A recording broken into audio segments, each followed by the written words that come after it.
Hello, dear whispered ones. Tonight, once again, we delve into the depths of history here on Whispered Tales. Today, we embark on a journey to explore the life and legacy of one of history's most influential scientists, Charles Darwin. Often hailed as the father of evolutionary theory, Darwin's work has forever changed the way we understand the natural world and our place within it. His groundbreaking ideas challenged the scientific and religious beliefs of his time, and his legacy continues to shape modern science and thought.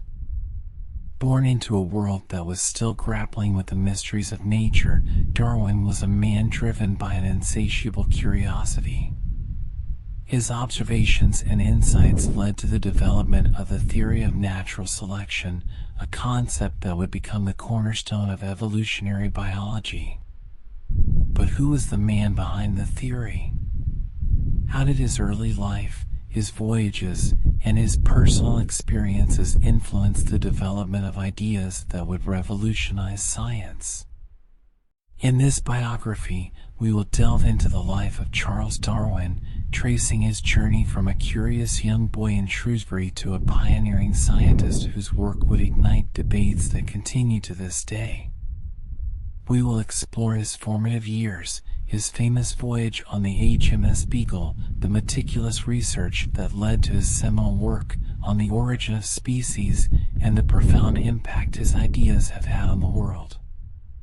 Through this exploration, we aim to gain a deeper understanding of Darwin not just as a scientist, but as a man whose life and work have left an indelible mark on history.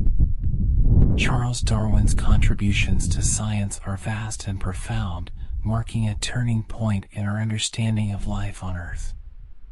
His most significant achievement, the theory of natural selection, provided a scientific explanation for the diversity of life and the process by which species evolve over time. This theory challenged the prevailing view of a static, unchanging natural world and offered a dynamic perspective where adaptation and survival play key roles in the development of species. Darwin's work laid the foundation for evolutionary biology, a field that has since become central to all biological sciences. His theory of natural selection was not just a scientific breakthrough, but also a conceptual revolution, reshaping how scientists, philosophers, and the general public perceive the natural world. It provided a unifying framework that explained the relationships among different species, their adaptations, and their common ancestry. Beyond natural selection, Darwin made significant contributions through his extensive research on a variety of topics, including botany, geology, and animal behavior. His studies on coral reefs, earthworms, and barnacles, among others, showcased his meticulous approach to observation and experimentation. These studies further enriched our understanding of the natural processes shaping the planet and the life it supports. Darwin's impact extends far beyond the confines of biology.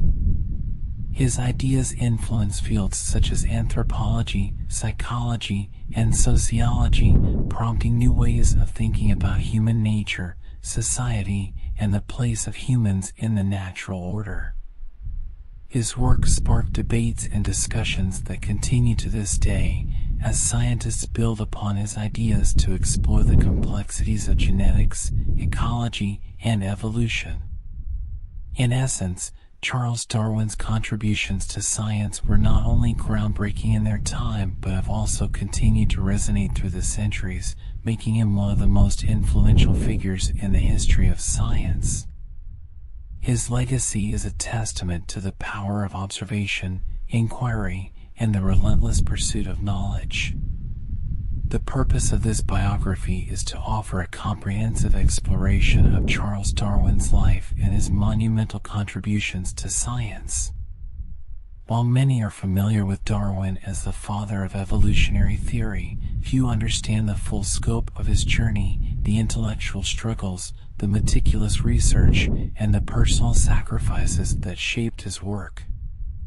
By delving into Darwin's life, this biography aims to uncover the man behind the theory. It will trace his early influences, his formative experiences, and the pivotal moments that led to his groundbreaking ideas.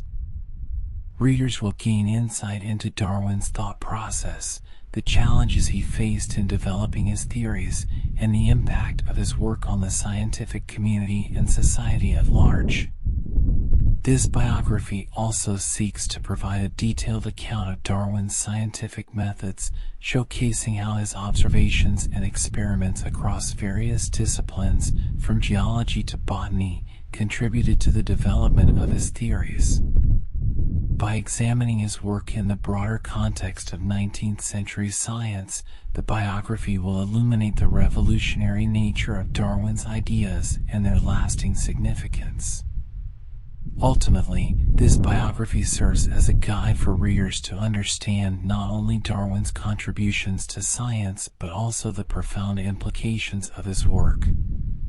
It is an invitation to explore the depth of his legacy, which continues to influence scientific thought, philosophy, and our understanding of the natural world. Through this exploration, readers will come to appreciate the enduring relevance of Darwin's ideas and the remarkable journey that led him to reshape our view of life on Earth. Charles Robert Darwin was born on February 12, 1809, in the quaint market town of Shrewsbury, England. His birthplace, known as the Mount, was a grand Georgian house situated on the banks of the River Severn, providing a serene and picturesque environment for the young Darwin to grow up in. Born into a well-to-do and intellectually stimulating family, Darwin's early years were steeped in the influences of both science and society. Darwin was the fifth of 6 children born to Dr. Robert Darwin, a successful and respected physician, and Susanna Wedgwood, a member of the prominent Wedgwood family, known for their fine pottery and strong support of progressive social causes. The Darwins were an affluent family, deeply rooted in the intellectual and social fabric of their time. This environment of affluence and intellect undoubtedly played a crucial role in shaping Darwin's early curiosity and passion for the natural world. The town of Shrewsbury, with its rich history and proximity to the countryside, provided young Darwin with ample opportunities to explore nature. The surrounding landscapes of rolling hills, forests, and the River Severn became his early classroom, where he would often indulge in collecting insects, plants, and minerals. These early experiences laid the foundation for what would become a lifelong fascination with the natural world. As Darwin grew, the combination of his family's intellectual environment and the natural beauty of Shrewsbury fostered a deep-seated curiosity that would eventually lead him to question the origins of life itself. His birth and upbringing in this environment were the first steps in what would become a journey of discovery that would change the course of scientific history. Charles Darwin was born on February 12, 1809, in the quaint market town of Shrewsbury, England. His birthplace, the Mount, was a large, comfortable home that reflected the affluence and intellectual pursuits of his family. Charles was the fifth of 6 children born to Dr. Robert Darwin and Susanna Darwin, née Wedgwood. The Darwin family was well known and respected, both in Shrewsbury and beyond, for their contributions to medicine, industry, and intellectual thought. Dr. Robert Darwin, Charles's father, was a prominent and successful physician.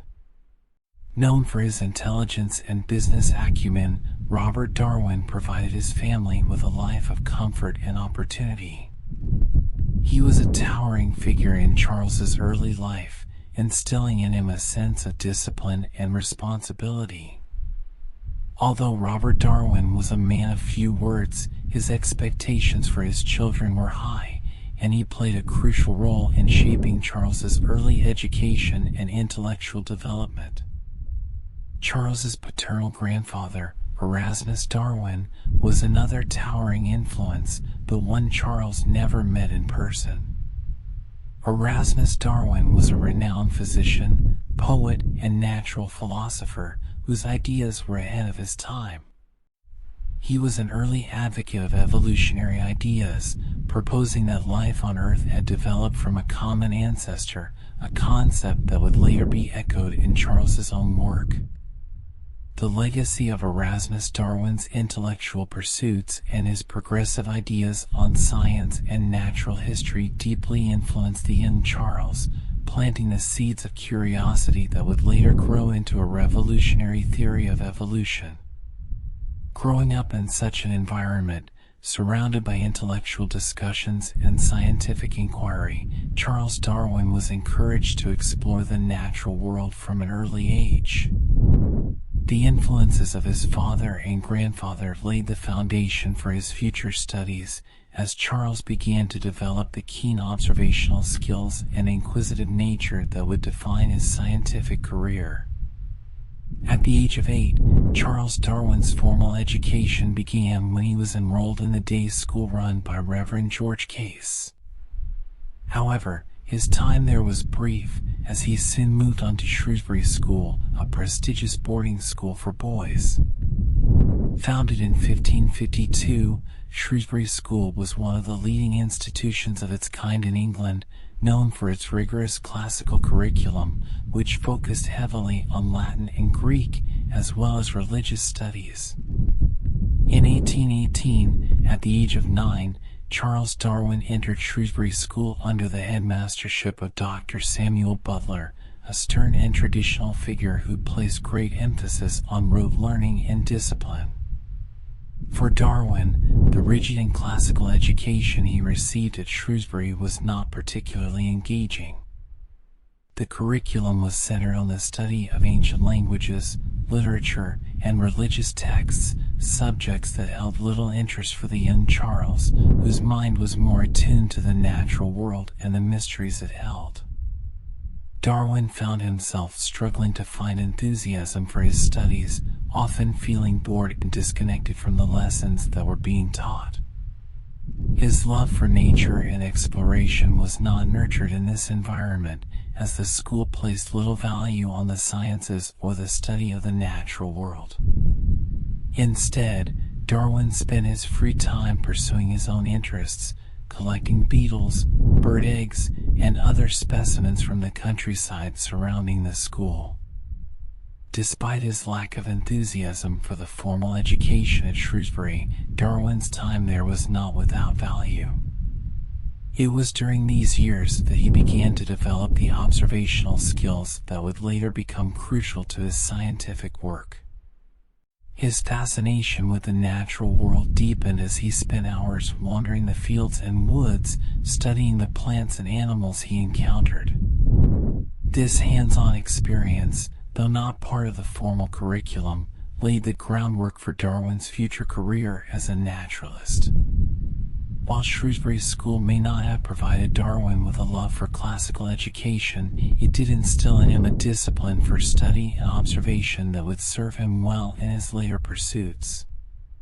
The time he spent exploring nature around Shrewsbury was perhaps more valuable than the lessons he received in the classroom, as it was in these early years that the seeds of his revolutionary ideas were first planted. Even from a young age, Charles Darwin exhibited a deep curiosity about the natural world. While his formal education at Shrewsbury School may have been dominated by classical studies, it was outside the classroom where Darwin's true passions began to flourish. His childhood and teenage years were marked by an insatiable interest in nature, an interest that would ultimately shape his future as one of the most influential scientists in history. Darwin's early love for collecting and observing was encouraged by his family, particularly his father and older brother, Erasmus. As a young boy, he spent countless hours exploring the countryside around his home in Shrewsbury, collecting beetles, bird eggs, and plant specimens. This hobby of collecting was more than just a pastime. It was an early expression of the meticulous observational skills that would later define his scientific work. His passion for natural history was also fueled by the time he spent with his brother Erasmus, who shared his interest in chemistry and natural philosophy. The two brothers set up a small laboratory in a garden shed at the Mount, their family home, where they conducted experiments and made observations. This early exposure to scientific inquiry, though informal, provided Darwin with a foundational understanding of the scientific method, observation, experimentation, and analysis that would guide his future research. Darwin's youthful enthusiasm for science extended beyond the confines of his home. He avidly read books on natural history, such as Gilbert White's The Natural History of Selborne, and devoured the works of contemporary naturalists. His interest in geology, sparked by family outings to nearby quarries, further broadened his understanding of the natural world. These early experiences laid the groundwork for Darwin's later studies, as he began to form questions about the world around him, questions that would eventually lead him to develop the theory of evolution by natural selection. However, it wasn't just nature that captured Darwin's imagination. He was also fascinated by the scientific advancements of the time, particularly those in chemistry and medicine. Inspired by his father's work as a physician, Darwin initially considered a career in medicine, though he ultimately found himself more drawn to the study of nature. This early exposure to both the natural world and the burgeoning field of science fostered a deep-seated curiosity that would stay with him throughout his life. In his teenage years, Darwin's interest in science grew into a passion, one that often clashed with the expectations of his formal education. While his classical studies at Shrewsbury School were mandatory, Darwin's heart remained with his collections and his explorations of the natural world. It was during this period that Darwin began to dream of traveling to distant lands to observe exotic species and study the mysteries of nature firsthand, a dream that would eventually come true with his voyage on the HMS Beagle. These youthful explorations and early scientific endeavors were more than just hobbies, they were the seeds of a revolutionary mind. Charles Darwin's early fascination with nature and science would eventually lead him to question the very foundations of biology and challenge the established views of his time, setting the stage for his groundbreaking contributions to science. In 1825, at the age of 16, Charles Darwin was sent to the University of Edinburgh, one of the leading medical schools in Europe at the time. His father, Dr. Robert Darwin, a successful physician, had high hopes that his son would follow in his footsteps and pursue a career in medicine.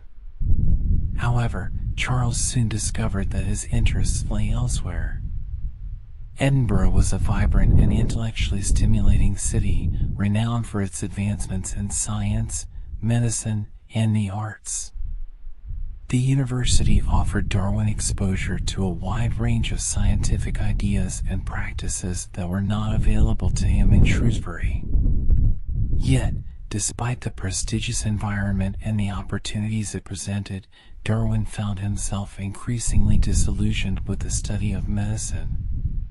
The curriculum at Edinburgh was rigorous and demanding, with a strong focus on anatomy, surgery, and the practical aspects of medical training. Darwin, however, was deeply disturbed by the sight of blood and the brutality of surgical procedures performed without anesthesia, a common practice at the time. His aversion to surgery became so intense that he avoided attending lectures and dissections, preferring instead to spend his time exploring other areas of study.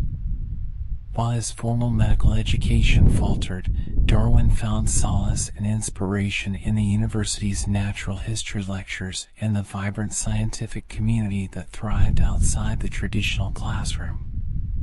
He became a member of the Plinian Society, a student group dedicated to the discussion of natural history. It was here that Darwin found like-minded individuals who shared his passion for the natural world, and where he began to engage in scientific discourse and exploration more deeply. At Edinburgh, Darwin was introduced to the study of marine biology, a field that would later play a significant role in his scientific career. He spent hours at the Firth of Forth, collecting marine specimens and observing the behavior of sea creatures. His time at the university also exposed him to the ideas of Lamarckian evolution, which proposed that species could change over time, a concept that intrigued Darwin, even though he would later develop his own theory of evolution. Moreover, it was at Edinburgh that Darwin first encountered the work of Robert Grant, a leading naturalist who was studying the anatomy and life cycles of marine invertebrates. Grant became something of a mentor to Darwin, encouraging him to pursue his interests in natural history and introducing him to the latest scientific ideas. Under Grant's guidance, Darwin conducted his first scientific research on the marine life of the Scottish coast, which would later be published, an important milestone in his early scientific career. Despite his growing interest in natural history, Darwin's father remained determined that Charles should become a doctor. However, it became increasingly clear that Charles was not suited for a medical career. After 2 years of study, Darwin left Edinburgh without a degree, his future in medicine abandoned. Instead, he returned home to consider his next steps, with a growing conviction that his true calling lay in the study of nature. Darwin's experience at Edinburgh, though it did not lead to a medical career, was instrumental in shaping his future path. It was here that he began to shift his focus from medicine to natural history, setting the stage for his later work as a naturalist and his groundbreaking contributions to science. After leaving the University of Edinburgh in 1827, Charles Darwin's future seemed uncertain. His father, Dr. Robert Darwin, still harbored hopes of his son pursuing a respectable profession. Concerned by Charles's lack of interest in medicine, and knowing that a career in the clergy would offer both social respectability and the freedom to pursue natural history, Robert Darwin decided that his son should study for a degree in theology. Thus, in 1828, at the age of 19, Charles Darwin was sent to the University of Cambridge to prepare for a career as an Anglican clergyman. At Cambridge, Darwin enrolled in Christ's College, where he embarked on the study of theology, a subject that, while not his first choice, provided him with ample time to indulge his passion for the natural world. The university's curriculum was rooted in classical education, focusing heavily on the study of the Bible, moral philosophy, and ancient languages. Darwin applied himself diligently to his theological studies, learning Greek and Latin and immersing himself in the works of theologians such as William Paley, whose arguments for the existence of God based on the design of nature deeply influenced him at the time. However, it was outside the formal theological curriculum that Darwin found his true intellectual fulfillment. Cambridge was home to a thriving scientific community, and it was here that Darwin's interest in natural history flourished. He soon became an avid collector of beetles, a popular hobby among naturalists of the time, and spent much of his free time exploring the countryside around Cambridge, collecting specimens and studying the local flora and fauna. One of the most significant influences on Darwin during his time at Cambridge was his relationship with Reverend John Stevens Henslow, a professor of botany. Henslow quickly recognized Darwin's passion and potential, and the two developed a close mentor-student relationship. Henslow introduced Darwin to the world of natural sciences, encouraging him to study geology, botany, and entomology. Darwin attended Henslow's lectures regularly and participated in botanical excursions, where he gained practical experience in fieldwork and developed the observational skills that would later be crucial to his scientific research. Henslow also introduced Darwin to other prominent scientists of the time, including Adam Sedgwick, a renowned geologist. In the summer of 1831, Sedgwick invited Darwin to join him on a geological field trip to Wales, an experience that deepened Darwin's interest in geology and provided him with valuable hands-on training. Under Sedgwick's guidance, Darwin learned to identify rock formations and understand the processes that shaped the Earth, a foundation that would prove invaluable during his later travels on the HMS Beagle. Although Darwin completed his theological studies at Cambridge and earned his Bachelor of Arts degree in 1831, it was clear that his true passion lay in the natural sciences. The years he spent at Cambridge were formative, as they solidified his interest in natural history and provided him with the scientific knowledge and connections that would shape his future career. By the time he left Cambridge, Darwin was no longer focused on a career in the clergy. Instead, he was eager to pursue a life dedicated to exploring and understanding the natural world. Cambridge University thus played a pivotal role in Darwin's development as a naturalist. It was here that he transitioned from a young man uncertain of his future into a budding scientist with a growing curiosity about the mysteries of nature. The education and experiences Darwin gained at Cambridge laid the groundwork for his later scientific achievements, including the development of his groundbreaking theory of evolution by natural selection. Among the many significant relationships that Charles Darwin developed during his time at Cambridge, none was more influential than his relationship with Reverend John Stevens Henslow. Henslow, a professor of botany at the university, was a highly respected scientist and an inspiring teacher known for his ability to engage students in the wonders of the natural world. His guidance and mentorship would prove to be a turning point in Darwin's life, shaping his future as a naturalist and ultimately leading to the development of his revolutionary theories.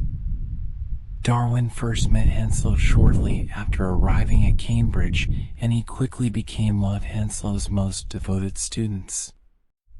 Although Darwin had enrolled in the university to study theology, it was clear that his true passion lay in the natural sciences, a passion that Henslow recognized and nurtured.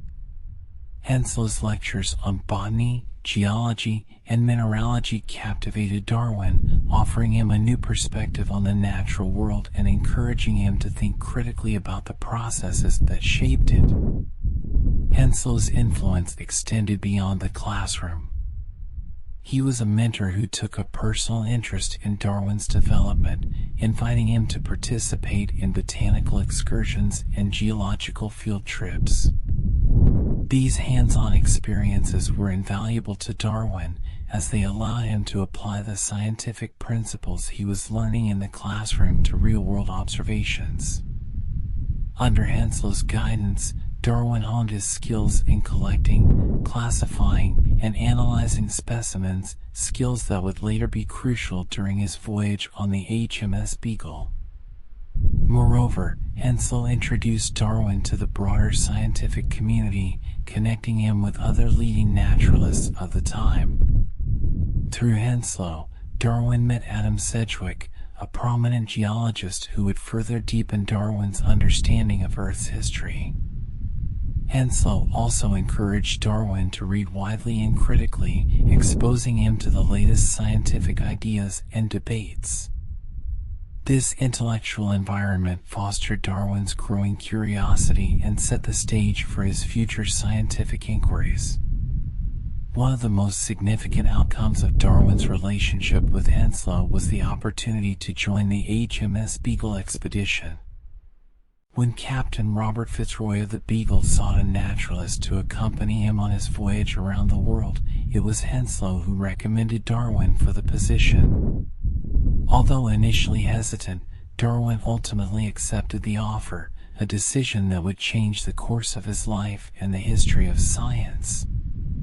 Henslow's recommendation was based on his belief in Darwin's potential, and it proved to be a fateful endorsement that opened the door to Darwin's groundbreaking discoveries. Henslow's impact on Darwin cannot be overstated. He provided Darwin with the scientific foundation, mentorship, and opportunities that enabled him to pursue his passion for natural history. Henslow's encouragement and support helped Darwin to develop the confidence and skills necessary to embark on the journey that would lead to the formulation of his theory of evolution by natural selection. In later years, Darwin would reflect on Henslow's influence with deep gratitude, recognizing him as the key figure who had set him on the path to scientific discovery. Henslow's legacy lived on not only through his own work, but also through the achievements of his most famous student, whose ideas would forever change our understanding of the natural world. In the summer of 1831, Charles Darwin's life took a dramatic turn that would shape the course of his future and lead to one of the most important scientific expeditions in history. After completing his studies at Cambridge, Darwin was uncertain about his next steps.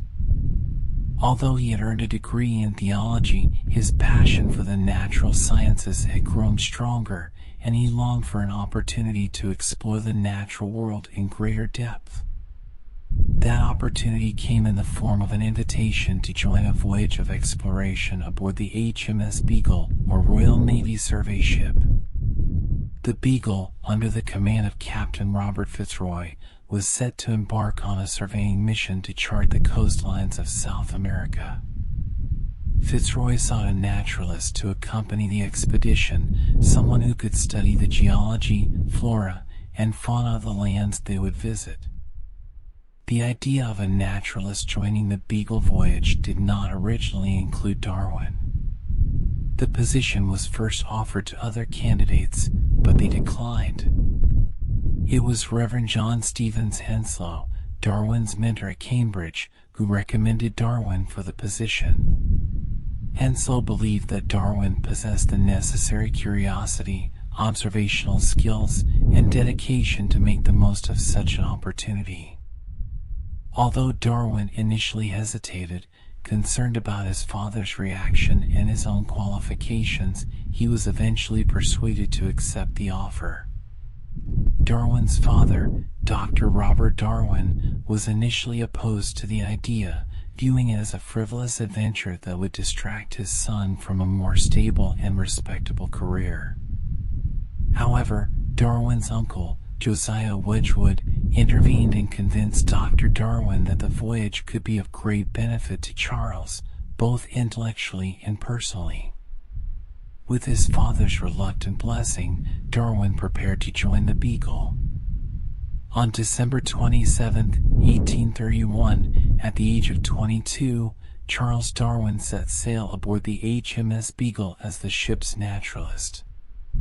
His role was to collect specimens, record observations, and study the geology, plants, animals, and indigenous peoples of the regions they visited. The Beagle's primary mission was to map the coastlines of South America, but for Darwin, the voyage represented an unparalleled opportunity to explore the natural world and test the scientific ideas that had begun to take shape in his mind. The voyage of the Beagle would last nearly 5 years, taking Darwin to distant lands and introducing him to a vast array of ecosystems and species. It was during this journey that Darwin would gather the observations and evidence that would eventually lead to the formulation of his theory of evolution by natural selection. The diverse environments he encountered, from the rainforests of Brazil to the volcanic islands of the Galapagos, provided him with the critical insights and data needed to challenge the prevailing scientific and religious views of his time. Darwin's appointment as the naturalist on the HMS Beagle was a pivotal moment in his life. It allowed him to pursue his passion for natural history on a global scale and provided him with the foundation for his later scientific work. The experience not only broadened his understanding of the natural world, but also set him on a path that would revolutionize biology and alter humanity's understanding of its place in the natural order. The voyage of the Beagle was more than just a journey of exploration. It was the beginning of Darwin's journey toward one of the most significant scientific discoveries in history. The HMS Beagle was tasked with a significant and challenging mission to conduct a detailed survey of the coastlines of South America, focusing particularly on Patagonia and Tierra del Fuego. The British Admiralty, which oversaw the mission, aimed to improve navigation and chart the complex coastlines of this vast and largely unexplored region. Accurate maps were crucial for British trade and military interests, especially in these remote and treacherous waters. Under the command of Captain Robert Fitzroy, the Beagle was to gather comprehensive hydrographic data, including depth soundings, tidal observations, and the positions of coastal features. This data would be used to create detailed and accurate nautical charts that could be relied upon by future sailors. The voyage also included stops at various ports and islands around the world, which provided additional opportunities for scientific exploration. For Darwin, however, the voyage represented much more than a mapping expedition. When he accepted the role of naturalist aboard the Beagle, he saw it as an unparalleled opportunity to explore the natural world and pursue his growing interests in geology, biology, and the diversity of life on Earth. Though his formal education had been in theology, Darwin's passion for natural history had been nurtured through his studies and mentorship at Cambridge. He approached the voyage with a sense of excitement and curiosity, eager to observe new landscapes, collect specimens, and expand his understanding of the natural world. Darwin's scientific expectations for the voyage were broad and ambitious. He hoped to study the geology of the regions they visited, particularly the formation of mountains, volcanic activity, and the effects of erosion. He was also keen to observe the distribution of species and the relationships between different organisms in various ecosystems. These observations, he believed, could offer insights into the underlying principles that govern the natural world. One of Darwin's specific interests was the collection and classification of biological specimens, including plants, animals, and fossils. He intended to gather a wide array of samples from the diverse environments the Beagle would visit, ranging from the tropical rainforests of South America to the barren volcanic islands of the Pacific. Darwin hoped that these collections would not only contribute to the understanding of the natural history of these regions, but also help him develop a more comprehensive view of the processes that shaped life on Earth. Another aspect of Darwin's scientific expectations involved his interest in geology. Influenced by the ideas of Charles Lyell, whose work Principles of Geology Darwin read during the voyage, he sought to understand the dynamic processes that shape the Earth's surface over time. Darwin was particularly eager to study volcanic islands, coral reefs, and the geological features of the Andes Mountains. He believed that these observations could provide evidence to support Lyell's theories and offer new insights into the Earth's history. As the Beagle set sail, Darwin was filled with anticipation. He was aware that the journey would be long and arduous, but he was also excited by the prospect of discovering new species, witnessing extraordinary landscapes, and unraveling the mysteries of nature. Although Darwin could not have predicted the full impact of the voyage on his scientific thinking, he embarked on the journey with an open mind and a determination to make the most of this unique opportunity. The voyage of the HMS Beagle would exceed Darwin's expectations in ways he could not have imagined. It would provide him with the data and experiences necessary to challenge the established scientific views of his time and to develop the theory of evolution by natural selection, a theory that would forever change our understanding of life on Earth. As the HMS Beagle began its journey along the coastlines of South America, Charles Darwin found himself in a naturalist's paradise. The vast and varied landscapes of the continent offered an incredible array of geological formations, ecosystems, and species, providing Darwin with a wealth of observations and specimens to study. These discoveries would become the foundation of his scientific theories, particularly the theory of evolution by natural selection. Explorations in South America. The Beagle's journey along the eastern coast of South America took Darwin to regions of immense geological and biological interest. In Brazil, Darwin was captivated by the lush rainforests near Rio de Janeiro, where he marveled at the diversity of plant and animal life. The vibrant ecosystems of the Brazilian forests contrasted sharply with the more arid regions further south, such as Patagonia, where Darwin observed the unique adaptations of species to their harsh environments. In Argentina, Darwin spent considerable time studying the pampas, vast grasslands that supported large herds of wild animals like guanacos and rheas. He also encountered the remains of extinct megafauna, including giant sloths and armadillos, which sparked his interest in the relationship between living species and their fossilized ancestors. These findings raised important questions about the continuity of life and the processes that could lead to species extinction and the emergence of new species. Darwin's geological studies in South America were equally significant. He examined the formations of the Andes Mountains, noting the uplift of rock layers and the evidence of volcanic activity. His observations of fossils high in the Andes provided him with clues about the history of Earth's surface, suggesting that the landscape had undergone dramatic changes over time. These insights reinforced the ideas of gradual geological processes, such as those proposed by Charles Lyell, and contributed to Darwin's understanding of the dynamic nature of the planet. The Galapagos Islands. One of the most pivotal moments of Darwin's voyage came when the Beagle reached the Galapagos Islands in September 1835. Located about 600 miles off the coast of Ecuador, the Galapagos archipelago was unlike any place Darwin had ever seen. The islands were home to a variety of species that were not found anywhere else in the world, yet there were clear similarities between the animals on different islands and those on the South American mainland. Darwin observed that the species on each island had unique characteristics, particularly the finches, which later became famously known as Darwin's finches. Each species of finch had a different beak shape, adapted to the specific type of food available on its home island.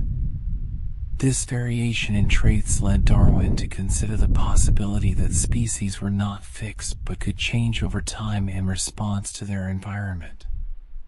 In addition to the finches, Darwin studied other endemic species, such as the giant tortoises, iguanas, and mockingbirds. He noted the differences in shell shapes of the tortoises from different islands and the distinct behaviors of the iguanas.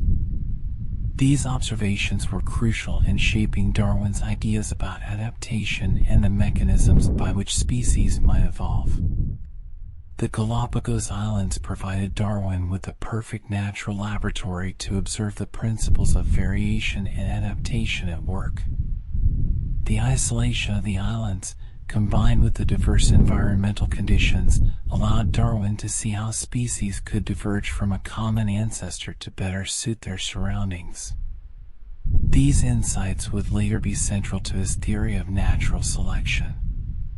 Further discoveries. The Beagle's voyage also took Darwin to other significant locations, including the Pacific Islands, Australia, and the Cape of Good Hope. In Australia, Darwin was intrigued by the distinct fauna, such as the marsupials, which differed greatly from the placental mammals of other continents. This geographic distribution of species further reinforced his ideas about the relationship between organisms and their environments. In the Pacific, Darwin studied coral atolls, forming the basis of his theory on the formation of coral reefs.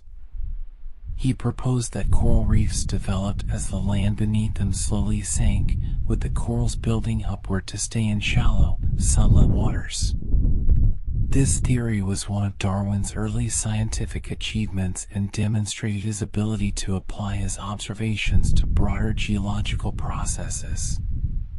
Throughout the voyage, Darwin's approach to science evolved.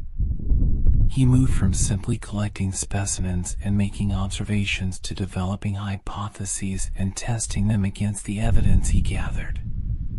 The diversity of life and the geological features he encountered across the globe provided him with a deep understanding of the interconnectedness of all living things and the processes that shape the Earth. Conclusion: the discoveries Darwin made in South America, the Galapagos Islands, and other regions were transformative. They not only expanded the scientific knowledge of the time, but also laid the groundwork for Darwin's revolutionary ideas. The observations he made during the Beagle voyage were essential in the development of his theory of evolution by natural selection, a theory that would challenge the scientific and religious orthodoxy of the 19th century and continue to influence our understanding of life on Earth today. During the nearly 5-year voyage of the HMS Beagle, Charles Darwin meticulously collected a vast array of specimens and recorded detailed observations that would become the foundation of his scientific work. His collections were not limited to any single category. They included fossils, rocks, plants, animals, and marine organisms from a wide range of environments, each providing a piece of the puzzle that Darwin sought to solve about the diversity of life on Earth. Fossil discoveries. One of Darwin's most significant categories of specimens was fossils. In Argentina, Darwin unearthed the remains of extinct mammals, such as the giant sloth Megatherium, the Glyptodon, an ancient armadillo-like creature, and various other large prehistoric animals. These fossils fascinated Darwin, as they suggested a world that had once been dominated by creatures far larger than those alive today. Darwin pondered the causes of these extinctions and began to question the permanence of species, a concept central to his later theories. Darwin also found marine fossils high in the Andes Mountains, which provided him with evidence that the Earth's crust had undergone significant changes over time, supporting the idea of gradual geological processes. These findings were crucial in shaping his understanding of the Earth's history and the forces that shape life on our planet. Flora and fauna. Throughout the voyage, Darwin collected an immense variety of plants and animals. His botanical collections were extensive, ranging from tropical plants in Brazil to the unique flora of the Galapagos Islands. Darwin carefully documented each plant's characteristics, noting how they differed from those in other regions and how they adapted to their environments. These observations helped him understand the concept of adaptation, where species develop traits that allow them to survive and thrive in specific habitats. The idea that species could change was further reinforced by Darwin's observations of extinct species in South America. The fossils of large mammals, such as the giant sloths and glyptodonts, bore striking similarities to living species, yet were clearly distinct. This raised the possibility that species could undergo significant changes over long periods of time, a concept that was at odds with the prevailing view of an unchanging natural world. Geographical distribution and adaptation. Darwin's observations of the geographical distribution of species were crucial to the development of his theory. He noted that species found on islands often resembled those on the nearest mainland, but with distinct differences that seemed to be adaptations to the unique conditions of the islands. This was particularly evident in the Galapagos finches, where each species had a beak shape that was perfectly suited to the specific type of food available on its home island. These observations led Darwin to propose that species could diverge from a common ancestor when isolated in different environments. Over time, the pressures of survival in these environments would select for traits that improved the chances of survival and reproduction, leading to the gradual emergence of new species. This process, which Darwin would later describe as natural selection, became the central mechanism in his theory of evolution. The role of variation. Another key insight from Darwin's observations was the importance of variation within species. He saw that even within a single species, there was considerable variation in traits such as size, color, and behavior. These variations were not random, but often seemed to be related to the specific challenges and opportunities presented by the environment. Darwin hypothesized that these variations could provide certain individuals with advantages in survival and reproduction. For example, a bird with a slightly longer beak might be able to access food sources that others could not, giving it a better chance of surviving and passing on its traits to the next generation. Over many generations, these small advantages could accumulate, leading to significant changes in the species as a whole. Integrating geological observations. Darwin's geological observations also played a critical role in shaping his understanding of evolution. The discovery of marine fossils high in the Andes Mountains, along with evidence of volcanic activity and earthquakes, supported the idea that the Earth was much older than previously thought. This provided the vast timescales needed for evolution to occur, as small changes could accumulate over millions of years, leading to the diversity of life seen today. Darwin's reading of Charles Lyell's Principles of Geology during the voyage further influenced his thinking. Lyell's theory of uniformitarianism, which proposed that the same geological processes observed today had been at work throughout Earth's history, reinforced Darwin's belief in the gradual and cumulative nature of change, both in the Earth's surface and in living organisms. The concept of common descent. One of the most profound ideas that emerged from Darwin's observations was the concept of common descent. The similarities between species in different regions, along with the variations that adapted them to their environments, led Darwin to propose that all species could be traced back to common ancestors. This idea was revolutionary because it suggested that the diversity of life on Earth was the result of a branching evolutionary process, where species diverged from common ancestors and evolved independently in different directions. Darwin's concept of common descent challenged the notion of separate creation for each species and provided a unifying framework for understanding the relationships among all living things. It suggested that the tree of life was not a series of isolated branches, but a single, interconnected organism that had diversified over time through the process of evolution. The observations and data that Darwin collected during the Beagle voyage were instrumental in the development of his theory of evolution by natural selection. By challenging the prevailing views of species fixity, exploring the role of variation and adaptation, and integrating geological insights, Darwin was able to propose a comprehensive and scientifically grounded explanation for the diversity of life on Earth. Darwin's theory of evolution by natural selection, which he would later fully articulate in his seminal work on the origin of species, was a direct result of the careful observations and rigorous thinking that began during his time on the Beagle. These observations not only transformed Darwin's understanding of the natural world, but also laid the groundwork for one of the most important scientific theories in history, one that continues to shape our understanding of life and its origins to this day. Charles Darwin embarked on the HMS Beagle voyage as a young man with a deep curiosity about the natural world, but with a scientific perspective that was still largely shaped by the conventional beliefs of his time.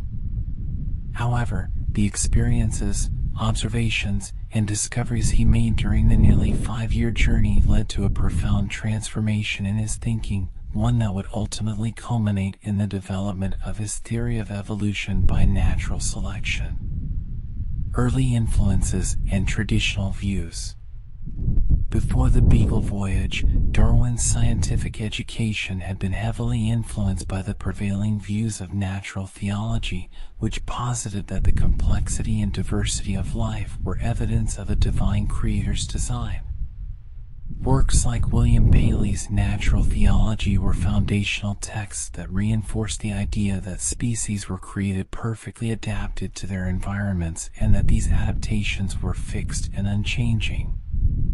When Darwin set sail on the Beagle, he carried these ideas with him, along with a deep respect for the work of naturalists who sought to catalog and understand God's creations.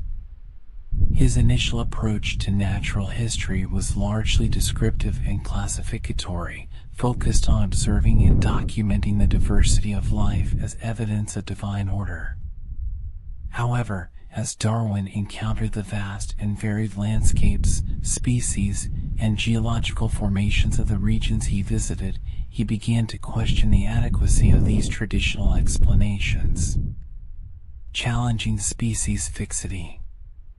One of the first major shifts in Darwin's thinking occurred as he observed the variations among species in different locations, particularly in the Galapagos Islands. The distinct differences between species on neighboring islands, such as the variations in the beaks of finches, challenged the idea that species were created in their current form and were unchanging. Darwin began to entertain the possibility that species could change over time, adapting to their environments in ways that were not fixed but dynamic. These observations led Darwin to question the concept of species fixity, a cornerstone of natural theology. He started to consider that the diversity of life might not be the result of independent creation events, but rather the outcome of natural processes that allowed species to evolve and diversify. This was a significant departure from the views he had held before the voyage and marked the beginning of a new, more dynamic understanding of life on Earth. Embracing gradualism. Darwin's geological observations also played a critical role in transforming his scientific perspective. Influenced by Charles Lyell's Principles of Geology, which he read during the voyage, Darwin embraced the idea of gradualism, the concept that significant changes in the Earth's surface and in living organisms occurred slowly over vast periods of time through the accumulation of small, incremental changes. As Darwin observed the uplifted marine fossils in the Andes, the formation of coral reefs, and the volcanic landscapes of the Pacific, he began to see the Earth as a constantly changing entity. This realization that the Earth itself was dynamic and evolving over time led Darwin to apply the same principles of gradual change to the biological world. He started to hypothesize that, just as the Earth's surface could change gradually through processes like erosion and volcanic activity, species could also change gradually through processes like adaptation and natural selection. The shift from descriptive to explanatory science. Another key transformation in Darwin's scientific approach was his shift from simply describing the natural world to seeking explanations for the patterns he observed. Initially, Darwin's work on the Beagle involved meticulous documentation of the species and geological formations he encountered, following the tradition of natural history. However, as he gathered more data, Darwin began to move beyond mere description and started to ask deeper questions about the underlying causes of the diversity of life. This shift toward explanatory science was a crucial development in Darwin's thinking. He no longer saw himself merely as a collector of specimens or a recorder of facts. Instead, he began to view his role as one of a scientist seeking to uncover the principles and mechanisms that govern the natural world. This new approach led him to formulate hypotheses, test them against his observations, and ultimately develop a theoretical framework that could explain the patterns of life he had observed, formulating the concept of natural selection. The culmination of Darwin's scientific transformation was the development of the concept of natural selection. As Darwin reflected on the variations he had observed within species, the adaptations to different environments, and the struggle for existence in the natural world, he began to formulate a theory that could explain how species evolved over time. Natural selection, he hypothesized, was the process by which certain traits became more common in a population because they conferred a survival advantage in a particular environment. This idea was revolutionary because it provided a naturalistic explanation for the diversity of life, independent of divine intervention. It also challenged the static view of nature, proposing instead that species were constantly changing and adapting in response to environmental pressures. Natural selection became the cornerstone of Darwin's theory of evolution, and its formulation marked the final stage in his transformation from a young naturalist with traditional views to a pioneering scientist with a new understanding of the natural world. The voyage of the HMS Beagle was not just a journey of exploration for Charles Darwin, it was also a journey of intellectual and scientific transformation. The observations and experiences Darwin gained during the voyage led him to question the established scientific and religious views of his time and to develop a new perspective on life, one that emphasized change, adaptation, and the interconnectedness of all living things. Darwin's transformation from a traditional naturalist to a revolutionary thinker was a gradual process, driven by his relentless curiosity, his commitment to observation and evidence, and his willingness to challenge the status quo. This transformation laid the groundwork for his later work, culminating in the publication of On the Origin of Species and the establishment of the theory of evolution by natural selection, one of the most important scientific theories in history. The story of Charles Darwin's theory of evolution by natural selection is incomplete without acknowledging the critical role played by Alfred Russel Wallace, a fellow naturalist whose independent research and discoveries mirror Darwin's own findings. Wallace's work not only confirmed Darwin's theories but also propelled Darwin to publish his ideas, leading to one of the most significant intellectual collaborations in the history of science. Wallace's parallel journey. Alfred Russel Wallace, like Darwin, was deeply interested in the natural world and embarked on extensive exploratory expeditions. While Darwin's ideas were shaped during his voyage on the HMS Beagle, Wallace developed his theories during his travels in the Malay Archipelago, modern-day Indonesia and Malaysia, and the Amazon basin. Wallace meticulously collected and studied a vast array of plant and animal specimens, paying particular attention to the variations among species in different geographical regions. Through his observations, Wallace, independently of Darwin, came to the conclusion that species were not fixed but evolved over time.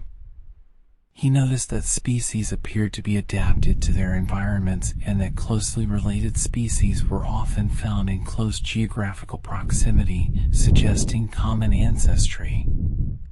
These ideas paralleled those Darwin had been developing over the years, but Wallace arrived at his conclusions through his unique experiences in the field. The famous letter. In 1858, while recovering from a bout of malaria in the Malay Archipelago, Wallace had a sudden insight into the mechanism of natural selection. He realized that the struggle for existence in the natural world would lead to the survival of individuals with advantageous traits, allowing those traits to be passed on to future generations. Excited by this discovery, Wallace quickly wrote down his ideas in an essay titled "On the Tendency of Varieties to Depart Indefinitely from the Original Type" and sent it to Darwin, whom he greatly admired, for review. Darwin was stunned when he received Wallace's letter. Wallace's essay outlined the theory of natural selection almost exactly as Darwin had conceived it, but which Darwin had yet to publish. For Darwin, who had been working on his theory for over 2 decades, Wallace's letter was a shocking reminder of how easily ideas could converge independently. It also posed a dilemma. Darwin did not want to claim priority unfairly, but he also recognized that Wallace's work was strikingly similar to his own. A joint presentation. In response to Wallace's essay, Darwin consulted with his close friends and colleagues, Sir Charles Lyell and Joseph Dalton Hooker. Together, they devised a plan to present both Darwin's and Wallace's findings to the Linnean Society of London. On July 1, 1858, a joint paper was presented to the Society, featuring Wallace's essay alongside extracts from Darwin's unpublished work on natural selection, including his 1844 essay and a letter to Asa Gray outlining his theory. The presentation of the joint paper ensured that both men received credit for the discovery of natural selection. Although Wallace was not present at the reading, being still in the Malay archipelago, he was fully supportive of the decision and pleased to be associated with Darwin. This joint presentation marked a significant moment in the history of science, as it introduced the concept of natural selection to the wider scientific community for the first time. Wallace's role in Darwin's publication. Wallace's essay acted as a catalyst for Darwin to finally publish his long-gestating work. Motivated by the realization that the theory of natural selection was now a shared discovery, Darwin quickly set to work on his seminal book, On the Origin of Species. Published in November 1859, the book laid out the evidence for evolution and natural selection in a comprehensive and accessible manner, fundamentally transforming the biological sciences. Wallace graciously acknowledged Darwin's priority in the development of the theory, often referring to Darwin as the senior partner in their shared discovery. Despite this, Wallace continued to contribute significantly to the field of evolutionary biology, conducting research and publishing works that further explored the implications of natural selection. A lasting intellectual partnership. The relationship between Darwin and Wallace was one of mutual respect and admiration. Wallace never harbored any resentment toward Darwin for the greater recognition he received. Instead, he saw Darwin's extensive body of work as complementary to his own. The two men corresponded regularly, exchanging ideas and supporting each other's research. Wallace remained a staunch defender of Darwin's theory throughout his life, even as he explored other areas of natural history, such as biogeography and the study of animal coloration. Wallace's contributions to science were numerous, and his work on natural selection, although developed independently, was integral to the acceptance and advancement of evolutionary theory. Conclusion. The intellectual exchange and collaborative discoveries between Charles Darwin and Alfred Russel Wallace represent one of the most remarkable partnerships in the history of science.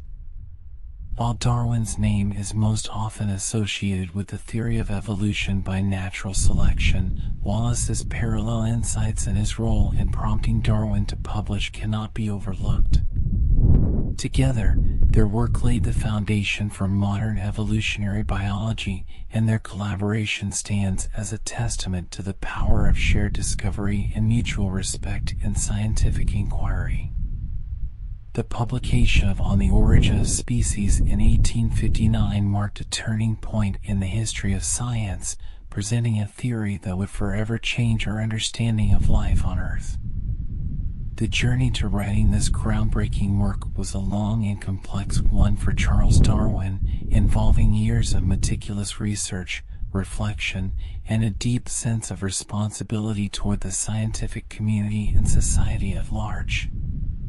Early development of the theory. The seeds of Darwin's theory of natural selection were planted during his voyage on the HMS Beagle, 1831 to 1836.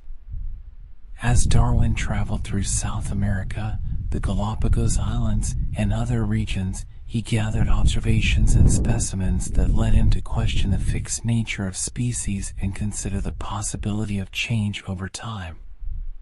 By the time he returned to England, Darwin was already formulating the idea that species evolved through a process of natural selection, where individuals with advantageous traits were more likely to survive and reproduce.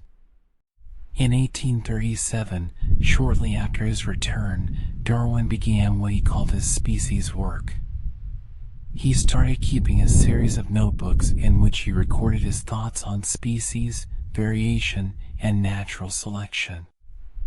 These notebooks show the gradual development of his ideas as he grappled with the implications of his observations and sought to understand the mechanisms behind the diversity of life.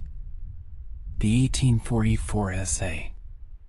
By 1844, Darwin's thoughts on evolution had matured significantly, and he wrote a detailed essay outlining his theory of natural selection. This essay was not intended for publication, but served as a private record of his ideas. Darwin knew that his theory would be controversial, challenging the dominant views of creation and the fixed nature of species, and he was hesitant to publish it without more evidence and further consideration. The 1844 essay was a significant step in the development of On the Origin of Species, as it laid out the basic principles of natural selection that would later form the core of the book. Darwin even entrusted the manuscript to his wife, Emma, with instructions that it should be published in the event of his death. However, he continued to delay publication, seeking more data and refining his argument over the next decade. Years of research and accumulation of evidence. Throughout the 1840s and 1850s, Darwin continued to collect evidence to support his theory. He corresponded with naturalists around the world, conducted experiments in his own garden, and studied a wide range of subjects, from animal breeding to the distribution of species. Darwin was particularly interested in the work of breeders who, through selective breeding, were able to produce significant changes in domesticated animals over relatively short periods of time. These practices provide a useful analogy for natural selection, showing how small, incremental changes could accumulate to produce significant differences in a population. Darwin's extensive research during this period is reflected in the breadth and depth of the examples used in On the Origin of Species. His careful accumulation of evidence across different fields of biology, botany, zoology, paleontology, and more demonstrated the robustness of his theory and provided a compelling case for the reality of evolution. The catalyst of Wallace's essay. The impetus for Darwin to finally publish his work came in 1858, when he received a letter from Alfred Russel Wallace, who had independently arrived at the theory of natural selection. Wallace's essay, which mirrored Darwin's own ideas, made it clear that the time had come to share these revolutionary ideas with the world. The subsequent joint presentation of Wallace's essay and Darwin's earlier writings at the Linnean Society in July 1858 ensured that both men received credit for the discovery of natural selection. Following the presentation, Darwin knew that he needed to publish a comprehensive account of his theory. Although he initially planned to write a multi-volume work on the subject, The urgency of the situation led him to condense his ideas into a single, more accessible volume. This book would become On the Origin of Species. Writing On the Origin of Species. Darwin wrote On the Origin of Species with remarkable speed, completing the manuscript in just 13 months. He worked intensively, drawing on his years of research and the vast amounts of data he had accumulated. Despite the pressure to publish quickly, Darwin remained committed to making his arguments clear, logical, and supported by evidence. The structure of the book was designed to lead the reader through a series of arguments, starting with the variation observed in domesticated species, followed by examples from the natural world, and culminating in the theory of natural selection. Darwin carefully addressed potential objections and provided a wealth of examples to illustrate his points. He was aware that his ideas would be met with resistance, particularly from religious circles, and he sought to present his case as persuasively as possible. Publication and immediate impact. On the Origin of Species was published on November 24, 1859, with the first edition consisting of 1,250 copies, which sold out almost immediately. The book was an instant sensation, sparking widespread debate and controversy. While some scientists and intellectuals embraced Darwin's theory, others were vehemently opposed, particularly those who saw it as conflicting with religious teachings. Despite the mixed reactions, On the Origin of Species was a scientific triumph. It provided a coherent and compelling explanation for the diversity of life and laid the groundwork for the modern understanding of evolution. Darwin's careful documentation of evidence and his clear articulation of the theory of natural selection made the book accessible to a wide audience, ensuring its lasting influence. The preparation and publication of On the Origin of Species marked the culmination of years of research, reflection, and careful writing. Charles Darwin's magnum opus not only revolutionized the field of biology but also had profound implications for philosophy, religion, and society as a whole. The book's impact continues to be felt today, as it remains a foundational text in the study of life sciences and the theory of evolution. Published in 1859, Charles Darwin's On the Origin of Species presented a comprehensive argument for evolution by natural selection, challenging the prevailing scientific and religious views of the time. The book was meticulously structured to lead the reader through Darwin's observations, evidence, and reasoning, ultimately presenting a compelling case for the theory of evolution. Below is an overview of the key contents and theories that Darwin outlined in his groundbreaking work. Introduction. Darwin began On the Origin of Species with a general introduction, where he outlined the scope of his work and the reasons for writing it. He acknowledged the controversy his ideas were likely to generate, given that they challenged the widely accepted belief in the fixed and immutable nature of species. Darwin emphasized that his conclusions were based on extensive observation and evidence, urging readers to approach the book with an open mind. Chapter 1: Variation under Domestication. In the first chapter, Darwin examined the variation observed in domesticated animals and plants, such as dogs, pigeons, and crops. He argued that artificial selection, where humans breed individuals with desirable traits, could lead to significant changes within a species over a relatively short period of time. This concept served as an analogy for natural selection, showing how selective pressures could drive the evolution of species in nature. Darwin used examples from animal breeding to demonstrate how traits could be accumulated and enhanced over generations, leading to the development of new varieties or breeds. This chapter laid the foundation for understanding how variation within species could lead to evolution when subjected to selective pressures. Chapter 2: Variation under Nature. Building on the concept of variation in domesticated species, Darwin explored the natural variation that occurs within wild populations. He noted that no two individuals of a species are exactly alike and that these differences could be observed in all living organisms. Darwin argued that this variation was crucial for the process of natural selection, as it provided the raw material for evolutionary change. In this chapter, Darwin also introduced the idea of individual differences, which he believed were often subtle but significant in the long run. These small variations, he suggested, could accumulate over time, leading to the emergence of new species. Chapter 3: The Struggle for Existence. One of the key concepts in Darwin's theory was the struggle for existence, which he discussed in Chapter 3. Darwin drew on the work of economist Thomas Malthus, who had written about the competition for resources in human populations. Darwin applied this concept to the natural world, arguing that all living organisms face competition for limited resources such as food, shelter, and mates. Darwin posited that in any given environment, more individuals are born than can survive, leading to a struggle for existence.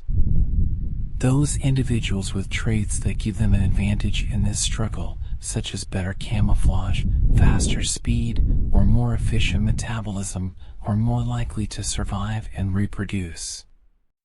This process, he argued, was the mechanism by which natural selection operated, favoring certain traits over others and driving the evolution of species. Chapter 4: Natural Selection. Chapter 4 is the heart of Darwin's theory, where he fully developed the concept of natural selection. He described how, over many generations, the accumulation of advantageous traits would lead to the adaptation of species to their environments. Darwin argued that natural selection was a slow, gradual process that could result in the emergence of new species over long periods of time. Darwin also addressed potential objections to his theory, such as the apparent absence of transitional forms in the fossil record and the complexity of certain organs, like the eye. He suggested that the fossil record was incomplete and that complex structures could evolve through a series of small, incremental changes, each conferring a slight advantage. In this chapter, Darwin introduced the idea of survival of the fittest, although he did not use this exact phrase, coined later by Herbert Spencer. He emphasized that fitness in this context referred to the ability to survive and reproduce in a given environment rather than any inherent superiority. Chapter 5: Laws of Variation. In Chapter 5, Darwin explored the underlying causes of variation within species, though he admitted that much about this process was still unknown. He discussed the influence of environmental factors, inheritance, and the concept of correlated variation, where changes in one part of an organism might lead to changes in another. Darwin acknowledged that his understanding of heredity was limited, as the mechanisms of genetic inheritance were not yet understood. However, he hypothesized that variation was influenced by a combination of external conditions and internal factors, and that these variations could be passed on to offspring. Chapter 6: Difficulties on Theory. Darwin was aware that his theory would face significant challenges, and in Chapter 6, he addressed several of the most pressing difficulties. These included the absence of intermediate forms in the fossil record, the evolution of complex organs, and the initial stages of adaptation. He suggested that the fossil record was far from complete, and that many transitional forms were likely to have existed but had not been preserved. Regarding complex organs, Darwin argued that they could evolve gradually from simpler structures, with each stage offering some functional advantage. He also discussed the idea of coevolution, where the evolution of one species is closely linked to the evolution of another. Chapter 7, Instinct. In Chapter 7, Darwin extended his theory to include the evolution of instinctive behaviors. He compared instincts to physical traits, arguing that they too could be shaped by natural selection. For example, he discussed the complex behavior of bees in constructing hives and the migratory patterns of birds, suggesting that these behaviors had evolved because they provided a survival advantage. Darwin also explored the idea of inherited behavior, where certain instincts were passed down from one generation to the next, much like physical traits. This chapter demonstrated that Darwin saw natural selection as a comprehensive theory that could explain not only physical adaptations but also behavioral ones.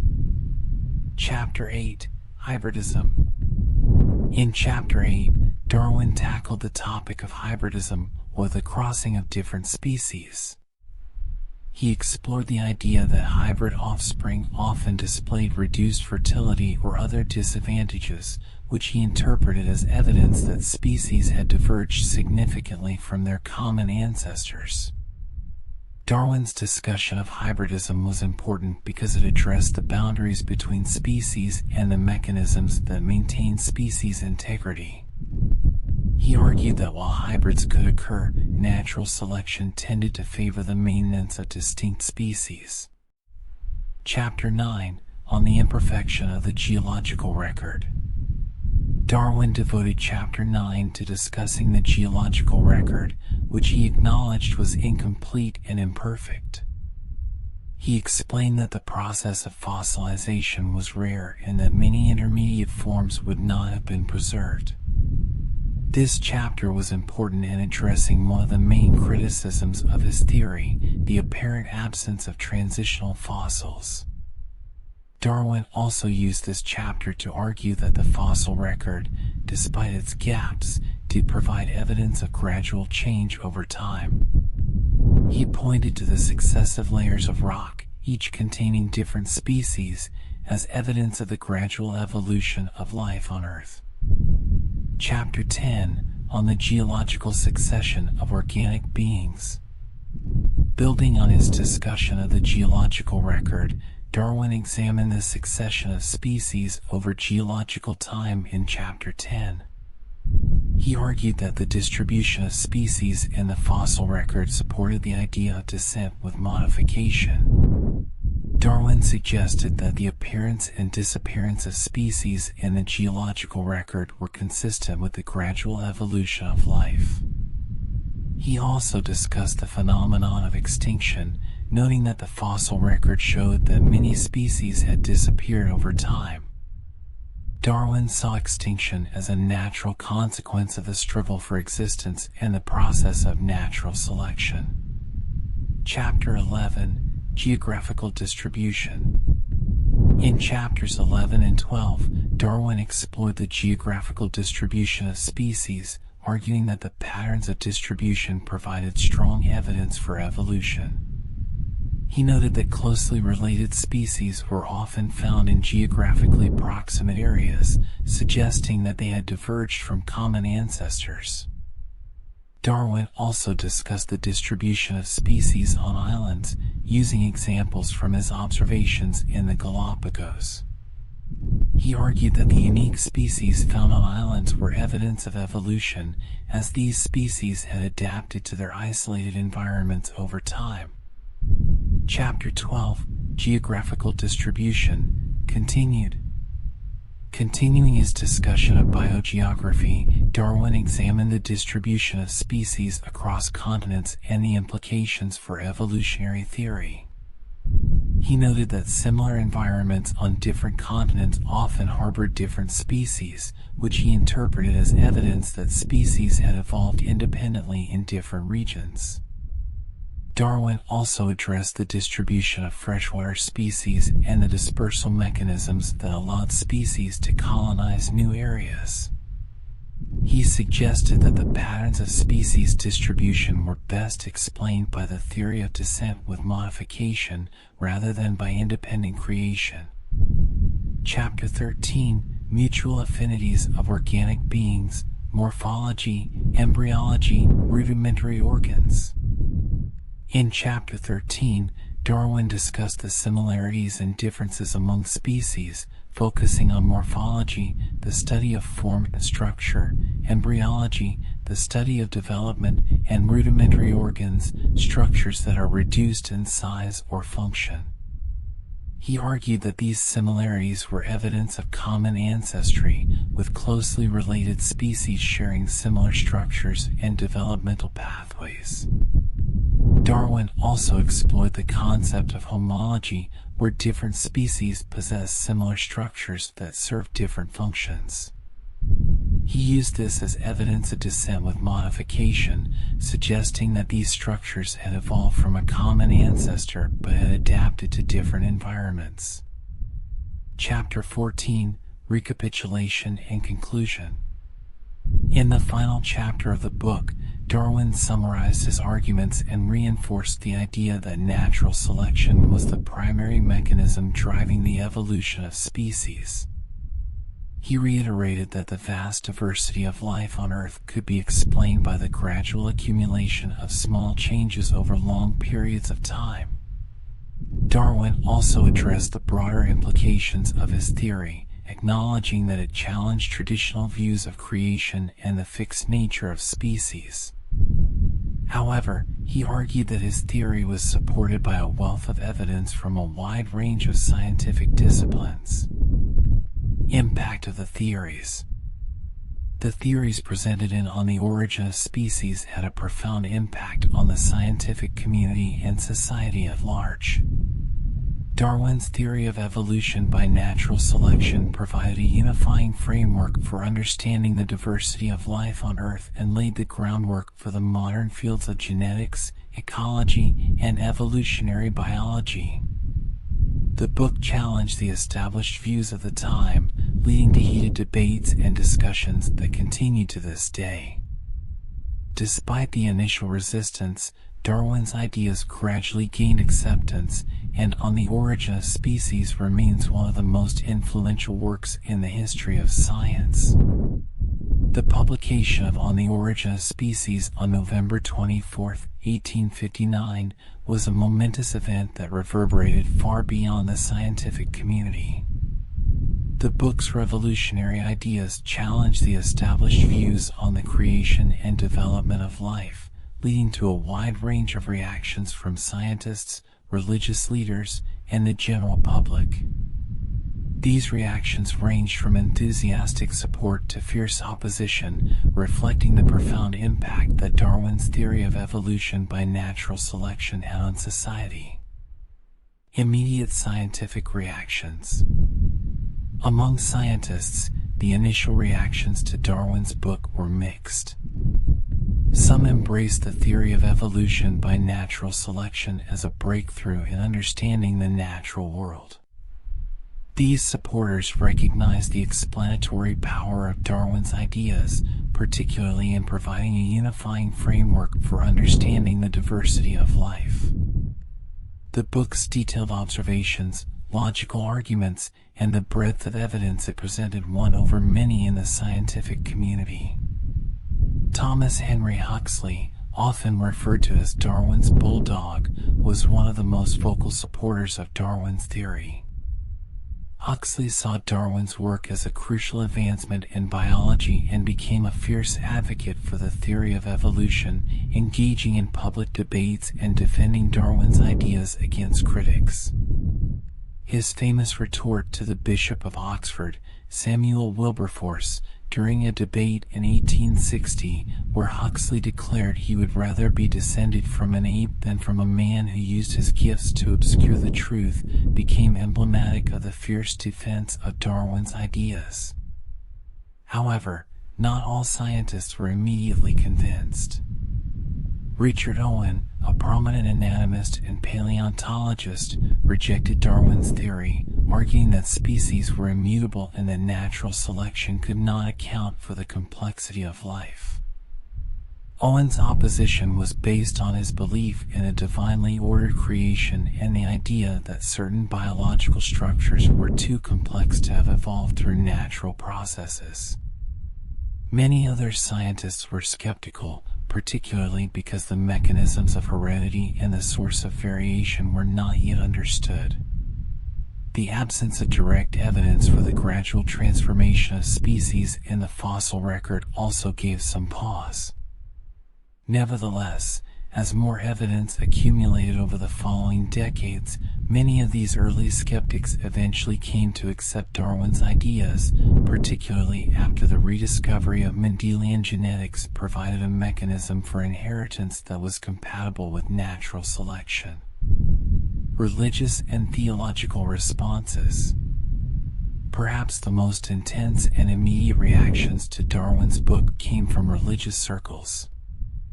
On the Origin of Species directly challenged the traditional view of creation as described in the Bible, where species were believed to have been created by God in their present forms. The suggestion that humans and all other species had evolved through a natural process rather than divine intervention was seen by many as a direct threat to religious doctrine. Many religious leaders condemned Darwin's work as heretical, arguing that it undermined the moral and spiritual foundations of society. Samuel Wilberforce, the Bishop of Oxford, was one of the most prominent critics. He famously debated Huxley in 1860, arguing that Darwin's theory was not only scientifically flawed but also dangerous because it led to a materialistic view of life, denying the special creation of humans and their unique place in the universe. In contrast, some theologians sought to reconcile Darwin's ideas with religious beliefs. For instance, Charles Kingsley, a clergyman and author, saw no conflict between evolution and faith. Kingsley believed that evolution could be seen as a divine tool, with God guiding the process of natural selection to bring about the diversity of life. This perspective, which later became known as theistic evolution, offered a way for some religious thinkers to accept Darwin's theory without abandoning their faith. The broader public reaction to Darwin's work was shaped by these religious debates, and the controversies surrounding On the Origin of Species helped to fuel widespread interest in the book. The idea that humans had descended from other forms of life was particularly shocking to many, leading to caricatures, satire, and heated discussions in the press. Public and cultural impact. The impact of On the Origin of Species extended beyond the scientific and religious communities, influencing broader cultural and intellectual trends. The book became a focal point for discussions about the nature of humanity, the role of science, and the relationship between religion and science. Darwin's theory challenged the anthropocentric view of the world, suggesting that humans were not the pinnacle of creation but rather part of a continuum with other living organisms. This shift in perspective had profound implications for philosophy, ethics, and society at large. The idea that humans were subject to the same natural laws as other species led to new ways of thinking about human behavior, morality, and social organization. For example, social Darwinism, a movement that misapplied Darwin's ideas to justify social inequality and imperialism, emerged as a controversial interpretation of natural selection in human society. The book's influence also reached into the arts and literature, where it inspired new themes and approaches. Writers and artists began to explore the implications of evolution, often grappling with the tension between science and religion.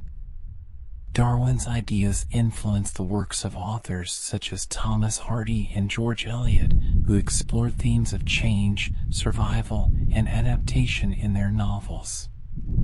Long-term scientific acceptance. In the years following the publication of On the Origin of Species, the theory of evolution by natural selection gradually gained acceptance within the scientific community. The accumulation of evidence from various fields, including paleontology, comparative anatomy, and biogeography, supported Darwin's ideas. By the late 19th and early 20th centuries, evolution had become the central organizing principle of biology. The synthesis of Darwin's theory with the emerging field of genetics in the early 20th century, often referred to as the modern synthesis, provided a more complete understanding of evolution. This synthesis integrated Mendelian genetics with natural selection, explaining how traits are inherited and how variation arises in populations. This development solidified the status of evolution as a cornerstone of modern biology.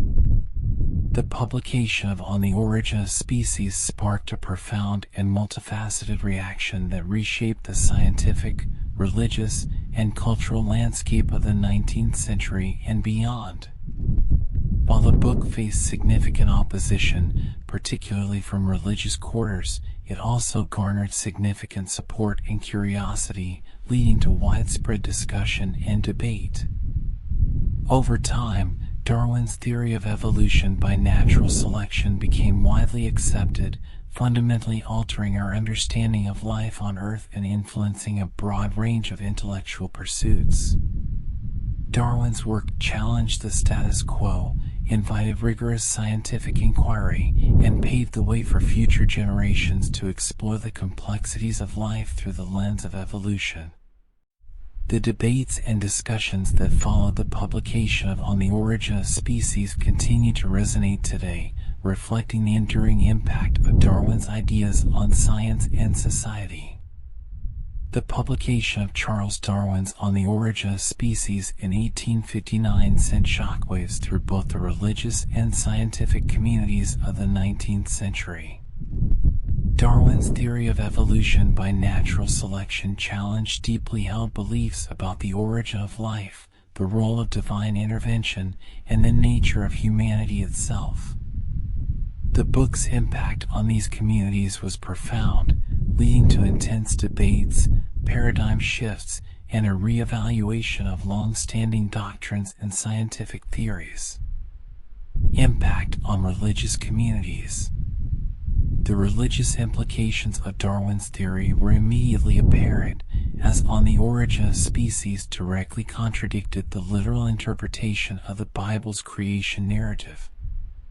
According to the Genesis account, God created all life forms in their present state over a span of 6 days. Darwin's theory, however, proposed that all species, including humans, had evolved over millions of years through a natural process devoid of direct divine intervention. This concept posed a significant challenge to the theological doctrines of the time. Theological backlash. Many religious leaders and theologians responded to Darwin's theory with strong opposition, seeing it as a direct attack on the biblical account of creation and the uniqueness of humanity. They feared that accepting evolution would undermine the moral and spiritual foundations of society by removing the notion of a purposeful creation by a benevolent deity.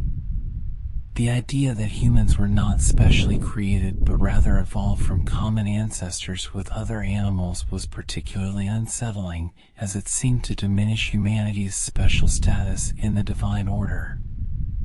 One of the most prominent critics was Samuel Wilberforce, the Bishop of Oxford, who became a leading voice against Darwin's ideas. In his famous 1860 debate with Thomas Henry Huxley, Wilberforce argued that Darwin's theory was not only scientifically flawed but also theologically dangerous.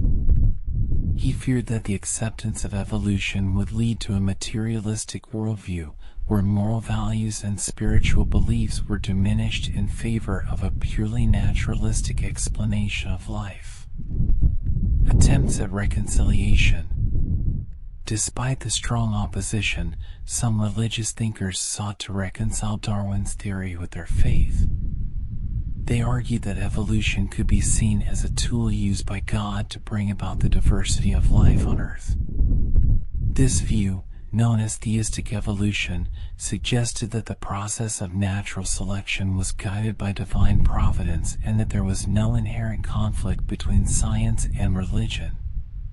Charles Kingsley, a clergyman and author, was one of the early proponents of this reconciliatory approach.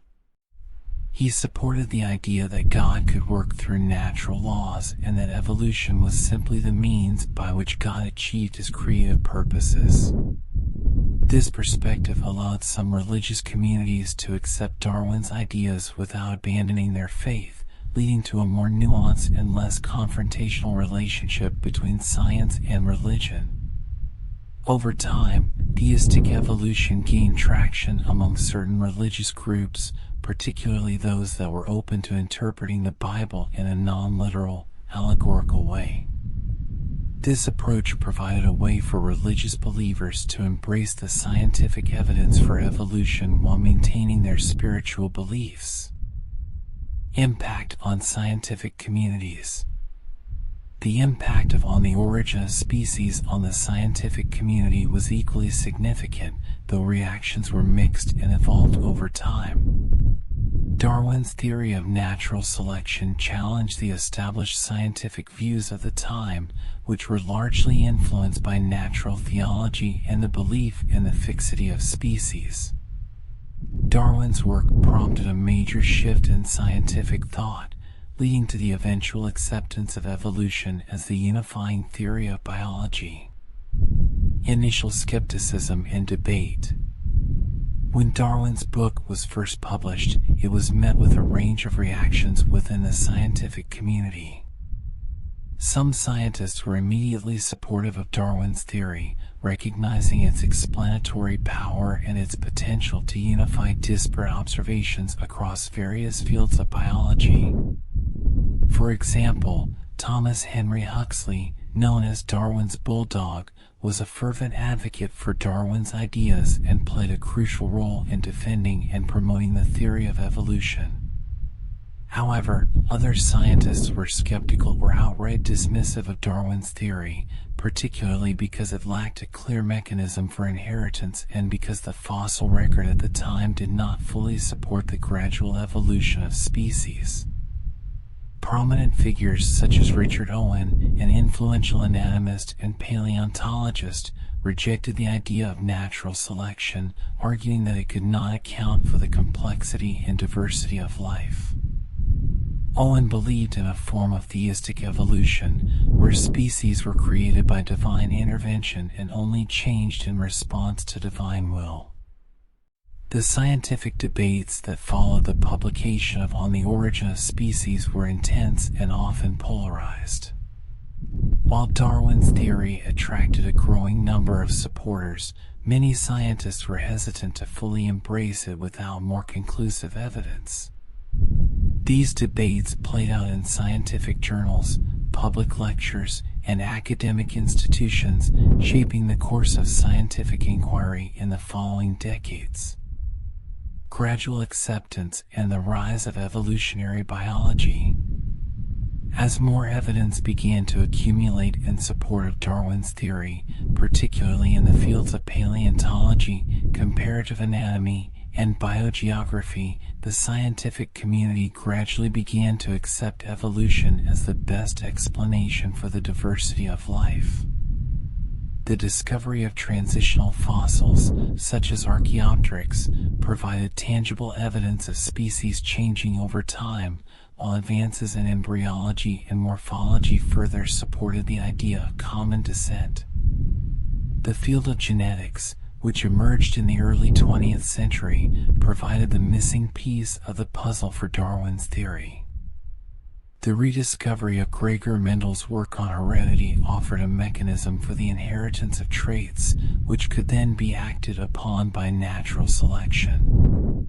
This synthesis of genetics with Darwinian evolution, known as the modern synthesis or neo-Darwinism, solidified the theory of evolution as the cornerstone of modern biology. By the end of the 19th century, Darwin's theory had gained widespread acceptance within the scientific community, even among those who had initially been skeptical. Evolutionary biology emerged as a distinct and influential field of study, with Darwin's ideas serving as the foundation for ongoing research into the origins and development of life on Earth. Long-term impact on science and religion. The impact of Darwin's on the origin of species on both the scientific and religious communities was profound and enduring. In science, it led to a paradigm shift that fundamentally changed how biologists and other scientists understood the natural world. Evolution by natural selection became the unifying theory of biology, explaining everything from the adaptation of species to their environments to the relationships between different forms of life. In religion, Darwin's ideas forced theologians and believers to grapple with new ways of understanding humanity's place in the world. While some continued to reject evolution outright, others found ways to integrate it with their spiritual beliefs, leading to new theological interpretations and the development of theistic evolution. The debates sparked by Darwin's work continue to this day, particularly in discussions about the relationship between science and religion.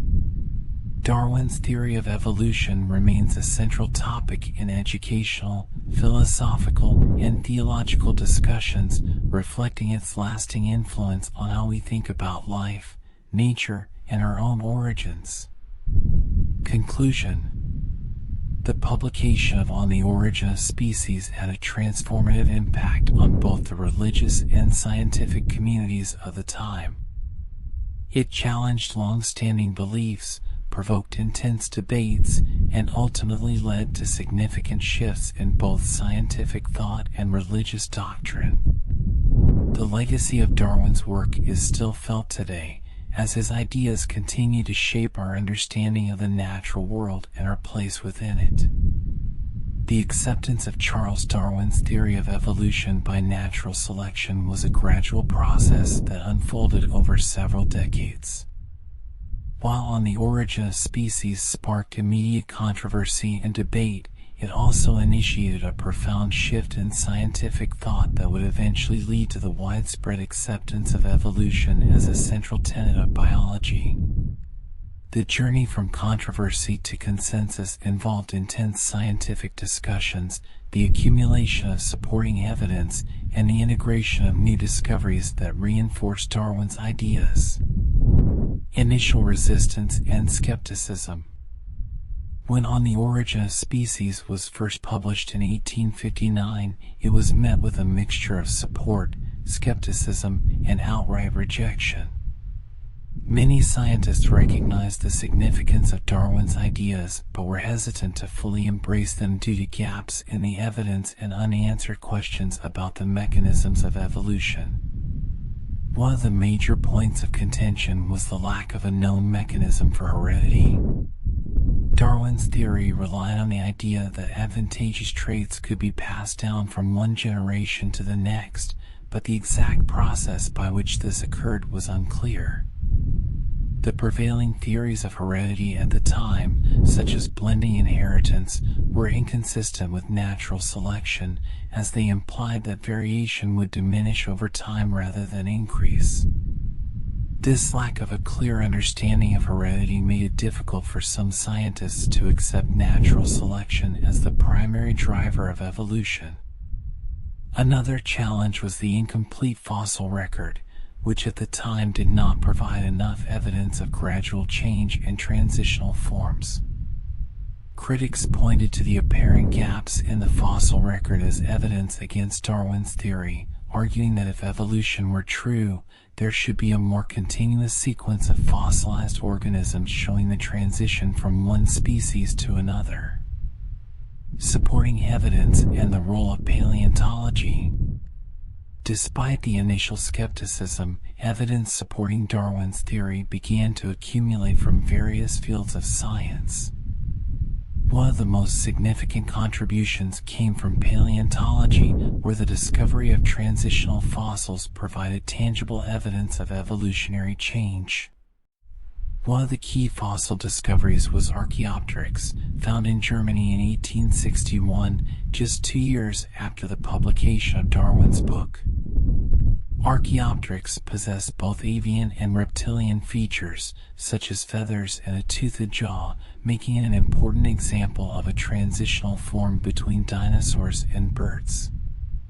This discovery provided strong support for the idea that species could evolve from common ancestors and that the boundaries between major groups of organisms were not as fixed as previously thought.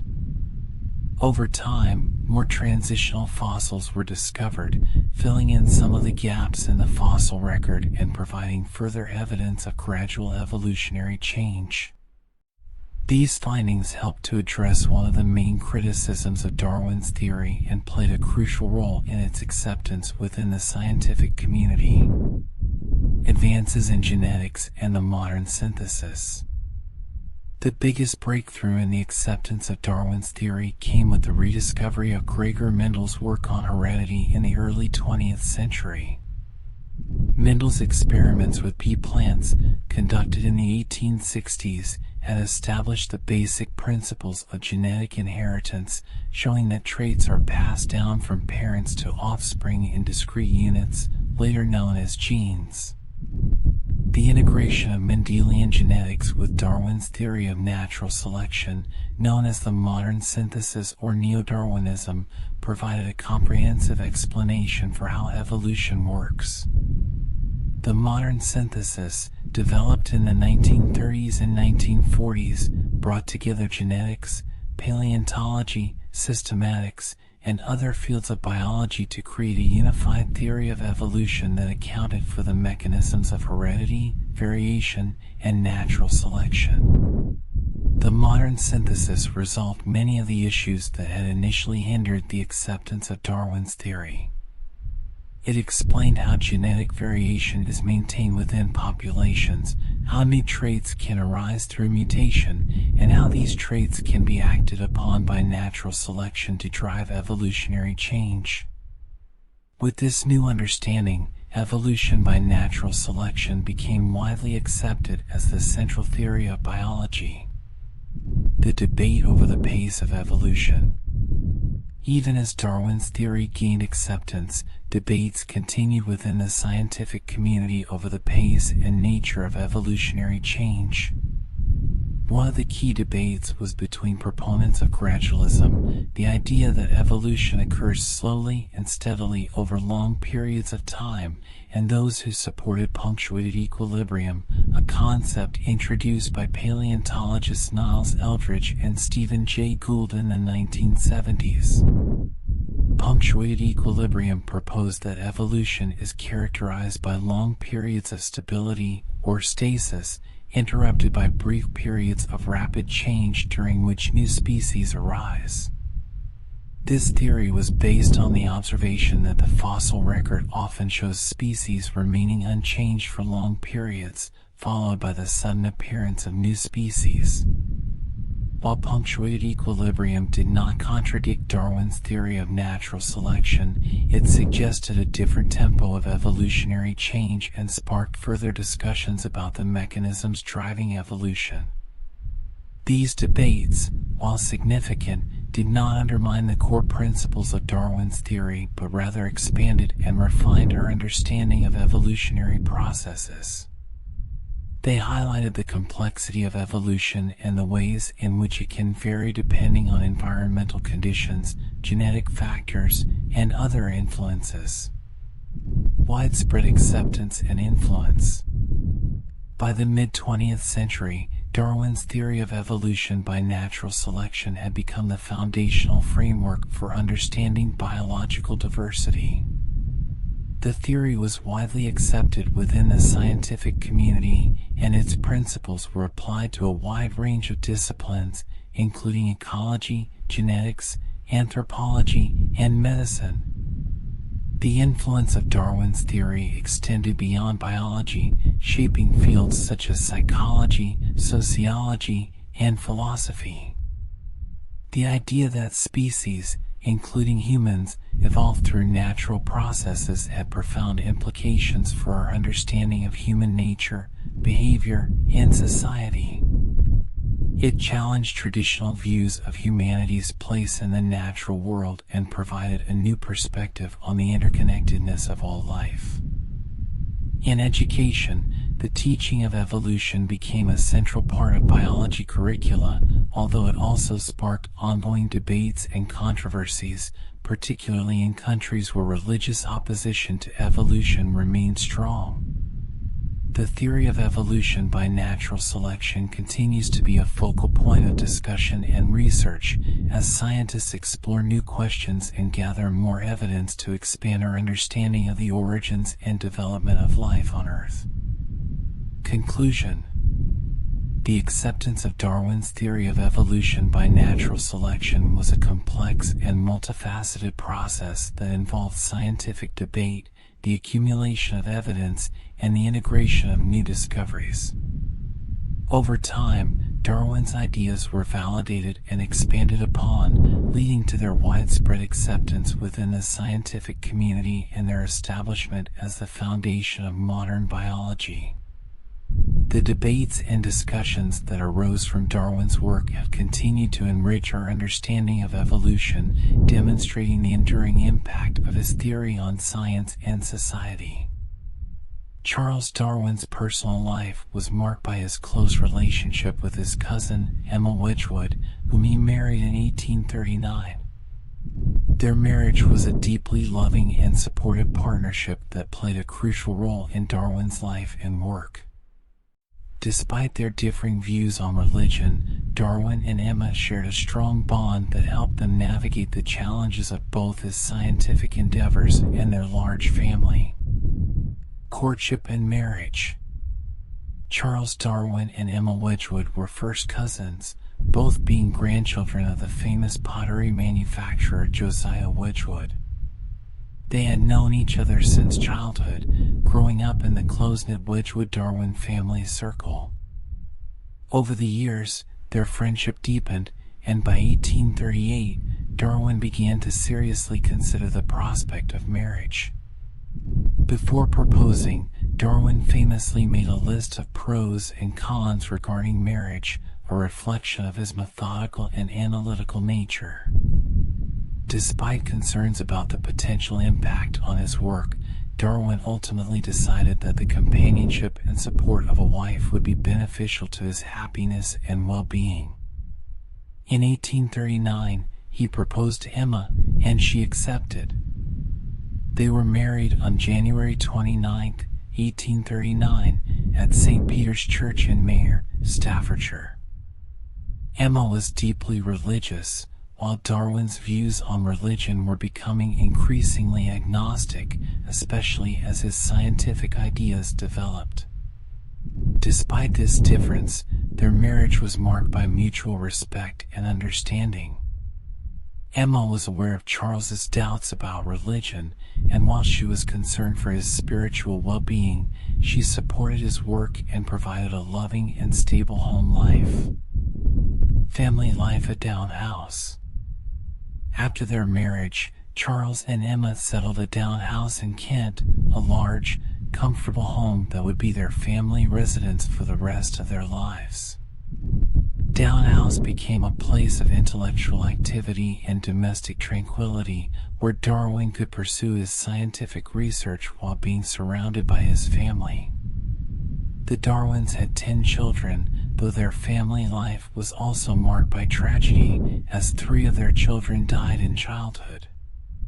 Despite these losses, Charles and Emma were devoted parents, and their surviving children grew up in a nurturing environment that encouraged intellectual curiosity and creativity.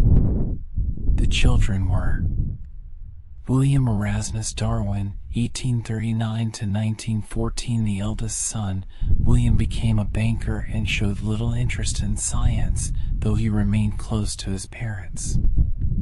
And Elizabeth Darwin, 1841 to 1851, known as Annie. She was Charles and Emma's second child, and the child to whom they were particularly close.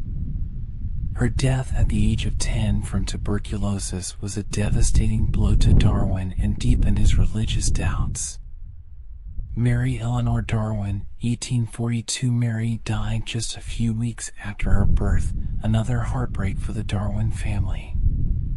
Henrietta Emma Darwin, 1843 to 1927. Henrietta, known as Etty, was particularly close to her father and helped him with his writing, including editing his work on The Descent of Man.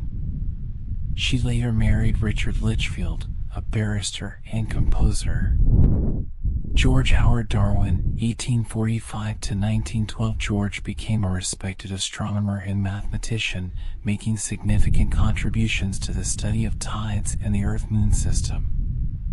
Elizabeth Darwin, 1847 to 1926. Elizabeth did not marry and remained close to her family, living at Down House and later with her siblings. Francis Darwin, 1848 to 1925. Francis became a botanist and served as his father's secretary in his later years. He played a key role in editing and publishing Charles Darwin's work after his death. Leonard Darwin, 1850 to 1943. Leonard had a career in the military and politics before becoming involved in the early eugenics movement. He was an advocate for scientific approaches to social issues. Horace Darwin, 1851 to 1928. Horace was an engineer and founded the Cambridge Scientific Instrument Company, which produced precision instruments for scientific research. Charles Waring Darwin, 1856 to 1858. The youngest of the Darwin children, Charles Waring was born with health issues and died at the age of 18 months. Emma's role in Darwin's life and work. Emma Wedgwood Darwin played a pivotal role in Charles Darwin's life, providing him with emotional and practical support throughout their marriage.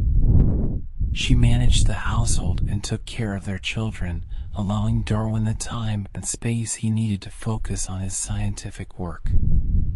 Her devotion to his well-being was especially important as Darwin struggled with chronic illness for much of his life. Emma also acted as a sounding board for Darwin's ideas.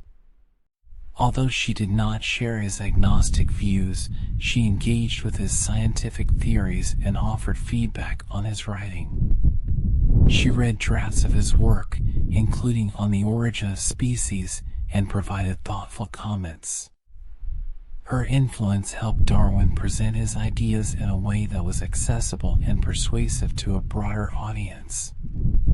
Despite their differences in religious belief, Charles and Emma's marriage was a partnership of deep mutual respect, love, and intellectual engagement. Their relationship provided Darwin with the stability and support that allowed him to pursue his groundbreaking scientific work, while Emma found fulfillment in their family life and in supporting her husband's endeavors. Legacy of the Darwin family.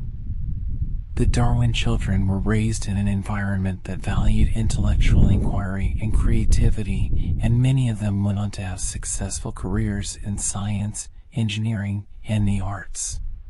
The family's legacy extended beyond Charles Darwin's scientific contributions, as his descendants continued to make significant impacts in their respective fields. Charles Darwin's marriage to Emma Wedgwood and their family life at Down House were central to his ability to conduct the research that led to the development of his theory of evolution by natural selection. Emma's unwavering support, both emotional and practical, was a key factor in Darwin's success, and their marriage remains a testament to the power of love, respect, and partnership in the pursuit of knowledge. Charles Darwin's family life, particularly his marriage to Emma Wedgwood and the raising of their 10 children, had a profound influence on his personal and professional life. The stability, love, and support provided by his family played a crucial role in enabling Darwin to pursue his groundbreaking scientific work. At the same time, the challenges and tragedies he faced within his family also shaped his views, particularly his thoughts on religion and the nature of life. Emotional support and stability. Darwin's marriage to Emma Wedgwood provided him with a strong foundation of emotional support. Emma was not only his wife, but also his confidant and intellectual partner. Despite their differences in religious beliefs, with Emma being deeply religious and Darwin growing increasingly agnostic, their relationship was built on mutual respect and understanding.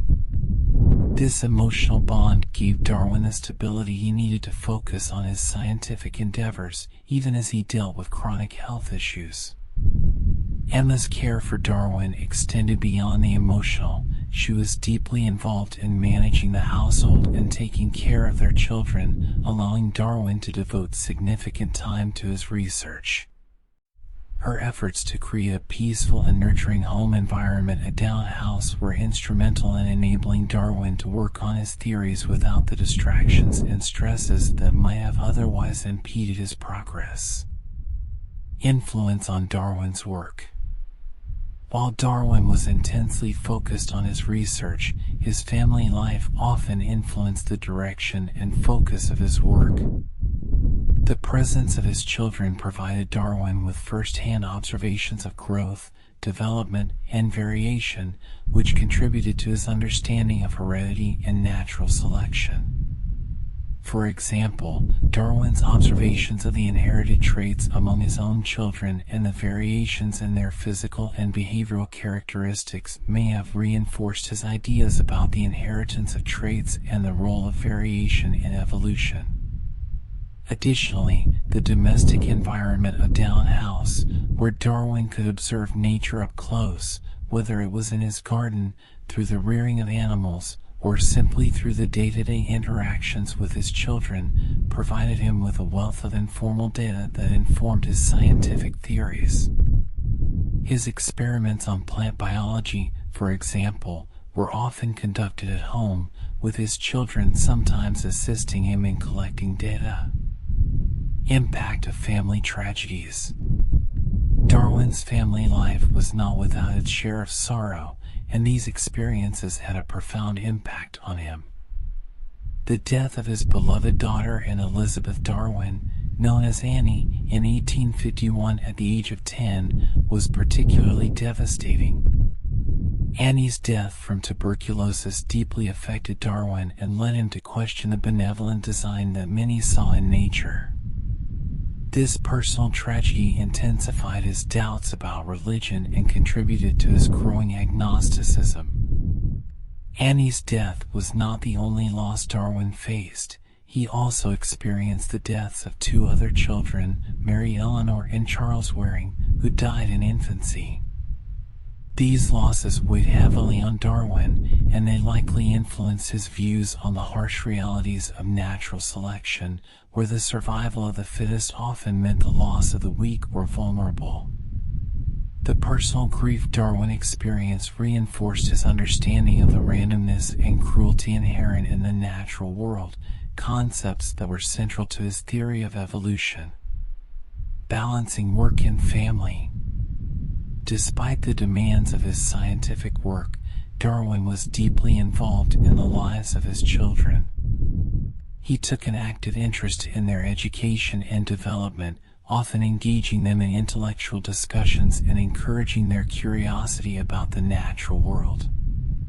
Darwin's commitment to his family meant that he had to balance his research with his responsibilities as a husband and father, a task made more challenging by his frequent bouts of illness. Emma's support was crucial in helping Darwin manage this balance. She understood the importance of his work and did everything she could to alleviate the pressures on him, often stepping in to handle domestic matters so that Darwin could focus on his research. This partnership allowed Darwin to continue his work without feeling overwhelmed by the demands of his family life. Reflections on parenthood. Darwin's role as a father also led him to reflect on broader issues of human development, education, and the nature of childhood. His observations of his own children, combined with his scientific studies, influenced his views on heredity, development, and the continuity of life. These reflections found their way into his later works, where he explored the implications of evolution for understanding human behavior, psychology, and society. For example, Darwin's later works, such as The Descent of Man, explored the evolution of human emotions and social behaviors, topics that were undoubtedly influenced by his experiences as a parent. His observations of his children's development may have contributed to his understanding of the evolutionary roots of human behavior and the continuity between humans and other animals. Charles Darwin's family life had a profound impact on both his personal and professional life. The love and support he received from his wife, Emma, and the experiences of raising and losing children influenced his scientific theories and his views on life. The stability and emotional support provided by his family enabled Darwin to focus on his groundbreaking work, while the challenges and tragedies he faced deepened his understanding of the complexities of the natural world. Darwin's ability to balance his roles as a scientist, husband, and father is a testament to the strength of his relationship with Emma and the importance of family in his life. Their partnership not only sustained Darwin through his most productive years, but also shaped the way he approached his work, leaving a lasting legacy that continues to influence science and our understanding of the natural world. Charles Darwin's life and work were marked not only by his groundbreaking contributions to science, but also by persistent and debilitating health problems that plagued him for much of his adult life. Despite these challenges, Darwin managed to produce some of the most influential scientific works in history. His health issues have been the subject of much speculation and study, with various theories proposed to explain the root cause of his ailments. Early signs of illness. Darwin's health problems began to manifest shortly after his return from the HMS Beagle voyage, 1831 to 1836. While on the Beagle, Darwin experienced periods of seasickness, which he initially thought were related to the motion of the ship. However, upon his return to England, he continued to suffer from a variety of symptoms, suggesting that his health issues were not merely the result of life at sea. In the years following the Beagle voyage, Darwin's symptoms became more frequent and severe. He experienced chronic episodes of nausea, vomiting, and gastrointestinal distress, often accompanied by debilitating fatigue and headaches. These symptoms were unpredictable, often striking without warning and lasting for days or even weeks at a time.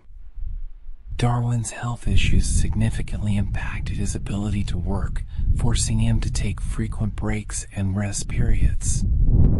The impact on his work and life. Darwin's illness had a profound effect on his daily life and work. He was often confined to bed or unable to leave his home due to the severity of his symptoms. This isolation led Darwin to establish a routine that allowed him to work from the relative comfort of Down House, his home in Kent. His study at Down House became his primary workspace, where he conducted experiments, wrote, and corresponded with other scientists. Despite his health challenges, Darwin was remarkably productive. He developed a strict daily routine that balanced periods of work with rest and gentle exercise, such as walking in his garden. This routine helped him manage his symptoms and maintain a level of productivity that allowed him to complete On the Origin of Species and many other significant works. Possible causes of Darwin's illness. The exact cause of Darwin's illness remains a subject of debate among historians and medical researchers. Various diagnoses have been proposed over the years, reflecting the complexity and ambiguity of his symptoms. Chagas disease. One of the most widely discussed theories is that Darwin may have contracted Chagas disease during his time in South America. Chagas disease is caused by the parasite Trypanosoma cruzi, which is transmitted by the bite of the triatamine bug, also known as the kissing bug. The symptoms of Chagas disease, which include gastrointestinal issues, fatigue, and heart problems, closely match many of the symptoms Darwin experienced. However, there is no definitive evidence to confirm this diagnosis. Psychosomatic illness. Another theory is that Darwin's symptoms were psychosomatic, possibly linked to anxiety or depression.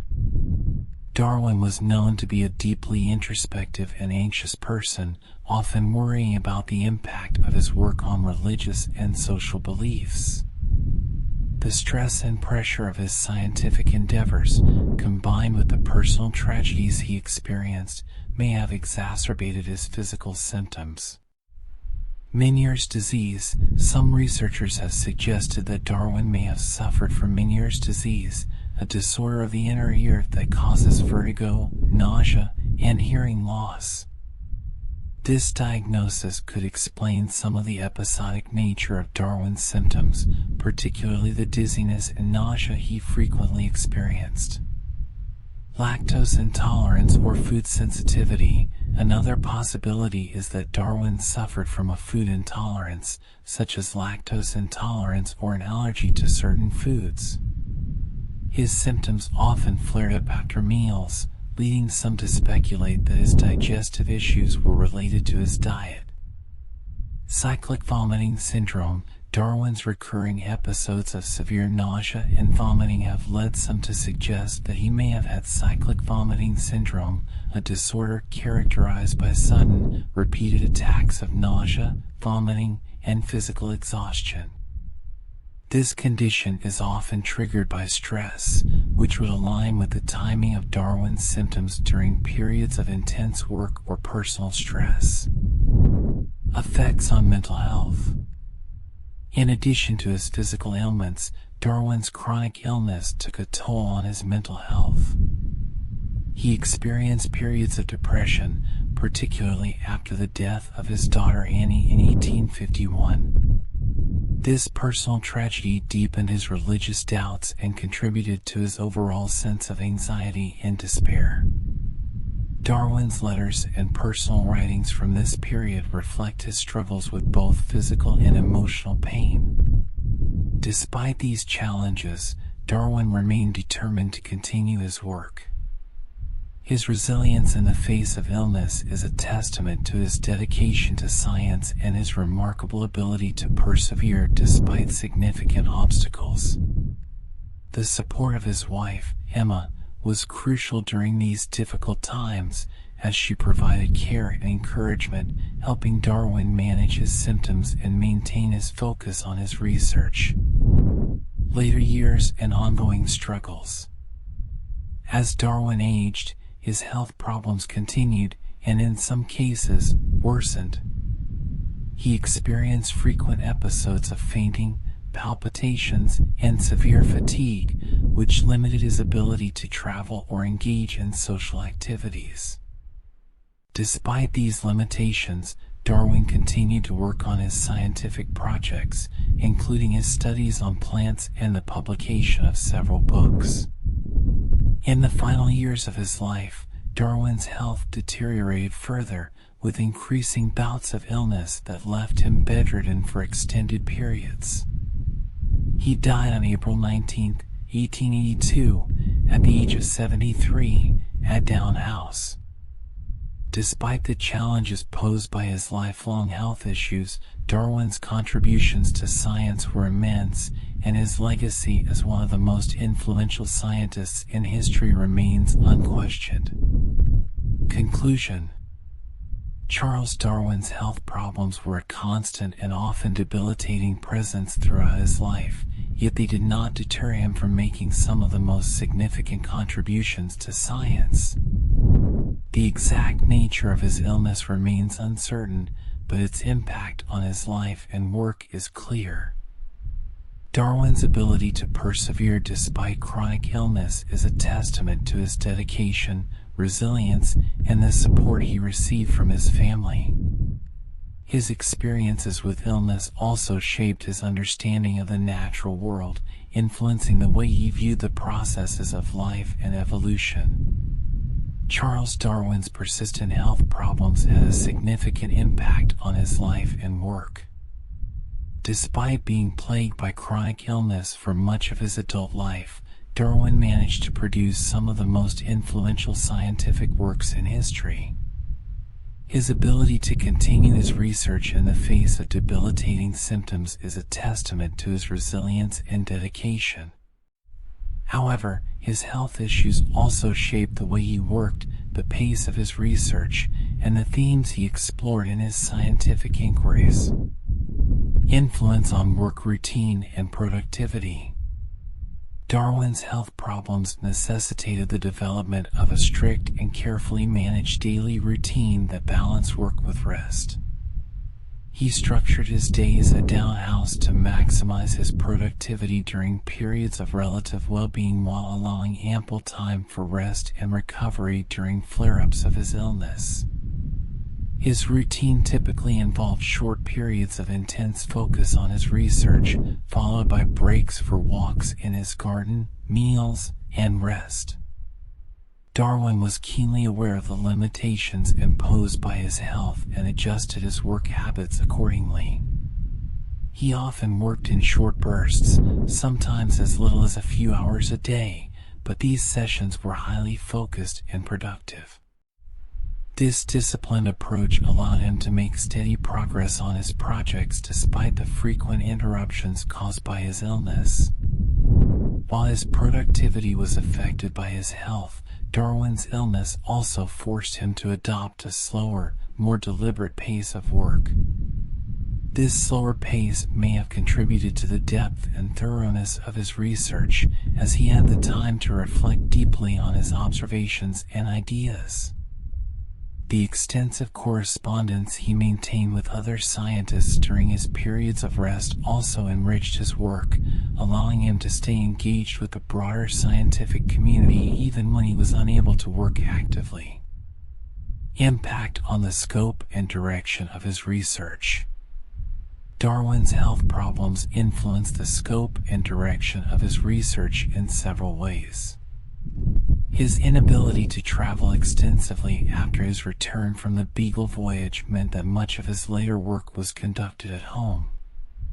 This limitation led him to focus on areas of research that could be pursued within the confines of Down House and its surroundings. For example, Darwin conducted extensive experiments on plant biology, earthworms, and barnacles, all of which could be studied in his home laboratory or garden. These studies resulted in significant contributions to the fields of botany and invertebrate zoology. His work on barnacles, in particular, was a meticulous study that spanned several years and earned him considerable respect within the scientific community. This research not only solidified Darwin's reputation as a thorough and careful scientist, but also provided valuable evidence that supported his theory of natural selection.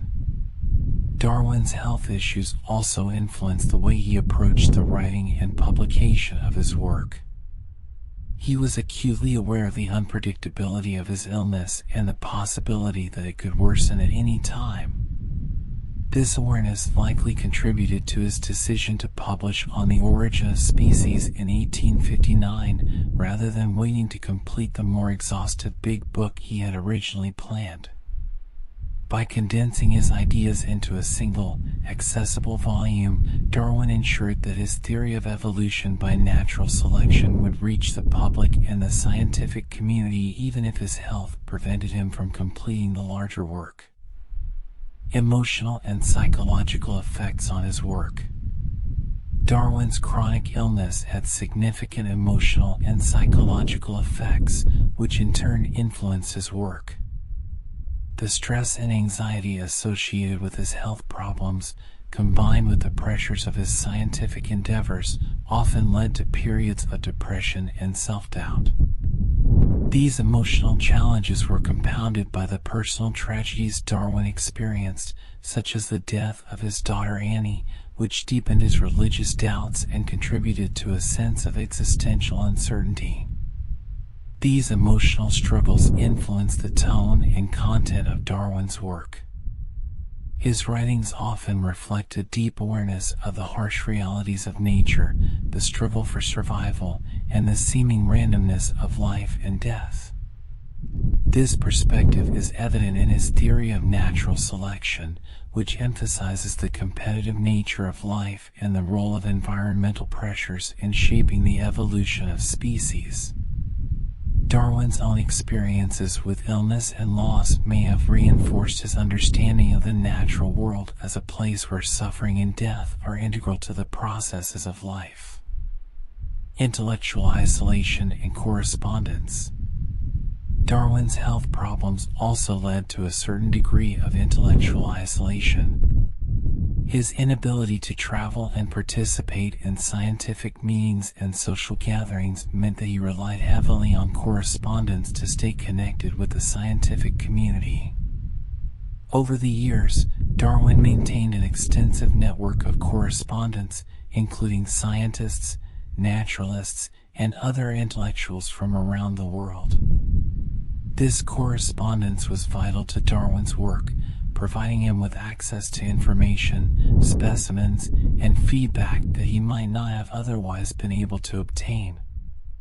Through his letters, Darwin was able to engage in debates, exchange ideas, and gather data from diverse sources, all from the confines of his home. This network of correspondence played a crucial role in the development and refinement of his theories, and it allowed Darwin to remain an active and influential figure in science despite his physical limitations. Positive effects of health challenges. While Darwin's health problems were undoubtedly a burden, they also had some positive effects on his work. The enforced solitude and slow pace of life at Down House gave Darwin the time and space to think deeply about the questions that intrigued him. His illness may have encouraged him to adopt a more reflective and contemplative approach to his research, allowing him to develop his ideas with greater depth and clarity. Moreover, Darwin's personal experiences with illness and suffering likely made him more empathetic and sensitive to the challenges faced by others. This empathy is reflected in his later works, where he explored the social and moral implications of evolution and the interconnectedness of all living beings. Conclusion. Charles Darwin's health problems had a profound impact on his work, shaping both the content and the methodology of his research. Despite the significant challenges posed by his chronic illness, Darwin's ability to adapt his work habits, focus on areas of research that could be pursued at home, and maintain an active correspondence with other scientists allowed him to make groundbreaking contributions to science. His resilience in the face of adversity and his capacity to produce influential work despite his limitations are a testament to his determination and intellectual rigor. Darwin's experiences with illness also enriched his understanding of the natural world, influencing the way he viewed the processes of life, death, and evolution. In 1842, Charles Darwin made a significant decision that would shape the rest of his life. He moved with his family from the bustling city of London to the peaceful countryside of Kent, where they settled at Down House. This move was driven by a combination of personal, health-related, and professional reasons. The tranquility and isolation of rural life at Down House provided Darwin with the environment he needed to focus on his groundbreaking scientific work, while also offering a refuge from the stresses of city life. Reasons for leaving London. By the early 1840s, Darwin's health was in decline, and the pressures of life in London were exacerbating his symptoms. The city's noise, pollution, and the demands of social obligations were taking a toll on his well-being. Darwin's chronic illness, which included frequent bouts of nausea, fatigue, and anxiety, made the busy and often chaotic environment of London increasingly difficult to manage. In addition to health concerns, Darwin was also seeking a quieter, more conducive environment for his work. The intellectual demands of his research required concentration and a stable routine, which were hard to maintain in the city.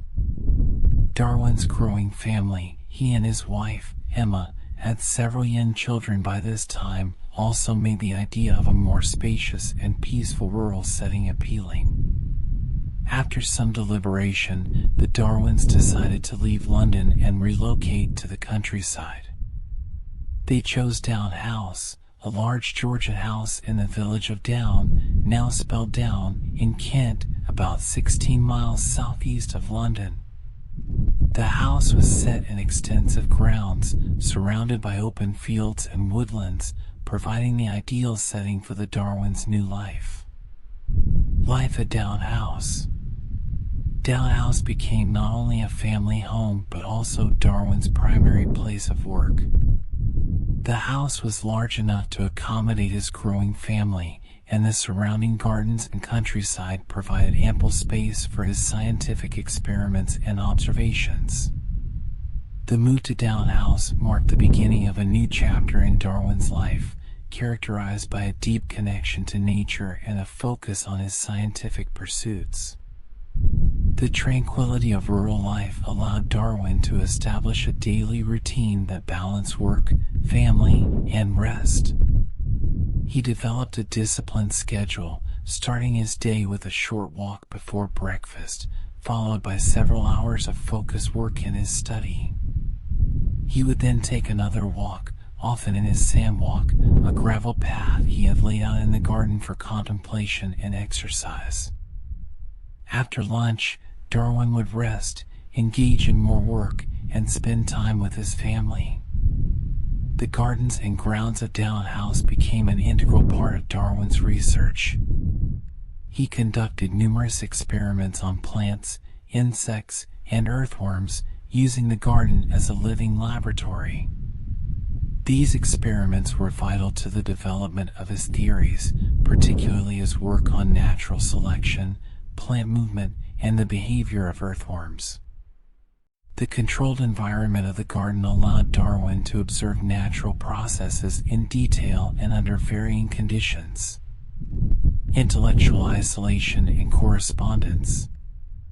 While the rural setting of Down House provided Darwin with the peace and focus he needed, it also led to a degree of intellectual isolation. Unlike in London, where he could easily meet with other scientists and attend lectures and meetings, living in Down meant that Darwin had fewer opportunities for face-to-face interactions with his peers. To overcome this isolation, Darwin relied heavily on correspondence. He maintained an extensive network of correspondence, exchanging letters with scientists, naturalists, and intellectuals from around the world. These letters were a crucial part of Darwin's work, allowing him to stay informed about the latest developments in science, gather data, and share his own findings. The exchange of ideas through correspondence helped Darwin refine his theories and kept him connected to the broader scientific community. Darwin's intellectual life at Down House was also enriched by visits from friends and colleagues. Although these visits were less frequent than his social interactions in London, they provided valuable opportunities for discussion and collaboration. Visitors to Down House included some of the leading figures in science at the time, such as the geologist Charles Lyell and the botanist Joseph Dalton Hooker. The impact of rural life on Darwin's work. The move to Down House had a profound impact on Darwin's work. The quiet and solitude of rural life allowed him to focus deeply on his research without the distractions of city life. The natural surroundings provided inspiration and material for his studies, reinforcing his observations about the natural world and contributing to the development of his theories. One of the most significant aspects of Darwin's work at Down House was his ability to conduct long-term experiments and observations. For example, His studies on the movement of plants and the behavior of earthworms span many years, requiring patience and careful documentation. The stable environment of Down House made it possible for Darwin to pursue these long-term projects without interruption. The rural setting also influenced the themes and scope of Darwin's research. Surrounded by nature, Darwin was able to observe the processes of life and death, growth and decay, competition and cooperation, all of which informed his understanding of natural selection. The observations he made in his garden and the surrounding countryside were critical to the development of his ideas, particularly those related to adaptation, species variation, and the interplay between organisms and their environment. Challenges of rural life. While the move to Down House was largely beneficial for Darwin's work in health, it was not without its challenges. The relative isolation of Down could be difficult, particularly during the harsh winter months when travel was more challenging and visits from friends were less frequent. Darwin's chronic illness also continued to affect him, and there were periods when his symptoms were so severe that he was unable to work for weeks at a time. Despite these challenges, Darwin found ways to adapt to his circumstances. The support of his wife, Emma, was crucial in helping him manage his health and maintain his work routine. Emma took on the responsibility of managing the household and caring for the children, allowing Darwin to focus on his research. Her understanding and encouragement were vital to Darwin's ability to continue his work even during periods of ill health. Legacy of Down House. Down House remains a significant site in the history of science, not only as the place where Darwin developed his theory of evolution by natural selection, but also as a symbol of the way in which environment and lifestyle can influence scientific thought. The house and its surroundings are now preserved as a museum, offering visitors a glimpse into the life and work of one of the greatest scientists in history. The years Darwin spent at Down House were some of the most productive of his life. The move to the countryside provided him with the peace and stability he needed to complete his most important work. The connection to nature that he cultivated at Down House was reflected in his research, which continues to shape our understanding of the natural world. The move from London to Down House was a pivotal moment in Charles Darwin's life, offering him the environment necessary to carry out his groundbreaking research. The rural setting allowed Darwin to immerse himself in his work, conduct long-term experiments, and observe nature closely.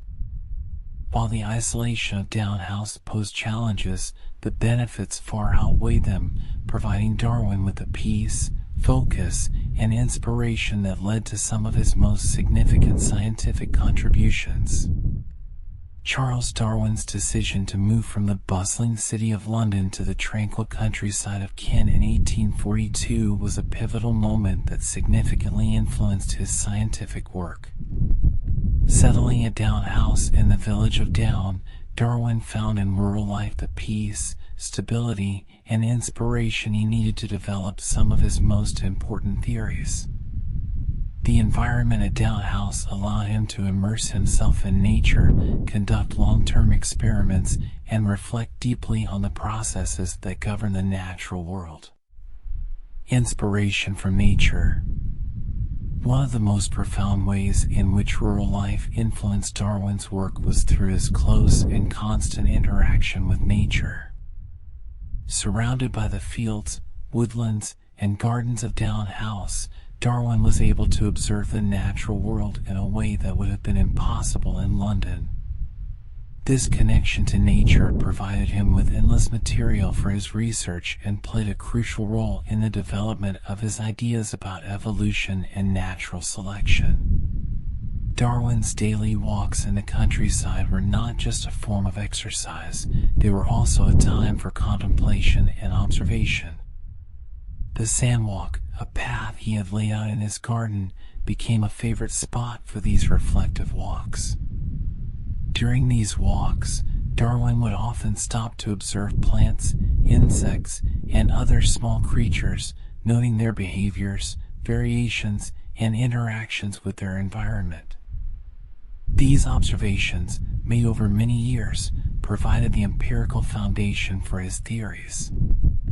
The gardens and grounds of Down House served as a living laboratory where Darwin could conduct experiments and observe natural processes up close. His studies on the fertilization of orchids, the movement of plants, and the behavior of earthworms were all conducted within the confines of his home environment.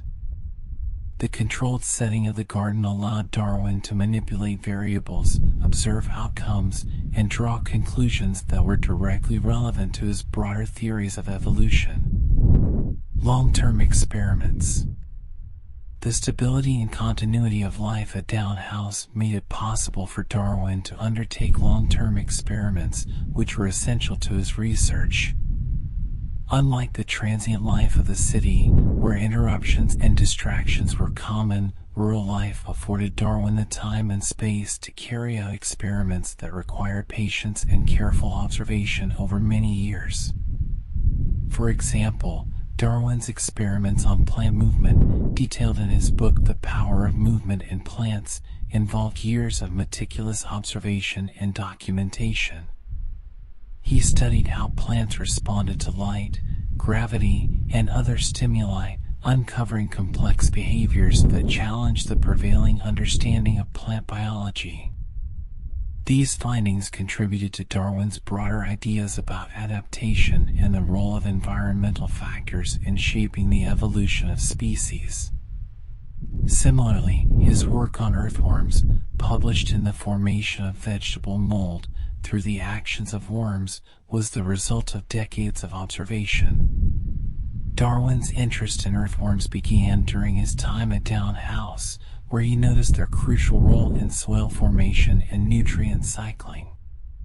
His experiments, which involved carefully designed tests and long-term monitoring, demonstrated the significant impact these small creatures have on the environment. This work not only advanced the field of ecology but also illustrated the importance of seemingly insignificant organisms in the broader web of life. Focus and reflection. The move to Down House provided Darwin with the focus and reflection necessary to develop his theories in depth.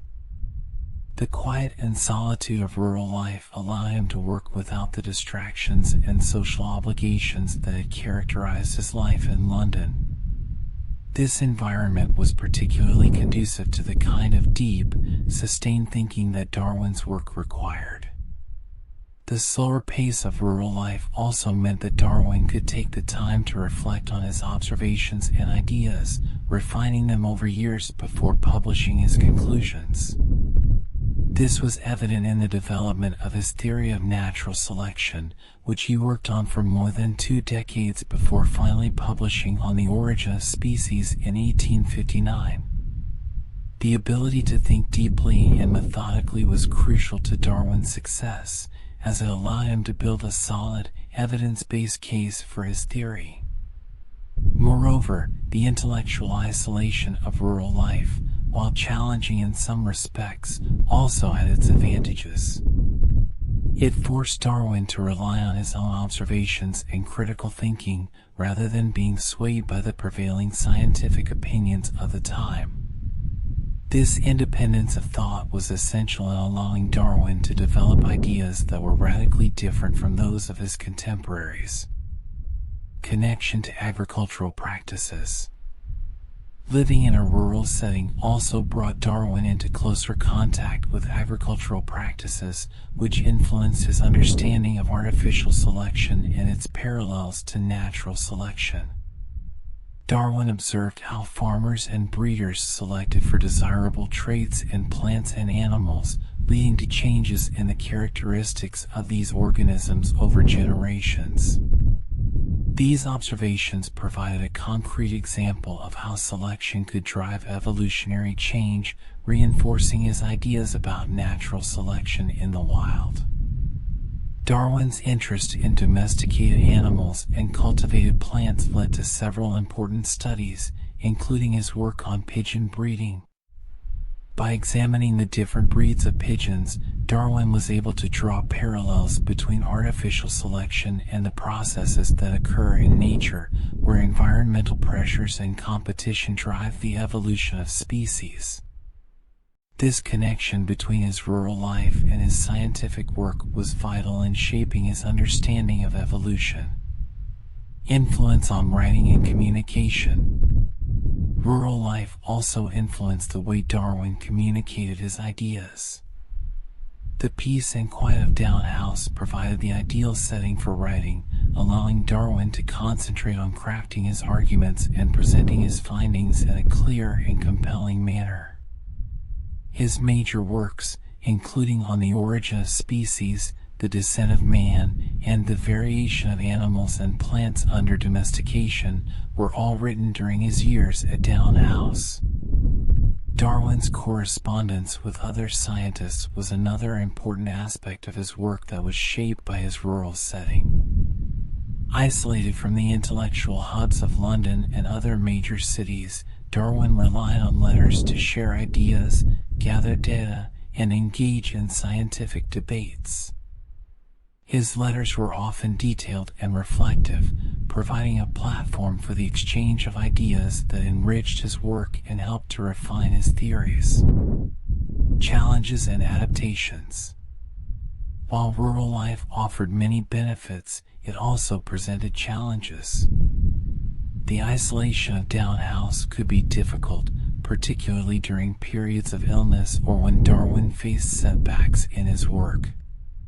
The slower pace of rural life sometimes meant that Darwin had to wait longer for feedback from his correspondents or access to the latest scientific developments.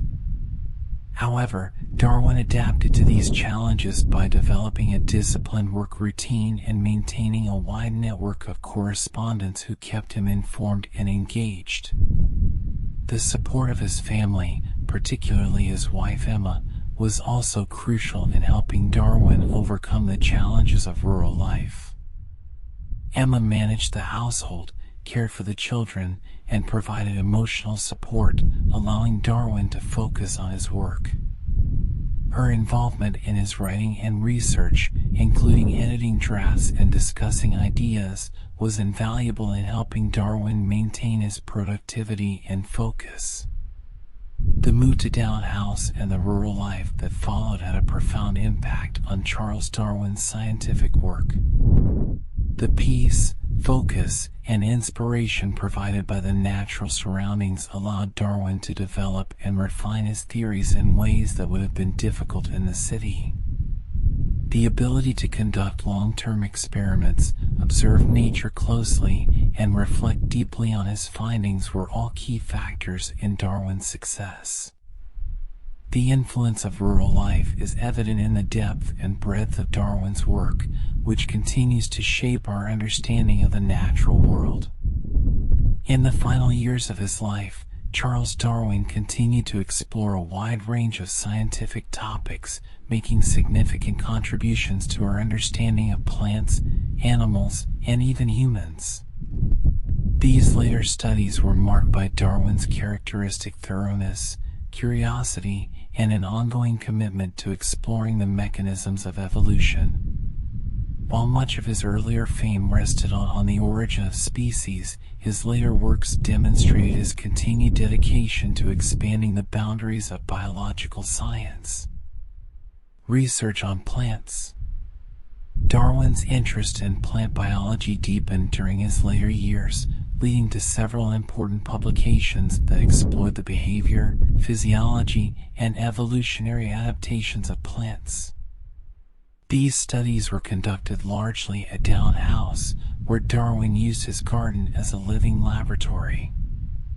The Power of Movement in Plants, 1881. Of Darwin's most significant contributions to plant biology was his work on the movement of plants, published in The Power of Movement in Plants. In this book, Darwin explored how plants respond to various stimuli such as light, gravity, and touch, a phenomenon known as tropism. Darwin's experiments revealed that the tips of plant shoots and roots are sensitive to light and gravity, and that this sensitivity directs the growth of the plant. He concluded that plants possess a form of intelligence in their ability to respond to environmental cues, a revolutionary idea at the time.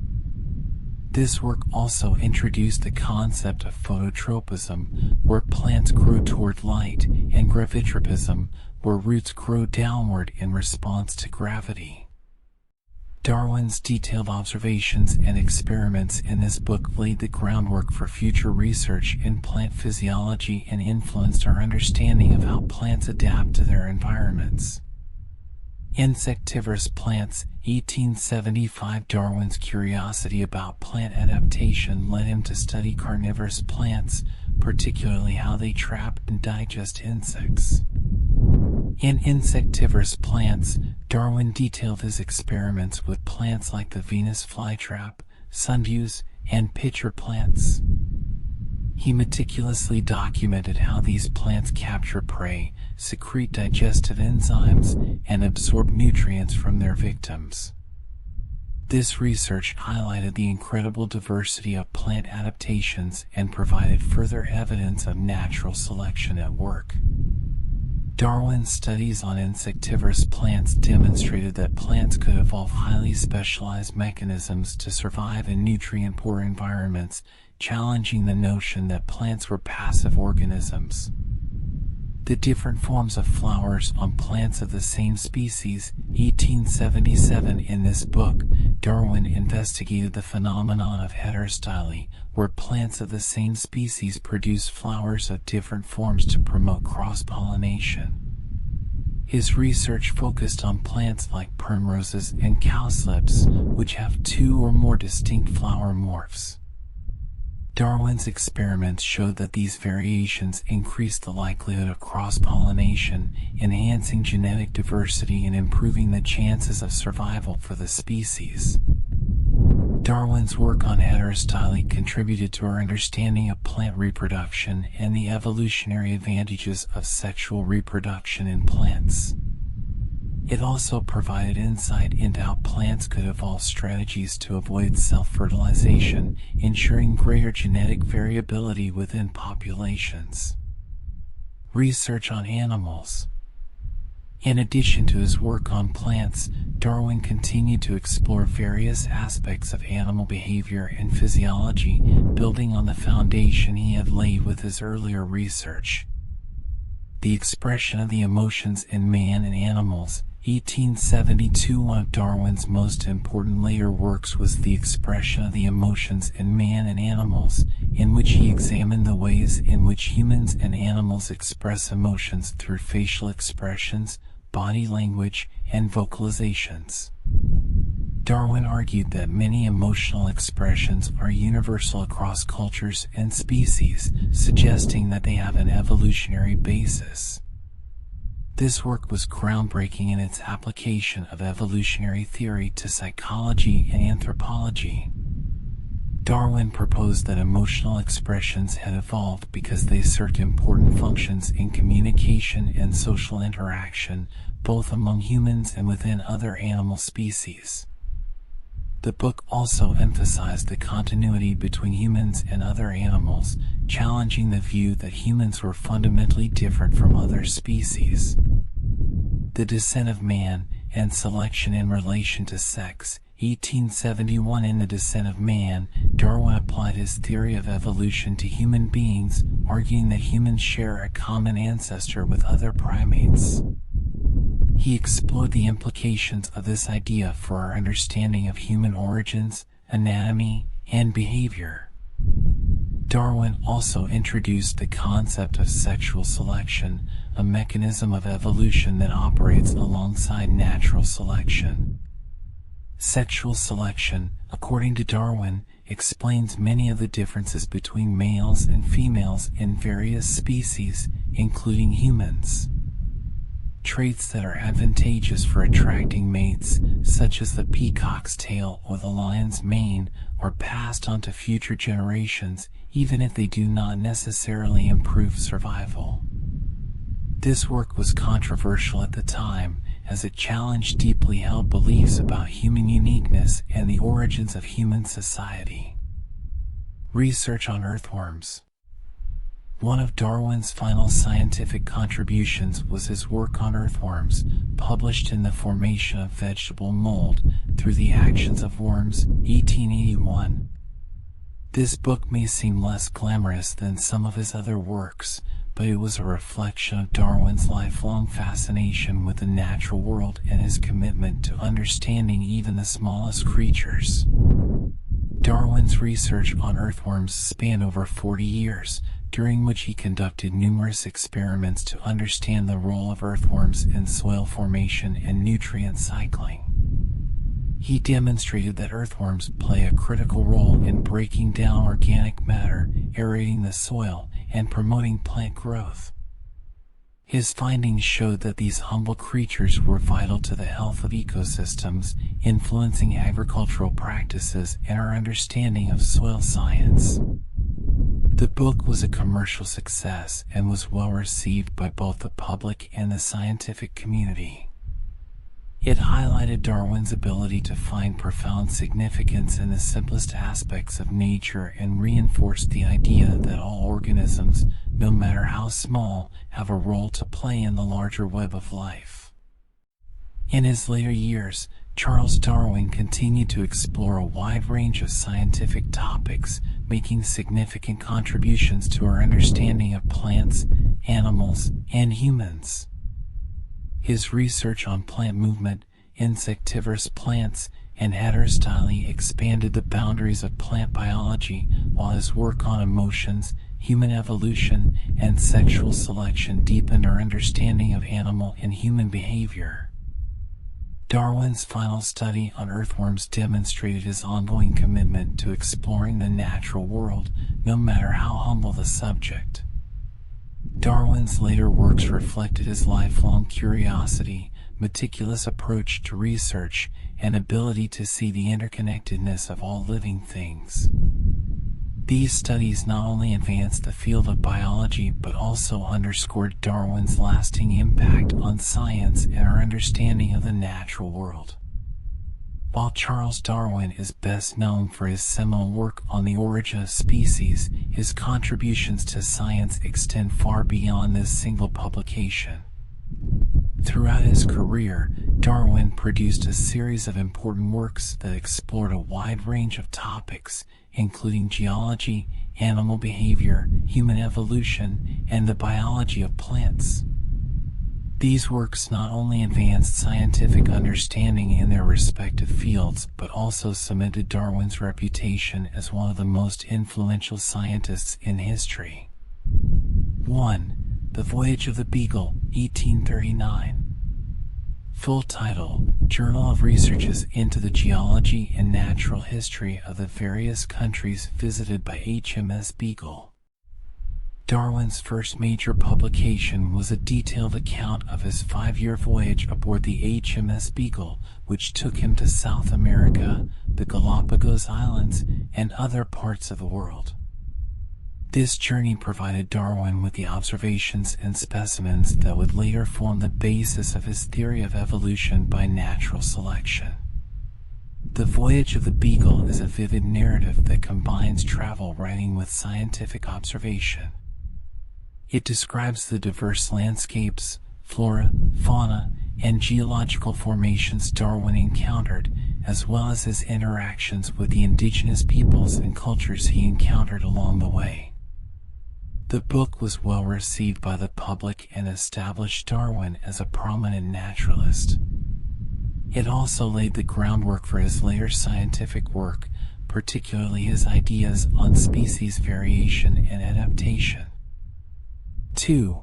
The Structure and Distribution of Coral Reefs, 1842. This work was the first of Darwin's 3 books on geology, stemming from his observations during the Beagle voyage.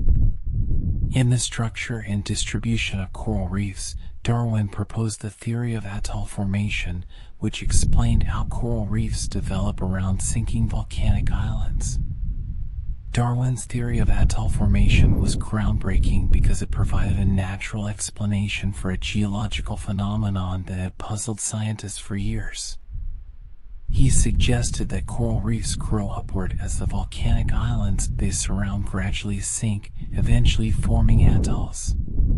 This theory was later confirmed by direct evidence and remains a fundamental concept in the study of coral reefs and marine geology. 3. Geological observations on the volcanic islands, 1844, and geological observations on South America, 1846.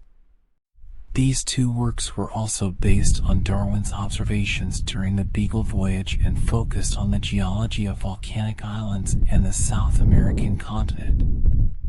In these books, Darwin explored the formation of volcanic landscapes, the uplift of the Andes, and the effects of geological processes over time. Darwin's geological observations provided important insights into the dynamic nature of the Earth's crust and contributed to the understanding of tectonic processes.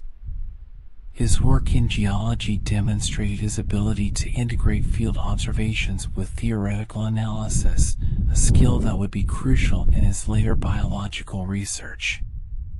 4. On the various contrivances by which British and foreign orchids are fertilized by insects, 1862. In this book, Darwin examined the complex relationships between orchids and their pollinators, demonstrating how these plants have evolved intricate mechanisms to ensure cross-pollination. His studies on orchid fertilization provided some of the first direct evidence for the role of natural selection in the evolution of complex traits. Darwin's work on orchids was not only a significant contribution to botany, but also reinforced his broader theory of evolution. By showing how specific traits in orchids were adapted to attract and utilize particular insects for pollination, Darwin provided a clear example of how natural selection drives the evolution of species. This book also influenced the emerging field of evolutionary ecology, highlighting the interdependence between species and their environments. 5. The Variation of Animals and Plants Under Domestication, 1868. This two-volume work explored the principles of heredity and variation, focusing on domesticated animals and plants. Darwin used examples from agriculture, horticulture, and animal breeding to illustrate how selective breeding can produce significant changes in the characteristics of species over time. In The Variation of Animals and Plants Under Domestication, Darwin introduced the concept of pangenesis, a hypothetical mechanism for heredity that attempted to explain how traits are passed from parents to offspring. Although the pangenesis hypothesis was later disproven, the book was an important step in Darwin's efforts to understand heredity and variation. The work provided a wealth of observational data that supported his theory of natural selection and laid the groundwork for future studies in genetics and evolution. 6. The Descent of Man and Selection in Relation to Sex, 1871.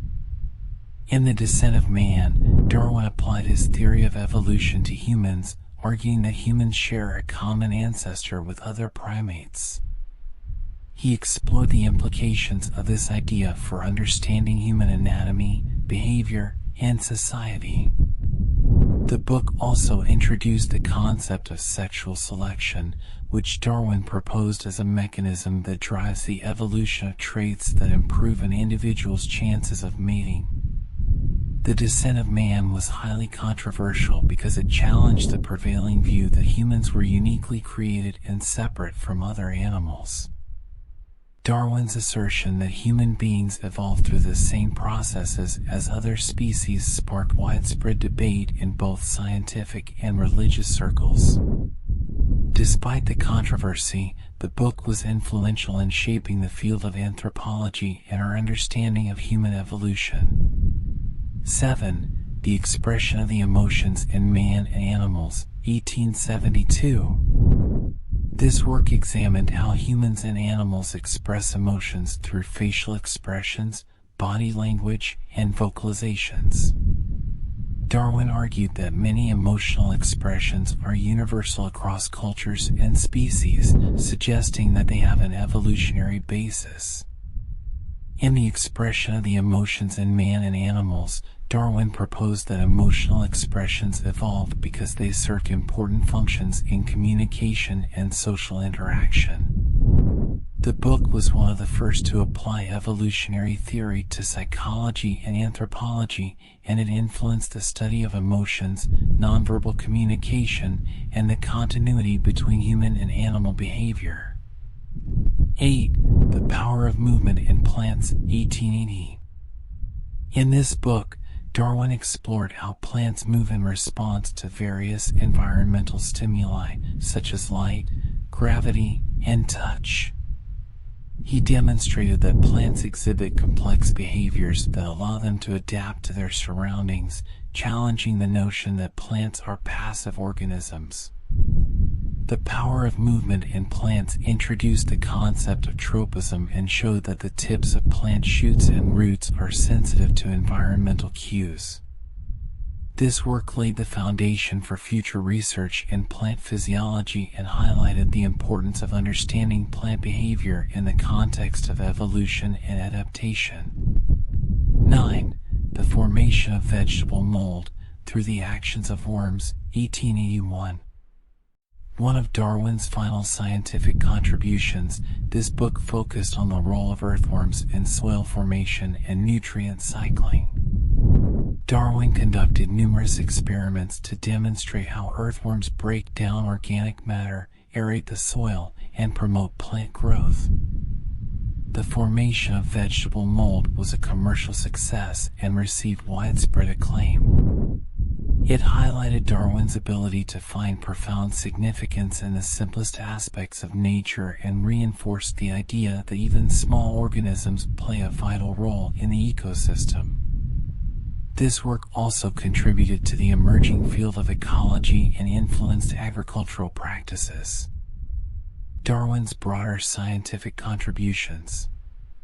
Beyond his published works, Darwin made numerous contributions to the scientific community through his extensive correspondence with other scientists, his mentorship of younger researchers, and his influence on various scientific fields. His ability to synthesize observations from diverse sources and his commitment to rigorous empirical research set a standard for scientific inquiry that continues to inspire researchers today. Darwin's work laid the foundation for modern evolutionary biology, ecology, genetics, and behavioral science. His ideas about natural selection, adaptation, and the interconnectedness of all life have had a profound and lasting impact on our understanding of the natural world. Darwin's legacy extends far beyond his individual publications, encompassing a lifetime of contributions that have shaped the course of scientific history. Charles Darwin's scientific contributions extend well beyond On the Origin of Species. His other major publications, including works on geology, plant biology, animal behavior, and human evolution, demonstrate the breadth and depth of his scientific curiosity. These works not only advance knowledge in their respective fields, but also reinforce the principles of natural selection and evolution that underpin much of modern biology. Darwin's legacy as a pioneering scientist is reflected in the lasting impact of his research and the continued relevance of his ideas in contemporary science.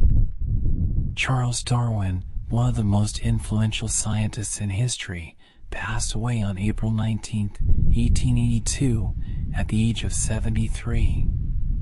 His death marked the end of a life dedicated to the pursuit of knowledge and the advancement of science. Darwin's passing was a significant event not only for his family and friends, but also for the global scientific community, which had been profoundly impacted by his groundbreaking work on evolution and natural selection. Final days and health decline. In the years leading up to his death, Darwin's health had been in steady decline. He had long suffered from a variety of chronic health issues, including severe bouts of nausea, fatigue, and gastrointestinal problems, which had plagued him since his return from the HMS Beagle voyage. Despite these ailments, Darwin remained intellectually active, continuing his research and writing almost until the end of his life. In the final months of his life, Darwin's health worsened significantly. He was bedridden for much of the time and required constant care. His wife, Emma, and his children were by his side, providing support and comfort as his condition deteriorated. The exact cause of Darwin's death remains a subject of debate among historians and medical experts, but it is generally believed that he suffered from a heart condition, possibly exacerbated by his long-standing health issues. Death at Down House. Darwin died peacefully at Down House, his family home in Kent, where he had lived and worked for over 40 years. Down House had been a place of refuge and intellectual activity for Darwin, and it was fitting that he spent his final moments in the home that had been so central to his life and work. On the evening of April 19, 1882, Darwin passed away in the presence of his family. His wife, Emma, and several of their children were at his bedside. His death was peaceful, and he was surrounded by the love and support of his family, who had been such an important part of his life. Public reaction and funeral. The news of Darwin's death was met with widespread mourning, both in Britain and around the world. Darwin was not only a respected scientist, but also a beloved public figure, admired for his humility, kindness, and dedication to the pursuit of knowledge. The scientific community recognized Darwin's death as a great loss, and tributes poured in from scientists, intellectuals, and admirers from various fields. Initially, it was planned that Darwin would be buried in the churchyard of St. Mary's Church in Down, close to his home. However, a group of influential scientists and public figures, including Darwin's close friend and colleague Thomas Henry Huxley, campaigned for Darwin to be buried in Westminster Abbey alongside other great figures of British history. Their efforts were successful, and it was decided that Darwin would be laid to rest in Westminster Abbey, a rare honor reserved for the most distinguished individuals. Darwin's funeral took place on April 26, 1882, at Westminster Abbey. It was a solemn and dignified ceremony attended by many of the leading figures of the time, including scientists, politicians, and members of the clergy. The service was conducted with full honors, reflecting the profound respect and admiration that Darwin had earned during his lifetime. Burial in Westminster Abbey. Charles Darwin was buried in Westminster Abbey, near the grave of Sir Isaac Newton, another giant of science. The decision to bury Darwin in such a prestigious location was a testament to the impact of his work and the recognition of his contributions to human knowledge. Darwin's grave in Westminster Abbey became a place of pilgrimage for those who admired his work and sought to honor his legacy. The inscription on Darwin's tomb reads simply, Charles Robert Darwin, born February 12, 1809, died April 19, 1882. The simplicity of the inscription reflects Darwin's own humility and the quiet dignity with which he lived his life. Legacy and posthumous recognition. Charles Darwin's death marked the end of an era in science, but his legacy continued to grow after his passing. The theories and ideas he developed, particularly the theory of evolution by natural selection, have had a lasting and transformative impact on science, shaping the fields of biology, anthropology, psychology, and many others. In the years following his death, Darwin's contributions were increasingly recognized and celebrated. Statues were erected in his honor, books and articles were written about his life and work, and his name became synonymous with the theory of evolution. Today, Darwin is remembered not only as a brilliant scientist but also as a symbol of the power of curiosity, perseverance, and the relentless pursuit of truth. Darwin's burial in Westminster Abbey, alongside other great figures of British history, serves as a lasting tribute to his contributions to science and his enduring influence on our understanding of the natural world. His work continues to inspire scientists and thinkers around the world, and his legacy remains a cornerstone of modern science. The death of Charles Darwin on April 19, 1882, was a moment of profound loss for the scientific community and the world at large. His passing marked the end of a life dedicated to the exploration of nature's mysteries, and his contributions to science have left an indelible mark on human knowledge. Darwin's final resting place in Westminster Abbey serves as a testament to the lasting impact of his work, and his legacy continues to inspire generations of scientists and thinkers to this day. After Charles Darwin's death on April 19, 1882, his influence on the scientific world only continued to grow. Darwin's work fundamentally transformed the way we understand life on Earth, and his legacy remains central to modern biology and many other scientific disciplines. The theories he developed, particularly the theory of evolution by natural selection, have had a profound and lasting impact on science, philosophy, and society as a whole. Recognition and honor in the scientific community. Darwin's death was widely mourned by the scientific community, which recognized his contributions as groundbreaking and unparalleled. His burial in Westminster Abbey alongside other great figures like Sir Isaac Newton and Charles Lyell symbolized the recognition of his work at the highest level. The decision to honor Darwin in such a prestigious way reflected the profound respect and admiration he had earned among his peers. Following his death, numerous tributes were made in Darwin's honor. Scientific societies, universities, and institutions around the world commemorated his life and work. In 1885, a statue of Darwin was unveiled at the Natural History Museum in London, a testament to his enduring influence on the study of natural history and evolution.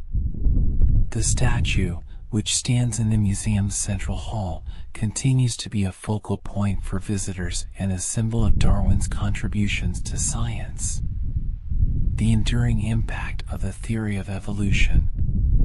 Darwin's theory of evolution by natural selection revolutionized the biological sciences. It provided a unifying framework for understanding the diversity of life and the processes that drive change over time. The theory challenged existing views on the fixed nature of species and the role of divine intervention in creation, leading to a profound shift in scientific thought. After Darwin's death, his ideas continued to gain acceptance and were further developed by subsequent generations of scientists. The modern synthesis of the early 20th century, which integrated Darwin's theory of natural selection with Mendelian genetics, provided a more complete understanding of evolution and heredity. This synthesis solidified evolution as the central organizing principle of biology. Darwin's work also laid the groundwork for the development of new scientific fields, such as genetics, ecology, and evolutionary psychology. His ideas about adaptation, speciation, and the interconnectedness of all living organisms continue to influence research in these areas. Evolutionary theory has become a cornerstone of modern science, shaping our understanding of everything from the behavior of organisms to the structure of ecosystems and the evolution of human society. Influence on other disciplines. Darwin's impact extended beyond biology, influencing a wide range of disciplines, including anthropology, psychology, sociology, and philosophy.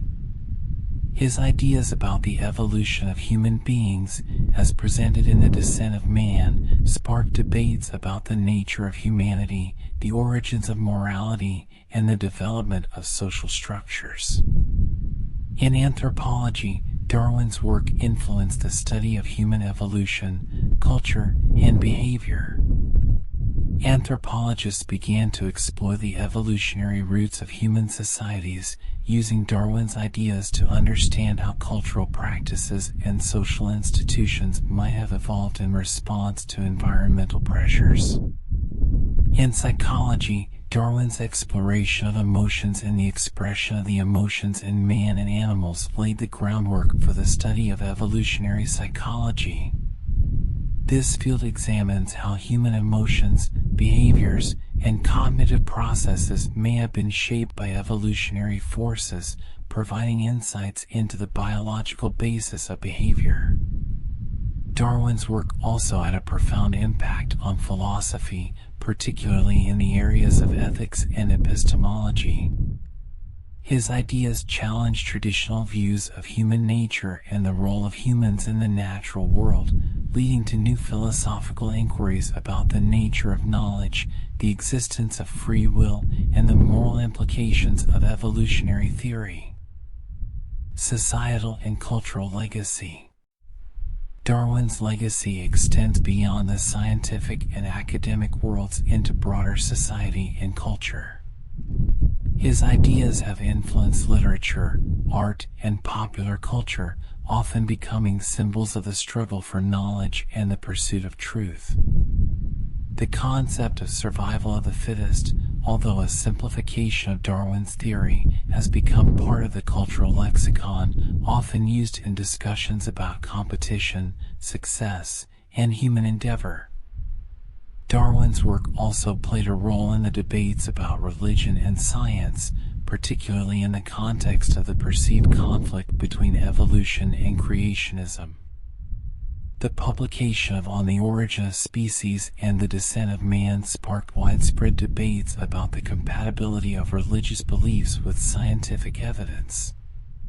These debates continue to this day, with Darwin's work often at the center of discussions about the relationship between science and religion.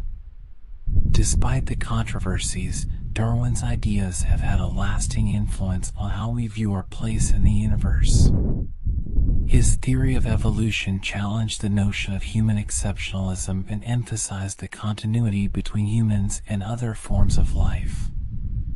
This perspective has contributed to a broader understanding of environmental conservation and the ethical treatment of animals, as well as a recognition of the interconnectedness of all life on Earth. Continuing influence and research. Today, Charles Darwin's influence is evident in the ongoing research and discoveries in evolutionary biology and related fields. New evidence continues to support and expand upon his ideas, from the discovery of genetic mechanisms underlying evolution to the study of the fossil record and the diversity of life. Darwin's work remains a central part of scientific education, with his theories forming the foundation of biology curricula around the world. His legacy is celebrated annually on Darwin Day, February 12th, which commemorates his birthday and his contributions to science. Moreover, the concept of evolution continues to inspire scientific inquiry into the origins and development of life, the complexity of ecosystems, and the future of biodiversity. As new technologies and methodologies emerge, researchers continue to build on Darwin's work, exploring the intricacies of life and the processes that have shaped the natural world. Charles Darwin's death in 1882 marked the end of a remarkable life, but his legacy has only grown stronger with time. His contributions to science have had a profound and lasting impact, shaping the way we understand the natural world and our place within it. Darwin's work laid the foundation for modern biology and continues to influence a wide range of disciplines, from anthropology and psychology to philosophy and sociology. Darwin's legacy is not only scientific but also cultural, as his ideas have permeated society and continue to inspire discussions about knowledge, ethics, and the human condition. Today, Darwin is remembered as one of the greatest scientists in history, and his influence remains as powerful and relevant as ever. Charles Darwin, the renowned naturalist and the father of the theory of evolution, was laid to rest in Westminster Abbey, one of the most prestigious burial places in the United Kingdom. His grave in this iconic church stands as a testament to the profound impact of his scientific contributions and the deep respect he commanded during his lifetime and beyond. Darwin's final resting place is not just a burial site, it is a symbol of the lasting legacy he left on the world of science and human knowledge. The decision to bury Darwin in Westminster Abbey. When Charles Darwin passed away on April 19, 1882, his family initially planned for him to be buried in the churchyard of St. Mary's Church in Down, Kent, near his beloved home, Down House. However, recognizing the significance of Darwin's contributions to science, a group of influential friends, colleagues, and scientists, including Thomas Henry Huxley, known as Darwin's bulldog for his staunch defense of Darwin's theories, proposed that Darwin be buried in Westminster Abbey. Westminster Abbey is one of the most important religious buildings in the United Kingdom and has long been the burial place of British monarchs, national heroes, and other distinguished figures. The idea of burying Darwin in the Abbey was not just an honor for Darwin himself, but also a recognition of the importance of science in British society. The proposal quickly gained support, and the Dean of Westminster Abbey, George Granville Bradley, agreed to the request, understanding that Darwin's burial in the Abbey would be a significant event. The funeral and burial. Darwin's funeral took place on April 26, 1882, just 1 week after his death. The service was attended by a large gathering of mourners, including many of the leading figures in British science, politics, and society. It was a solemn and dignified ceremony, reflecting the deep respect and admiration that Darwin had earned over his lifetime. The funeral procession entered Westminster Abbey, accompanied by the somber tolling of the Abbey's bells. The service was conducted by the clergy of the Abbey and included readings and hymns that reflected Darwin's life and work. Despite Darwin's agnostic views on religion, the service was a traditional Anglican funeral, underscoring the respect that was afforded to him by both the religious and scientific communities. Darwin's grave was prepared in the nave of Westminster Abbey, close to the graves of other great scientists, including Sir Isaac Newton and John Herschel. The decision to bury Darwin near Newton was particularly significant, as it symbolized Darwin's place among the greatest minds in the history of science. The location of Darwin's grave in such esteemed company highlighted the recognition of his work as foundational to our understanding of the natural world. The grave and inscription. The grave of Charles Darwin is marked by a simple yet elegant stone slab, in keeping with the modesty and humility that characterized Darwin's life. The stone bears the inscription, Charles Robert Darwin, born February 12, 1809, died April 19, 1882. The simplicity of the inscription reflects Darwin's own character, unassuming, dedicated to the pursuit of knowledge, and uninterested in personal accolades. The lack of any elaborate epitaph or description on the gravestone is fitting for a man who was more concerned with the substance of his work than with seeking fame. The location of Darwin's grave within the Abbey has made it a place of pilgrimage for scientists, scholars, and admirers from around the world. Visitors to the Abbey often pause at Darwin's grave to pay their respects to the man whose work changed the course of science and our understanding of life on Earth. Symbolism and legacy. Darwin's burial in Westminster Abbey carries deep symbolic significance. It represents the acceptance of scientific achievement within the broader context of British national heritage and culture. At a time when Darwin's ideas were still the subject of intense debate, his burial in Westminster Abbey was a powerful statement about the importance of science in society. The grave itself has become a symbol of the ongoing dialogue between science and religion. Darwin's theory of evolution by natural selection challenged traditional religious views of creation, and his burial in a religious institution like Westminster Abbey reflects the complex relationship between scientific discovery and religious belief. Over time, Darwin's presence in the Abbey has come to symbolize the reconciliation of these two domains of thought, illustrating how scientific ideas can be embraced within a broader cultural and spiritual framework. Visiting Darwin's grave. Today, Charles Darwin's grave is one of the most visited spots in Westminster Abbey. Tourists, scientists, students, and admirers from all walks of life visit the site to honor Darwin's memory and reflect on his contributions to science. The grave is situated in the nave, near the entrance, making it easily accessible to visitors. The proximity to the graves of other renowned figures like Isaac Newton serves as a reminder of the continuum of scientific progress and the enduring impact of Darwin's work. For many, visiting Darwin's grave is an opportunity to reflect on the history of science and the ways in which Darwin's ideas have shaped our understanding of the natural world. The simplicity of the grave contrasts with the monumental nature of Darwin's achievements, reminding visitors that even the most profound contributions to human knowledge can come from individuals who value humility and dedication over personal glory. Charles Darwin's grave in Westminster Abbey is more than just a burial site. It is a symbol of the lasting legacy he left on the world. His burial in such a prestigious location reflects the profound respect and admiration that Darwin earned through his life's work. The simplicity of his grave contrasts with the monumental impact of his scientific contributions, serving as a reminder of the power of ideas and the enduring influence of those who seek to understand the natural world.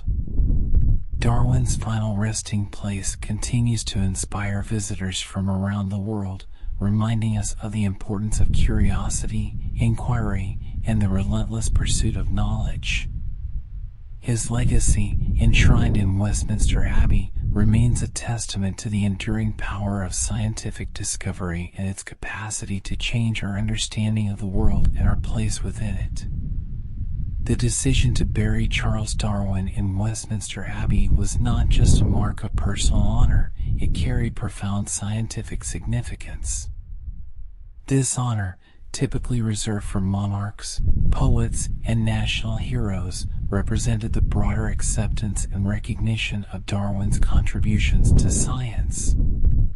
It also symbolized the increasing importance of scientific achievement in British society and the world at large. The placement of Darwin among the greats of British history in such a revered location offers a unique opportunity to reflect on the intersection of science, society, and culture, and to assess the long-term impact of his work.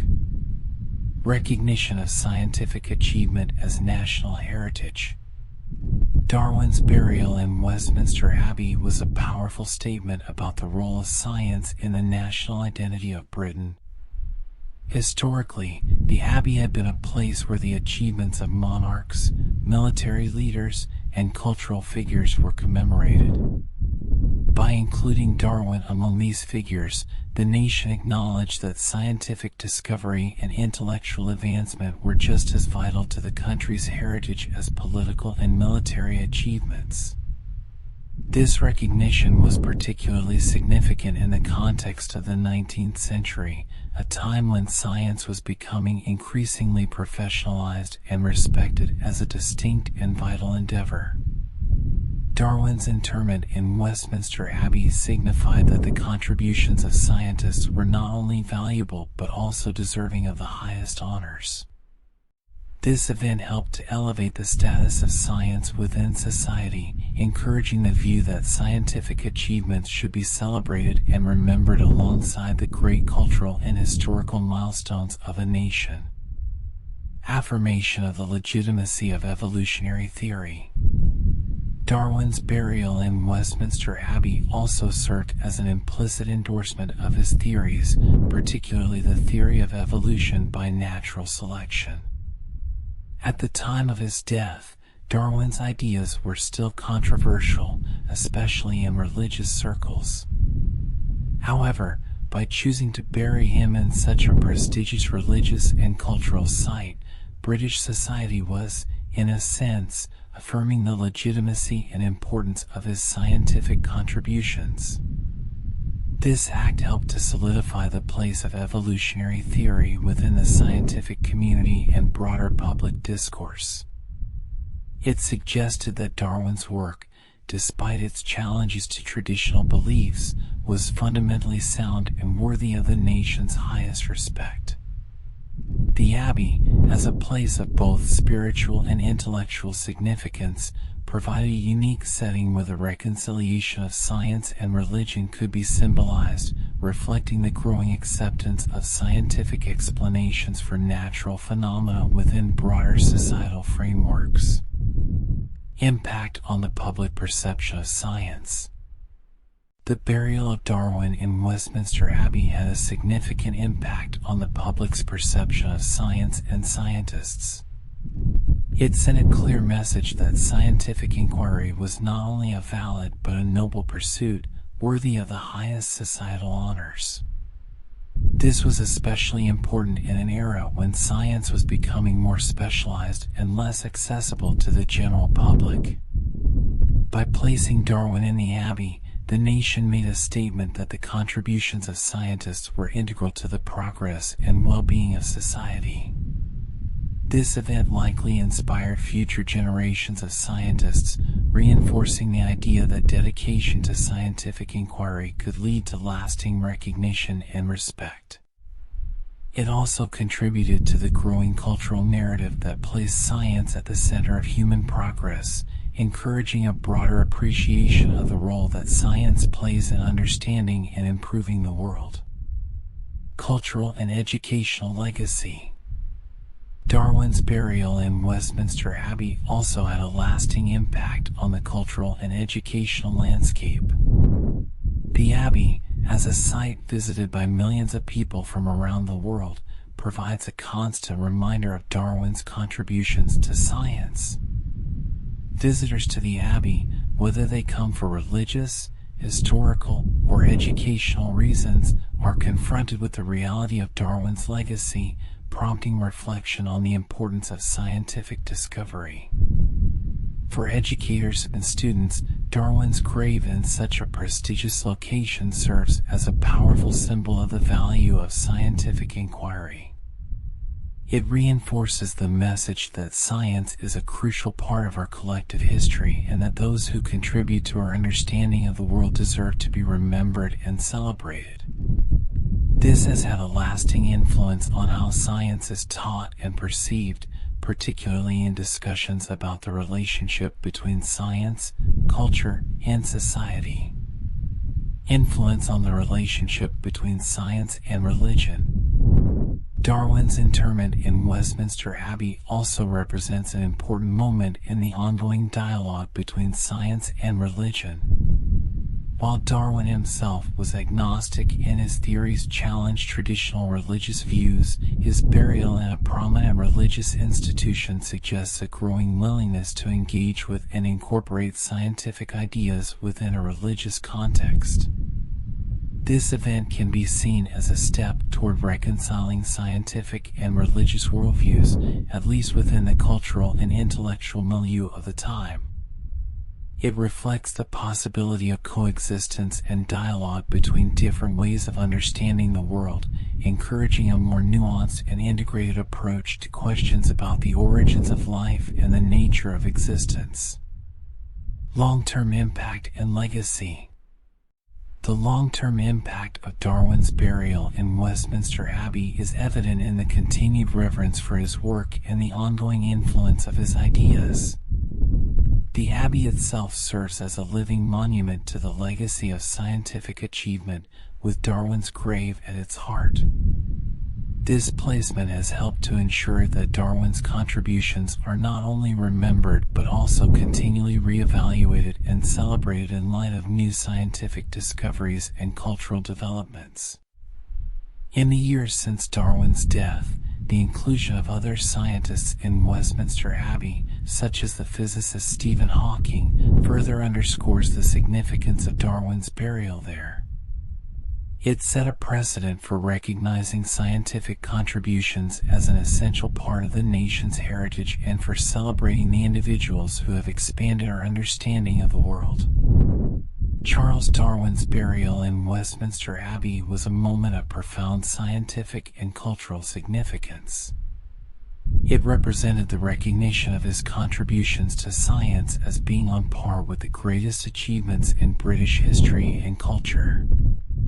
The decision to honor Darwin in this way helped to elevate the status of science in society, affirm the legitimacy of evolutionary theory, and influence the public's perception of the role of scientists.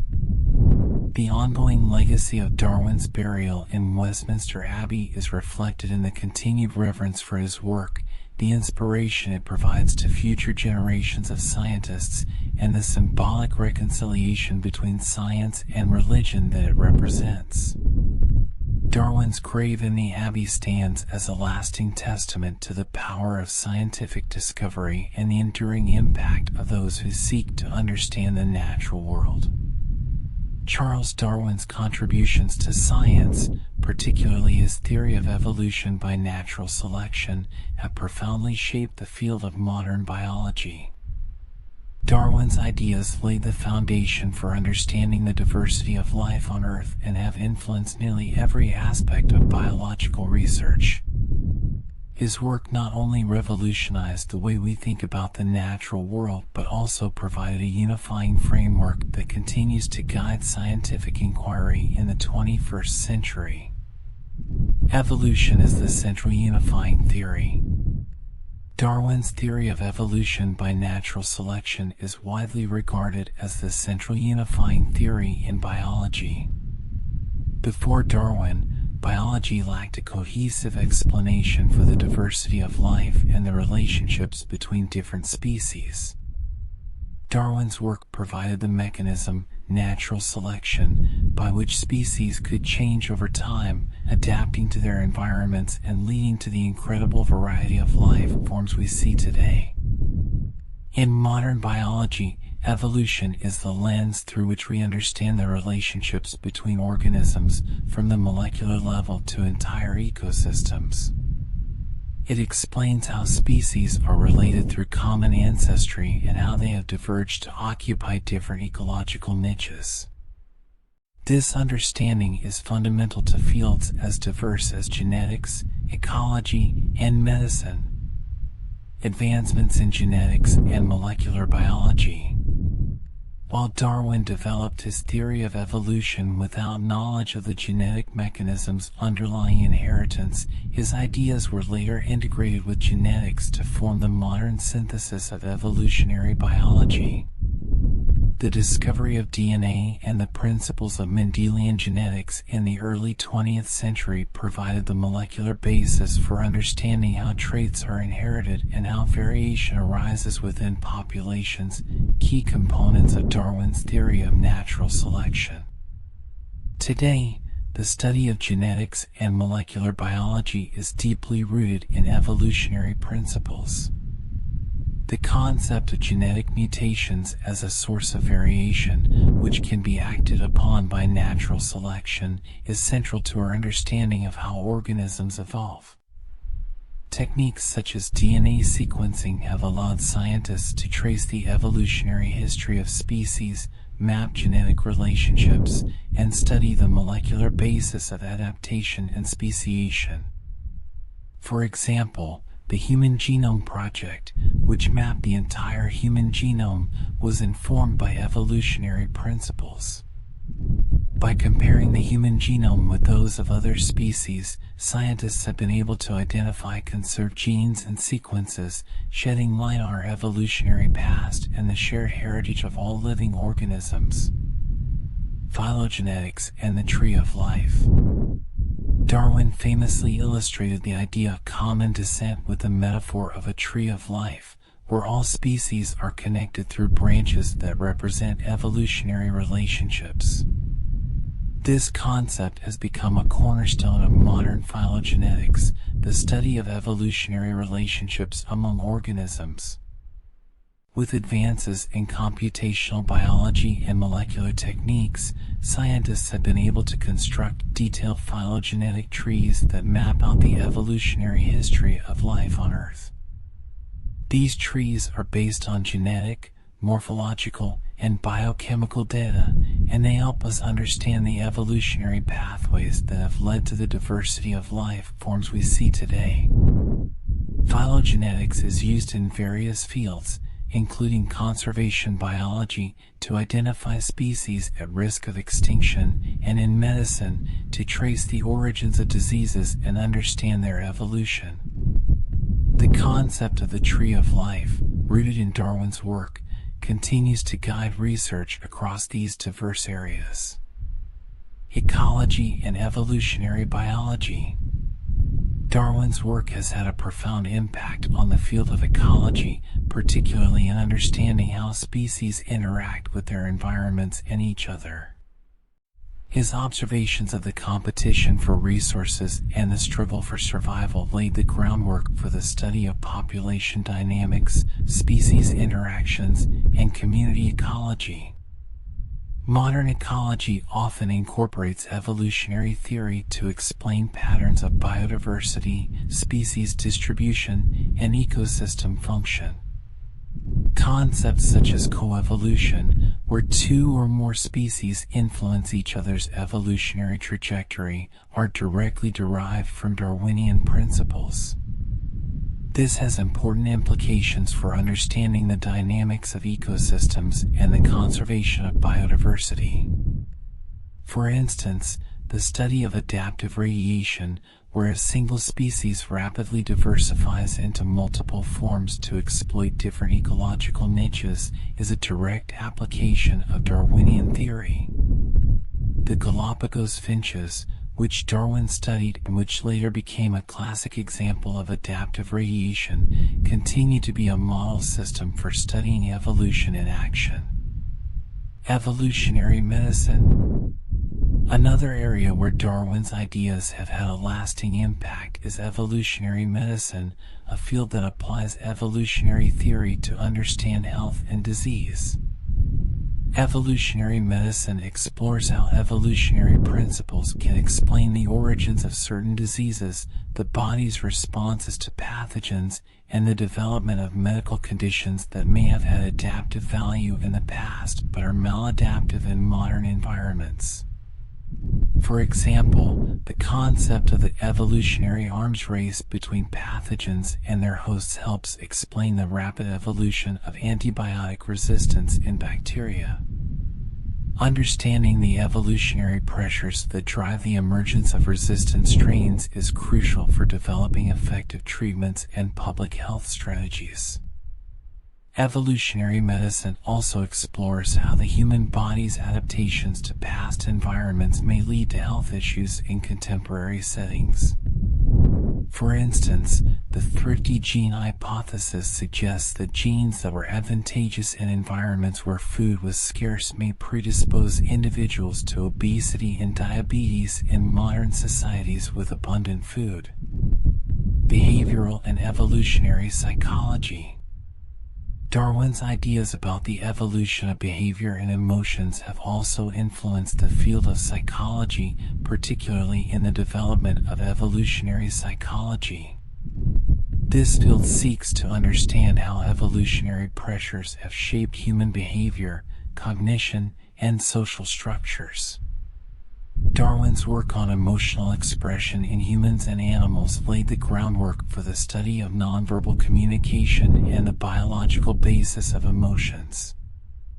Evolutionary psychology builds on these ideas to explore how behaviors such as mate selection, parenting, social cooperation, and aggression may have evolved to solve adaptive problems faced by our ancestors. This approach has provided insights into a wide range of human behaviors, from the universality of certain facial expressions to the evolutionary roots of social behaviors like altruism and competition. Conservation biology and environmental science. The principles of natural selection and adaptation are also central to the fields of conservation biology and environmental science. Understanding the evolutionary processes that generate and maintain biodiversity is crucial for developing effective conservation strategies in the face of habitat loss, climate change, and other environmental pressures. Darwin's ideas about the interconnectedness of all life have informed efforts to preserve ecosystems and protect endangered species. Conservation biologists use evolutionary theory to assess the genetic diversity of populations, identify key evolutionary lineages for protection, and develop strategies to maintain the resilience of ecosystems.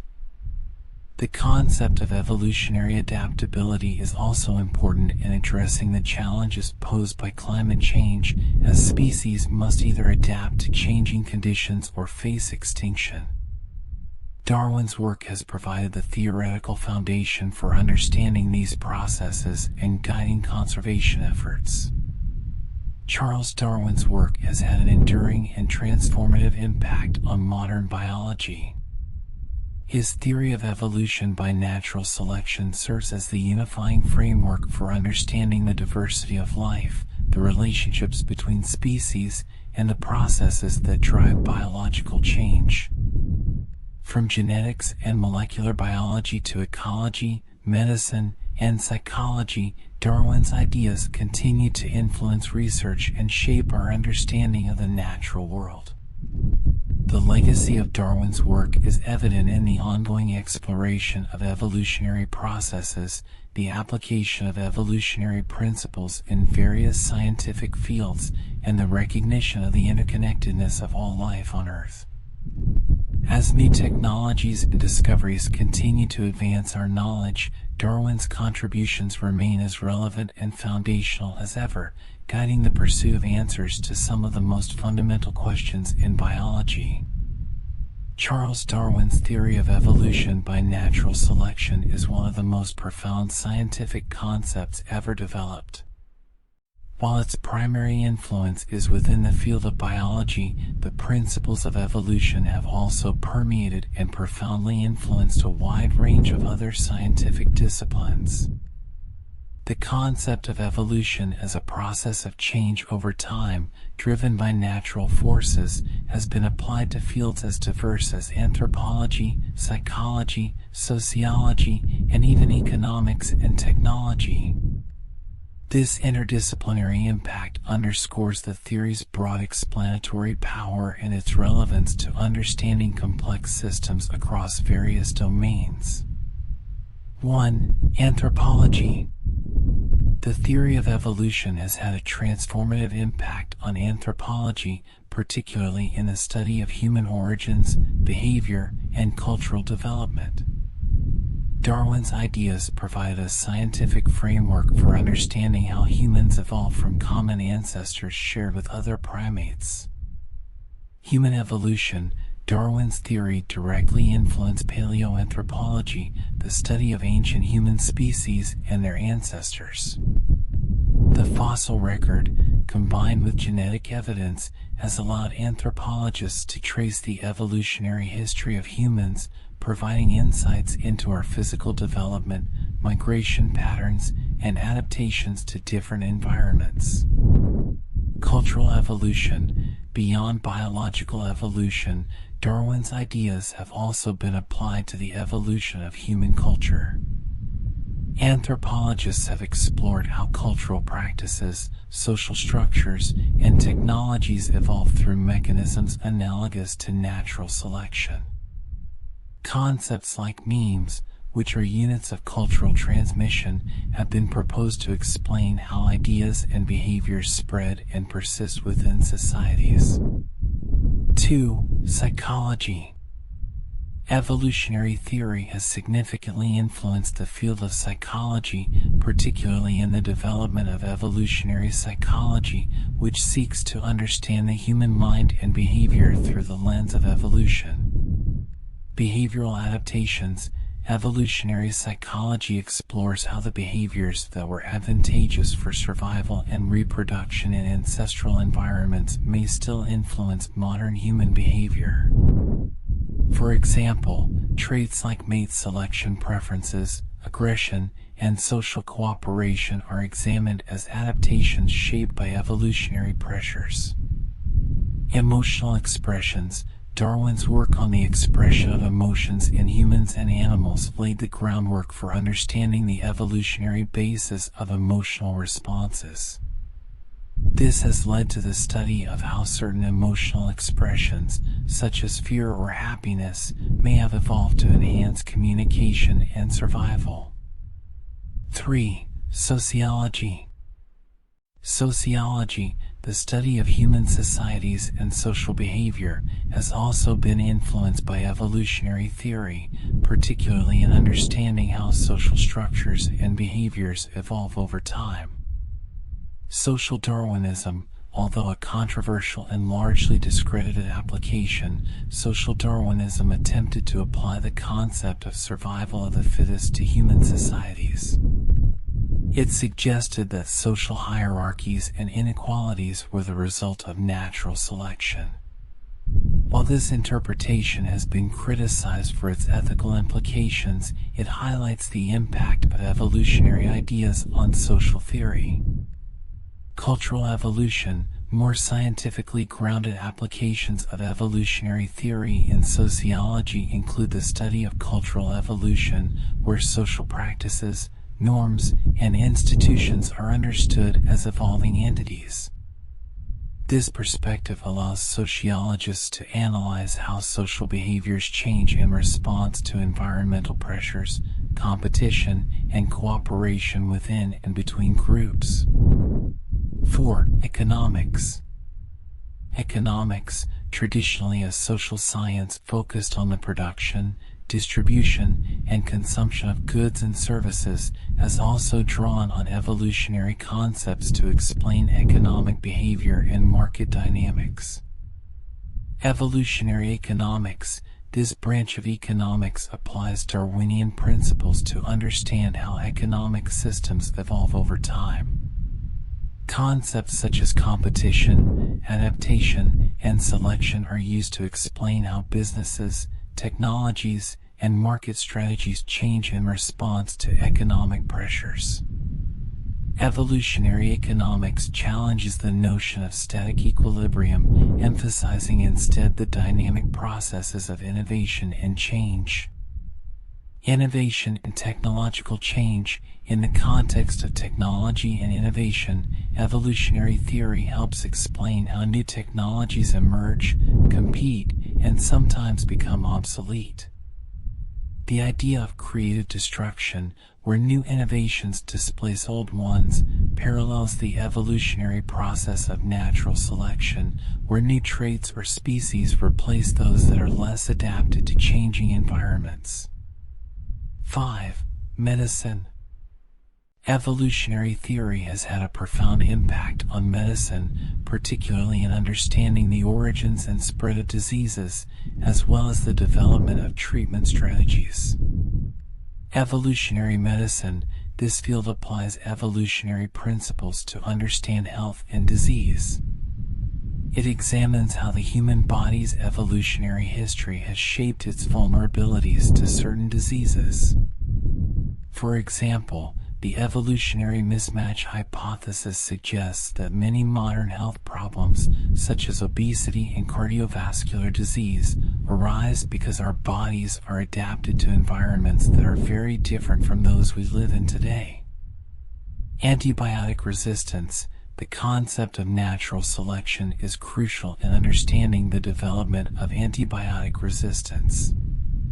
Pathogens, such as bacteria, evolve rapidly, and the overuse or misuse of antibiotics can select for resistant strains, making infections harder to treat. Understanding these evolutionary dynamics is essential for developing effective public health strategies and new treatments. 6. Ecology and environmental science. In ecology, evolutionary theory is fundamental to understanding the relationships between organisms and their environments, as well as the dynamics of ecosystems. Adaptive strategies. Evolutionary principles explain how species adapt to their environments through changes in behavior, physiology, and morphology. This understanding is crucial for studying biodiversity, species interactions, and the stability of ecosystems. Conservation biology. Conservation efforts are often guided by evolutionary principles, particularly the need to preserve genetic diversity and protect species that are evolutionarily distinct. Evolutionary theory helps conservationists understand the impacts of habitat loss, climate change, and human activity on the evolutionary trajectories of species. 7. Technology and artificial intelligence. The principles of evolution have also been applied in the fields of technology and artificial intelligence, AI, particularly in the development of algorithms and systems that mimic natural selection. Genetic algorithms. In computer science, genetic algorithms are optimization techniques inspired by natural selection. These algorithms are used to solve complex problems by iteratively selecting, mutating, and recombining solutions to improve their performance, much like how natural selection refines traits in biological organisms. Artificial life and evolutionary robotics. Evolutionary principles are used in the development of artificial life forms and autonomous robots. These systems evolve over time, adapting to their environments and improving their performance through simulated evolutionary processes. This approach has applications in areas such as autonomous vehicle design, robotics, and complex system optimization. 8.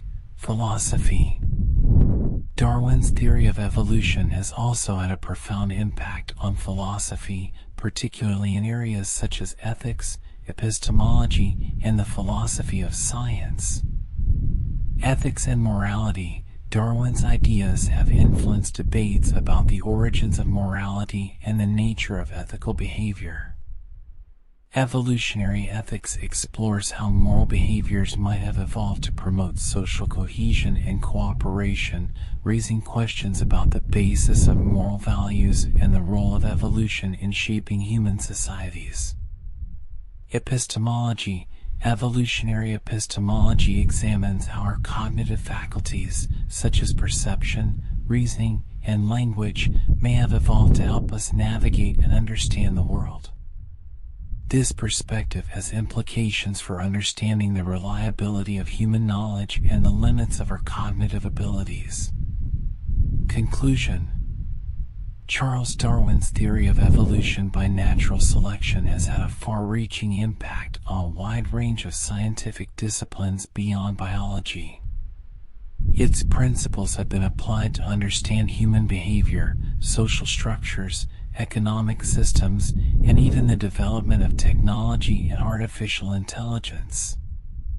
The interdisciplinary influence of evolutionary theory underscores its power as a unifying concept that explains not only the diversity of life, but also the processes of change and adaptation in complex systems across various domains. Darwin's ideas continue to shape research, inform public policy, and challenge our understanding of the natural and social worlds. As new fields emerge and existing ones evolve, the principles of evolution will likely remain central to scientific inquiry, guiding our efforts to understand the past, present, and future of life and human society. Charles Darwin's theory of evolution by natural selection, often referred to as Darwinism, has had a profound impact on scientific thought and has shaped our understanding of the natural world. However, the acceptance of Darwinism varied widely across different regions and cultures, influenced by scientific, religious, social, and political factors.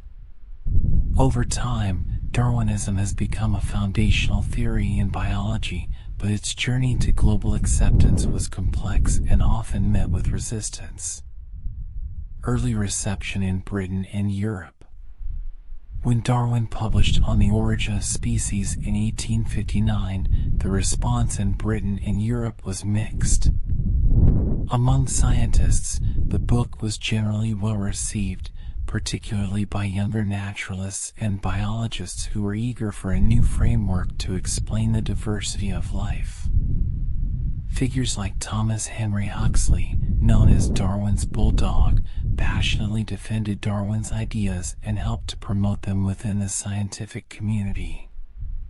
However, the theory of evolution by natural selection also faced significant opposition, particularly from religious institutions and scholars who saw it as a challenge to the traditional biblical account of creation.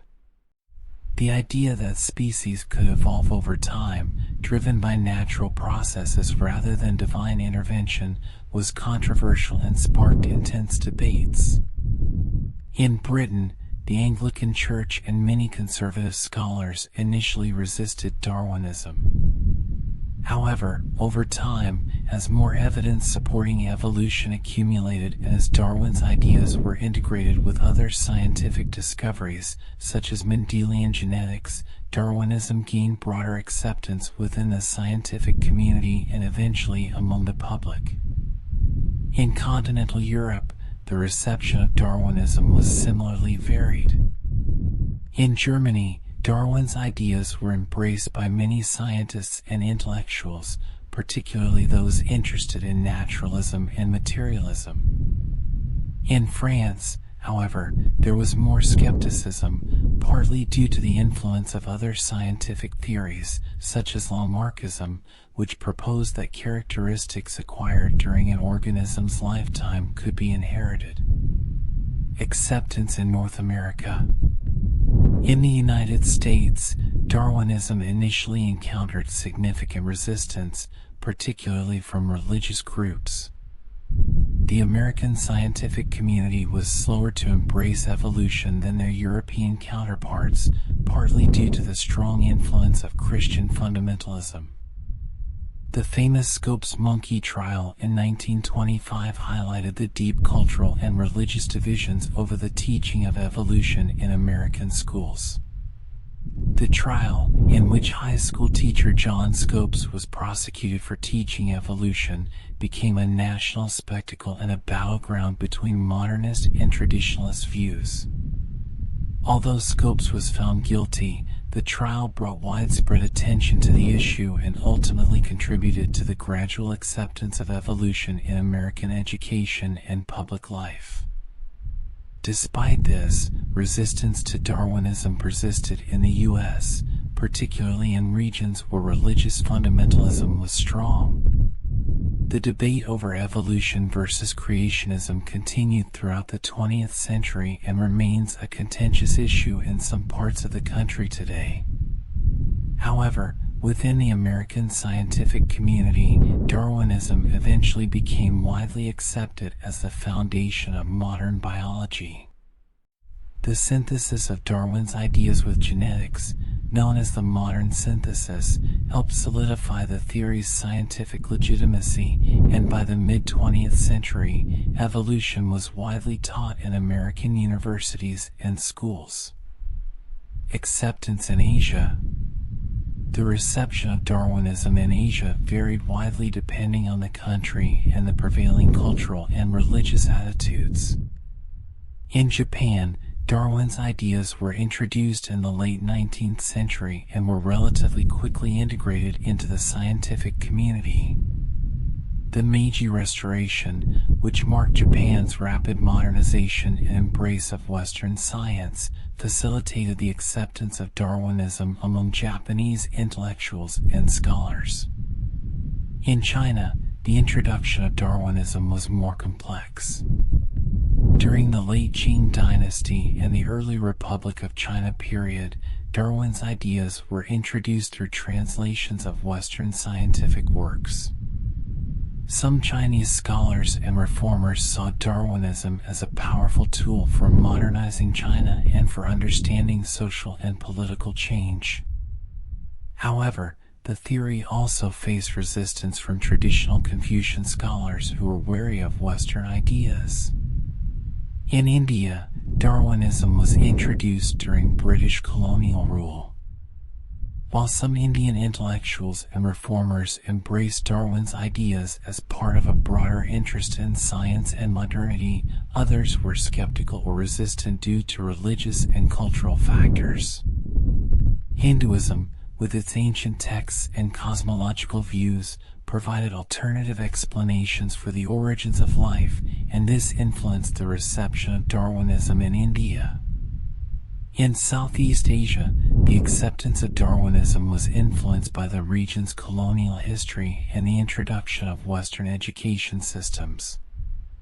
In many cases, Darwinism was taught in schools as part of the broader curriculum on Western science, but its acceptance varied depending on the local religious and cultural context.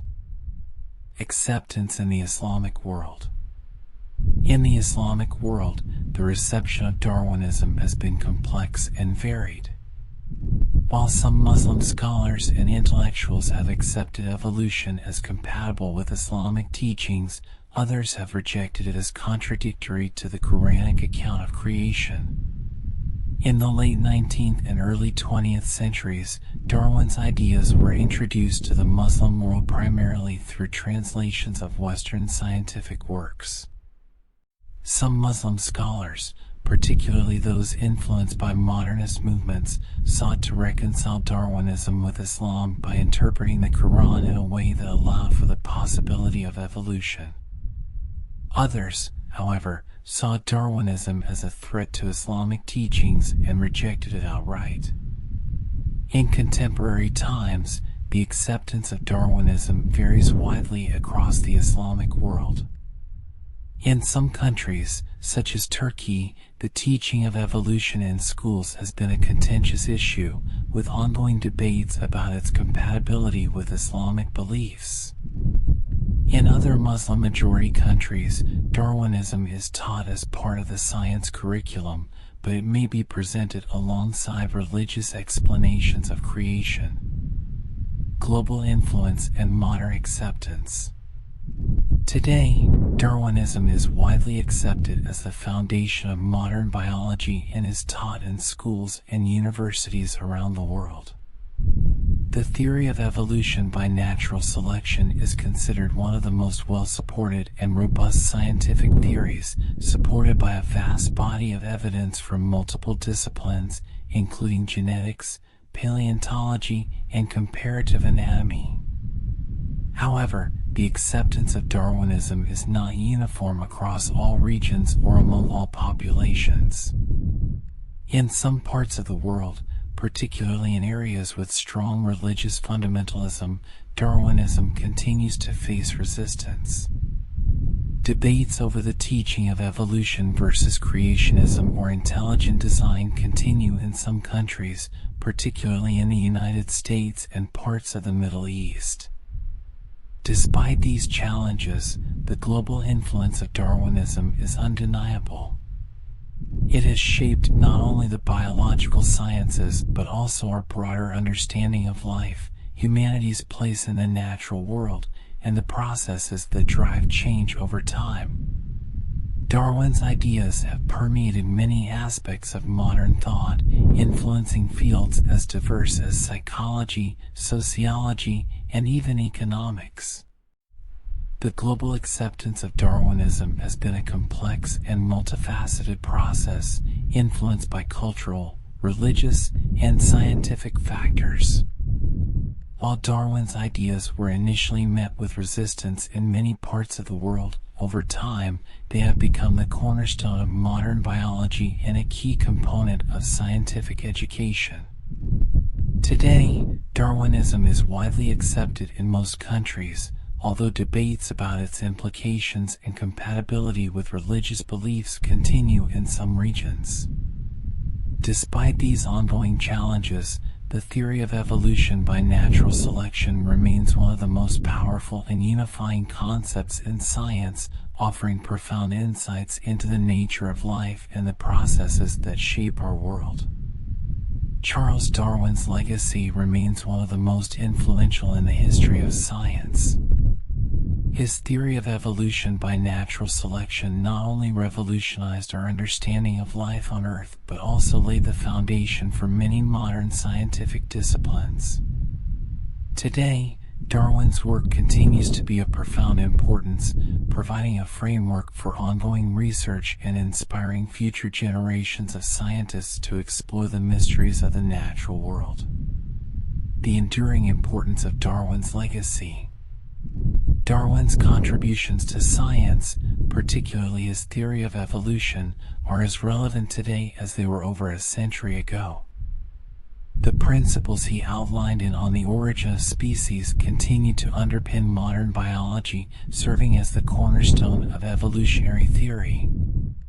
Evolutionary biology explains the diversity of life, the adaptation of organisms to their environments, and the complex relationships between species.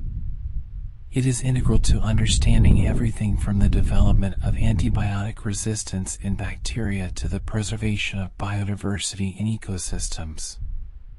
Moreover, Darwin's ideas extend beyond biology, influencing fields such as genetics, ecology, medicine, psychology, and even sociology and economics.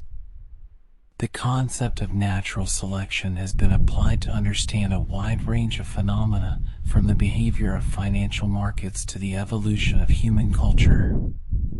This interdisciplinary influence underscores the universal applicability of Darwin's insights and their ongoing relevance to contemporary science and society.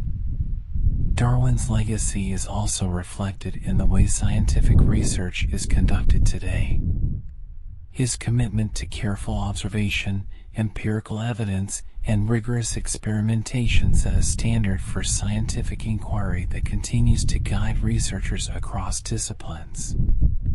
Darwin's emphasis on the importance of understanding the natural world through direct observation and data collection remains a fundamental principle of scientific practice. Inspiration for future scientists. Darwin's life and work serve as a powerful source of inspiration for future generations of scientists. His journey from a young naturalist with a passion for collecting beetles to one of the most influential figures in science is a testament to the power of curiosity, perseverance, and intellectual courage. One of the most inspiring aspects of Darwin's story is his willingness to challenge established ideas and think creatively about the natural world. Darwin's theory of evolution by natural selection was a radical departure from the prevailing views of his time, and it required immense intellectual bravery to propose such a groundbreaking idea. His example encourages future scientists to question assumptions, explore new ideas, and push the boundaries of knowledge. Darwin's interdisciplinary approach to science is another source of inspiration. He drew on insights from geology, botany, zoology, and other fields to develop his theory of evolution. This holistic approach to understanding complex phenomena is increasingly important in today's world, where many of the most pressing scientific challenges, such as climate change and biodiversity loss, require cross-disciplinary collaboration. Additionally, Darwin's perseverance in the face of adversity is a lesson in resilience for future scientists. Throughout his life, Darwin faced significant personal and professional challenges, including chronic illness and public controversy over his ideas. Yet, he remained committed to his research, producing groundbreaking work that has stood the test of time. His determination to continue working despite these obstacles serves as a reminder of the importance of perseverance in scientific endeavors. The role of Darwin's legacy in education. Darwin's legacy plays a crucial role in science education, where his ideas form the foundation of biology curricula around the world. Teaching the theory of evolution is essential for understanding the processes that shape the natural world and for appreciating the complexity of life on Earth. Educators use Darwin's work to introduce students to key concepts in genetics, ecology, and conservation, as well as to foster critical thinking skills. Beyond the classroom, Darwin's legacy is celebrated through various public outreach efforts, including museums, documentaries, and public lectures. These initiatives help to communicate the importance of Darwin's work to a broader audience and to inspire the next generation of scientists. Darwin Day, celebrated annually on February 12th, is an example of how his contributions continue to be recognized and honored worldwide. Darwin's legacy in addressing global challenges. In today's world, Darwin's legacy is particularly relevant as we face global challenges that require a deep understanding of evolutionary processes. Climate change, habitat destruction, and the rapid loss of biodiversity are all issues that demand an evolutionary perspective. Conservation efforts, for example, rely on understanding the evolutionary history of species and their ability to adapt to changing environments. Darwin's work also informs public health strategies, particularly in understanding the evolution of pathogens and the spread of diseases. The principles of natural selection are crucial in addressing the challenges posed by antibiotic resistance and emerging infectious diseases. By applying Darwinian principles, scientists and policymakers can develop more effective strategies to protect public health and manage ecological systems. Looking to the future. As we look to the future, Darwin's legacy will continue to inspire and guide scientific inquiry. The ongoing exploration of the natural world, the quest to understand the origins of life, and the study of the evolutionary processes that shape our planet are all areas where Darwin's influence will remain strong. Future scientists, inspired by Darwin's example, will undoubtedly continue to make groundbreaking discoveries that expand our understanding of life and the universe. In addition, as technology advances and new tools become available, the principles of evolution will be applied in novel ways, leading to innovations in fields such as biotechnology, artificial intelligence, and environmental science. Darwin's legacy will continue to evolve, just as the natural world he studied continues to change and adapt. Charles Darwin's legacy is one of the most enduring in the history of science. His theory of evolution by natural selection remains the foundation of modern biology and has influenced a wide range of other disciplines. Today, Darwin's work is not only a cornerstone of scientific education but also a source of inspiration for future generations of scientists.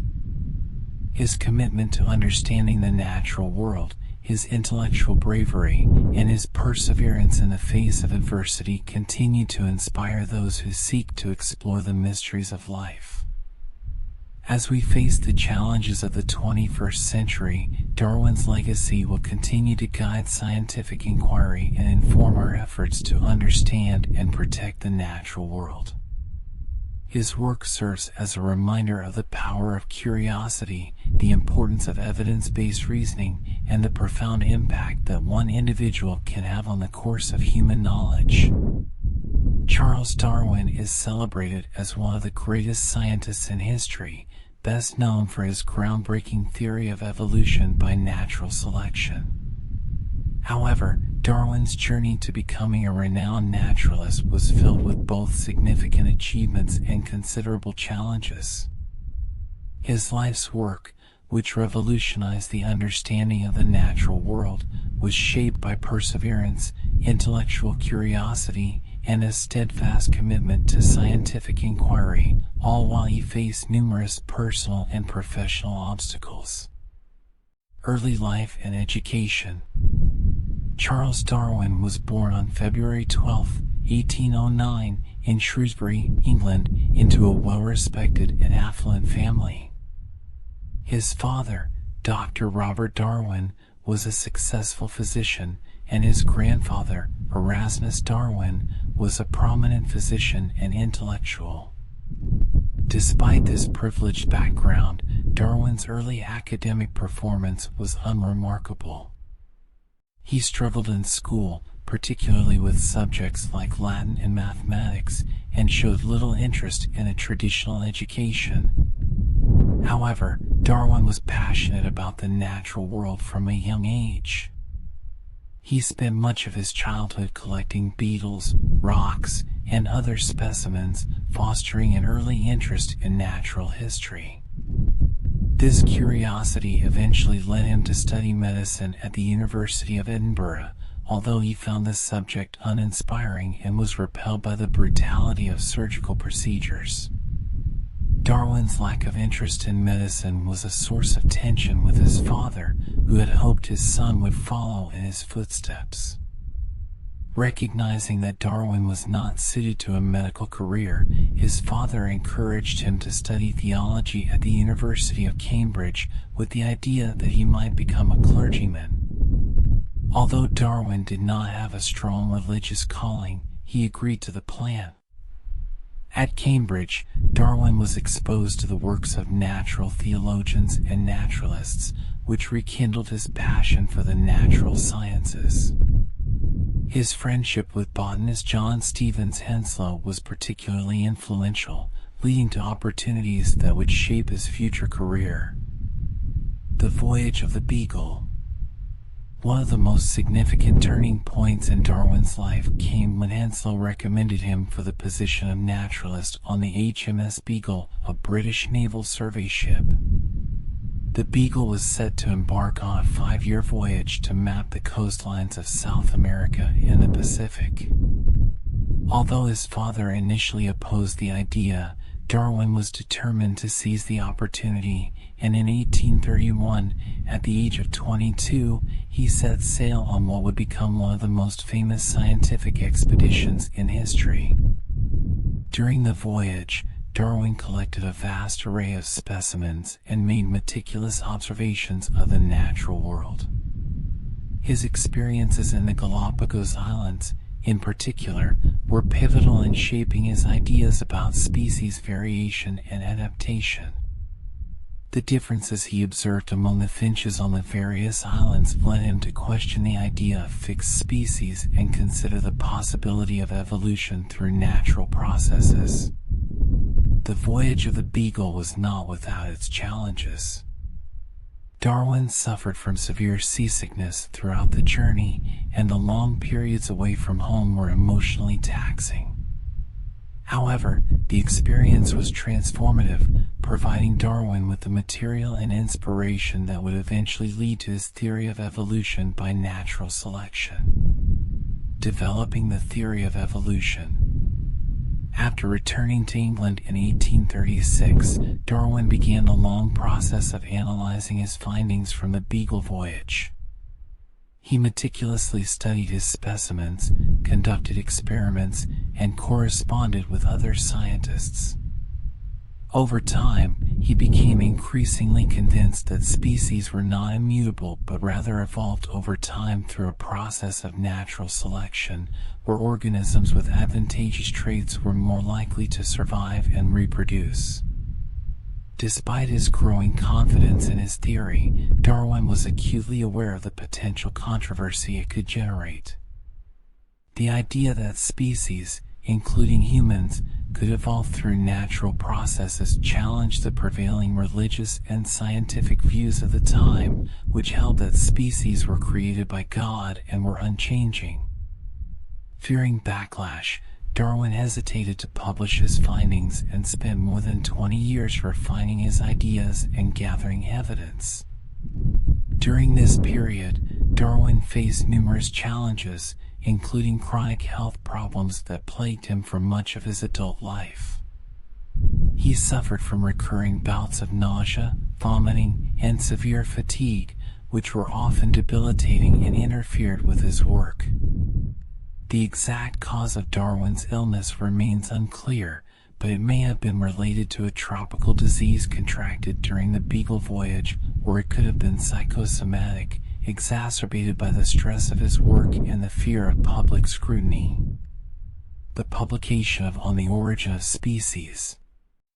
In 1858, Darwin received a letter from naturalist Alfred Russel Wallace, who had independently arrived at a theory of evolution similar to Darwin's. Wallace's letter prompted Darwin to finally publish his own work, fearing that he might lose credit for the idea he had developed over decades.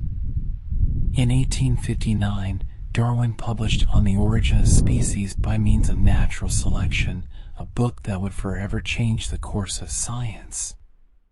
The publication of On the Origin of Species was a monumental achievement, but it was also a source of great anxiety for Darwin.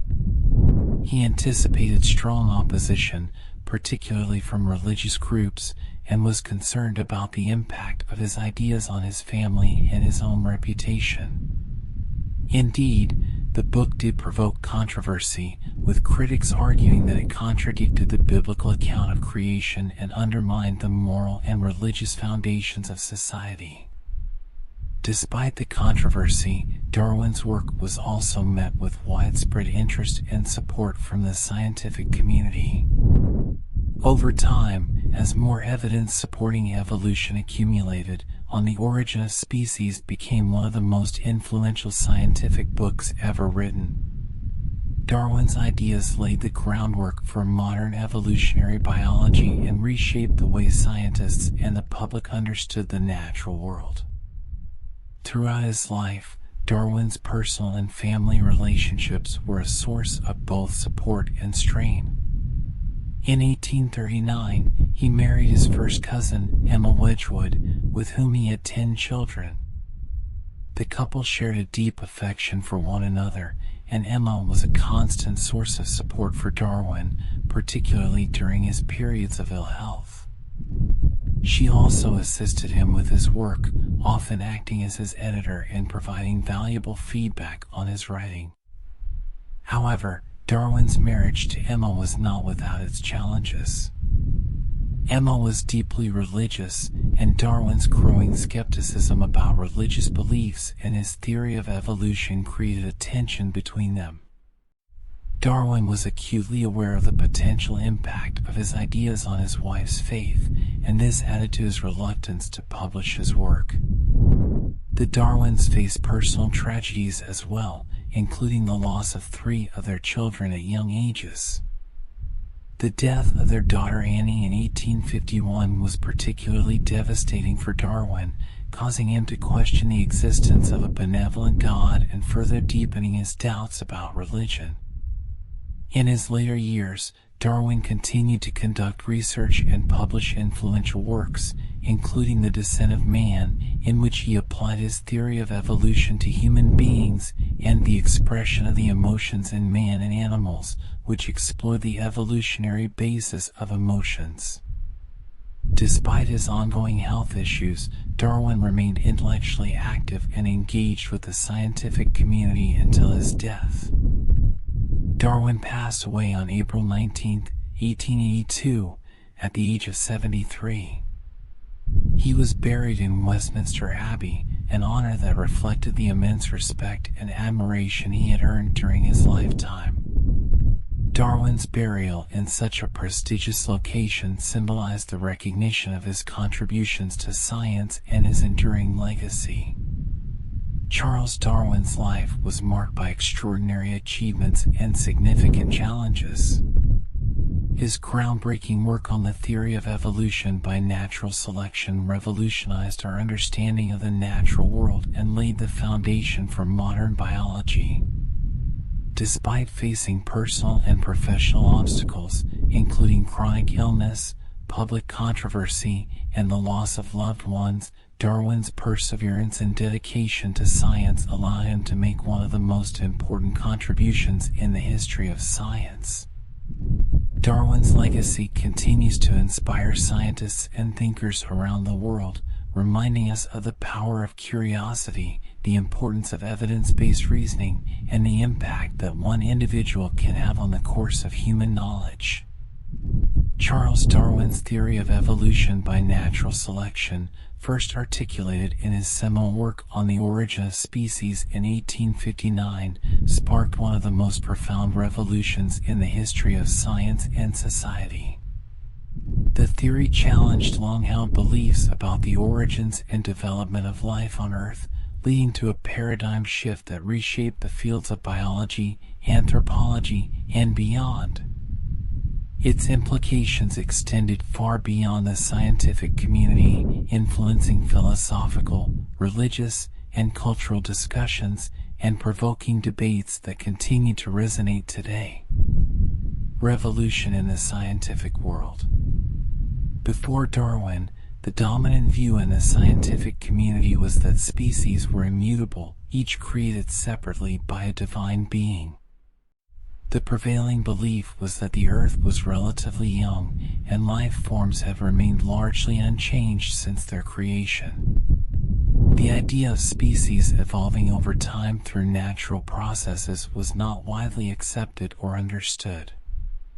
Darwin's theory of evolution by natural selection introduced a radically different perspective.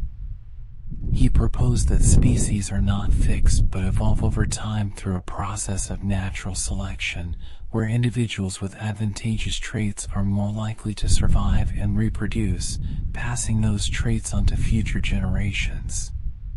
This process leads to the gradual adaptation of species to their environments and the emergence of new species from common ancestors. The impact of this theory on the scientific world was revolutionary. It provided a unifying explanation for the diversity of life and offered a scientific framework for understanding the relationships between different species. Evolutionary theory became the foundation of modern biology, influencing research in genetics, paleontology, ecology, and many other fields. Biology and genetics. Darwin's theory laid the groundwork for the field of genetics, which later provided the molecular evidence for evolution. The discovery of DNA and the mechanisms of inheritance validated Darwin's ideas and integrated them into the modern synthesis of evolutionary biology, which remains the cornerstone of biological science. Paleontology, the fossil record, once seen as a collection of unrelated relics, was reinterpreted in light of evolution, providing evidence for the gradual change of species over time. This helped to map out the evolutionary history of life on Earth and reinforced the idea of common ancestry.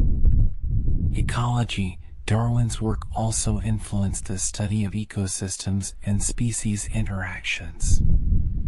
Understanding how species adapt to their environments and compete for resources became central to the field of ecology, informing conservation efforts and environmental science.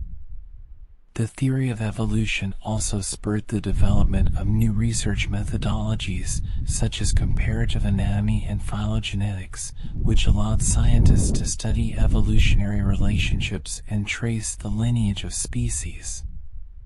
These tools have become essential in modern biological research, illustrating the profound and lasting impact of Darwin's ideas on the scientific community. Cultural and philosophical impact. The implications of Darwin's theory extended far beyond the realm of science, challenging fundamental beliefs about humanity's place in the universe and the nature of life itself. The idea that humans shared a common ancestry with other animals was particularly controversial, as it contradicted the traditional view of humans as uniquely created beings, separate from and superior to other forms of life.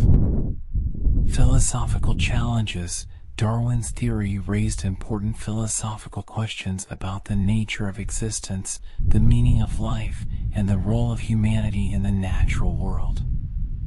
It challenged the notion of a static, unchanging universe governed by divine providence, suggesting instead that life is dynamic, constantly evolving, and shaped by natural forces. This shift in perspective influenced existentialist and naturalist philosophies, which emphasized the randomness and contingency of life. Impact on religion. Perhaps the most significant cultural impact of Darwin's theory was its challenge to religious explanations of creation. The theory of evolution by natural selection was seen by many as incompatible with the literal interpretation of the Bible, particularly the creation story in the book of Genesis.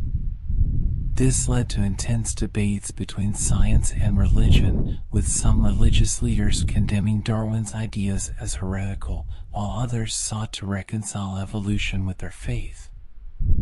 In the years following the publication of On the Origin of Species, these debates became a central issue in the discourse between science and religion. The controversy over evolution versus creationism has persisted into the modern era, particularly in educational settings where the teaching of evolution has been contested in some regions. Influence on literature and art. Darwin's ideas also permeated literature and art, inspiring a new wave of works that explored themes of change, survival, and the struggle for existence. Writers such as Thomas Hardy and H.G. Wells were influenced by Darwinian concepts, incorporating them into their depictions of human society and the natural world. In art, the portrayal of nature became more dynamic and reflective of the evolutionary processes described by Darwin. Societal and political implications. The theory of evolution had significant societal and political implications, influencing debates on human nature, social structures, and the direction of human progress. Social Darwinism. One of the most controversial applications of Darwin's ideas was the development of social Darwinism, a concept that misapplied the principles of natural selection to human societies. Proponents of social Darwinism argued that the struggle for survival justified social hierarchies, imperialism, and even eugenics, claiming that certain races or classes were naturally superior to others. This interpretation of Darwin's theory was widely criticized for its ethical implications and its distortion of Darwin's original ideas. On the other hand, Darwin's theory also contributed to discussions about human rights and equality. By emphasizing the common ancestry of all humans, Darwinism challenged racial and ethnic hierarchies, supporting the idea that all people are fundamentally connected and deserving of equal rights. This perspective influenced movements for social justice and anti-racism, highlighting the interconnectedness of humanity. Impact on education. The teaching of evolution in schools became a focal point of societal debates, particularly in countries with strong religious traditions. The Scopes monkey trial in 1925, in which a teacher was prosecuted for teaching evolution in Tennessee, became a symbol of the conflict between modern science and religious fundamentalism. Over time, however, evolution became widely accepted in scientific education, though the debate over its teaching continues in some regions. The revolution sparked by Darwin's theory of evolution is ongoing, as new discoveries and advancements in science continue to build on his ideas.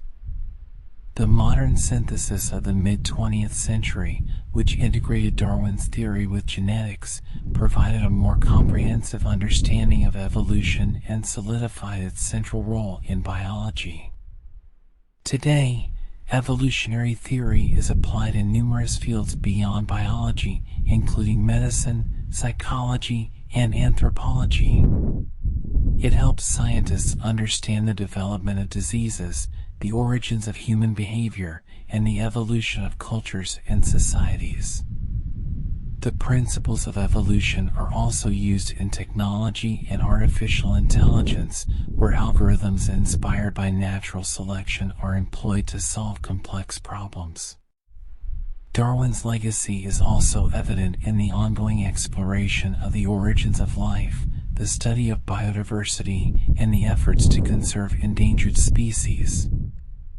As global challenges such as climate change and habitat destruction threaten the survival of many species, the insights provided by evolutionary theory are more relevant than ever.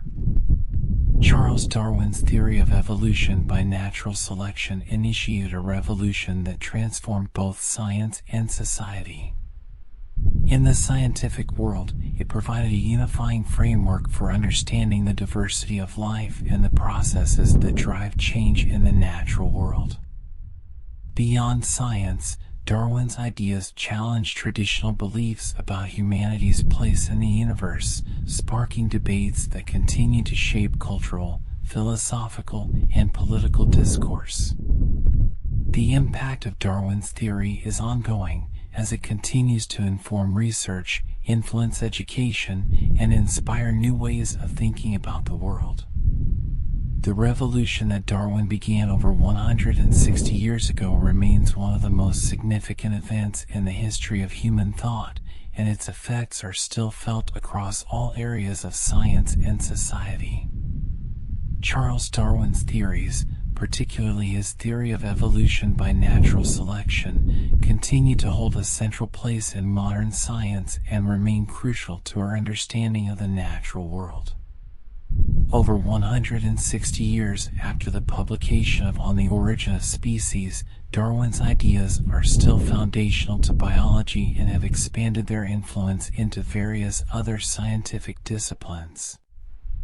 The relevance of Darwin's theories in today's world extends beyond academia, impacting education, medicine, environmental conservation, and even informing discussions on societal and ethical issues. Darwin's theory of evolution by natural selection is the cornerstone of modern biology. It provides the framework through which scientists understand the diversity of life on Earth, the relationships between species, and the processes that drive biological change over time.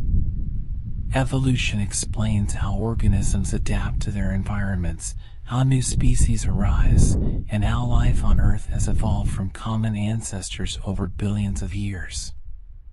In the field of genetics, Darwin's ideas have been integrated with the principles of inheritance discovered by Gregor Mendel, leading to the modern synthesis of evolutionary biology. This synthesis combines Darwin's theory of natural selection with our understanding of genetic variation and mutation, providing a comprehensive explanation of how evolution occurs at both the molecular and population levels. Today, evolutionary biology is a dynamic and expanding field. Advances in genomics, paleontology, and developmental biology continue to uncover new evidence that supports and refines Darwin's original theories. For example, the sequencing of genomes across different species has provided deeper insights into the genetic mechanisms underlying evolution and has allowed scientists to trace the evolutionary history of life in unprecedented detail. Darwin's theories are also fundamental to the field of medicine, particularly in understanding the evolution of diseases and the development of treatments. Evolutionary medicine applies the principles of natural selection to explain why certain diseases persist, how pathogens evolve, and how human populations adapt to changing environments. One of the most critical applications of evolutionary theory in medicine is in understanding antibiotic resistance.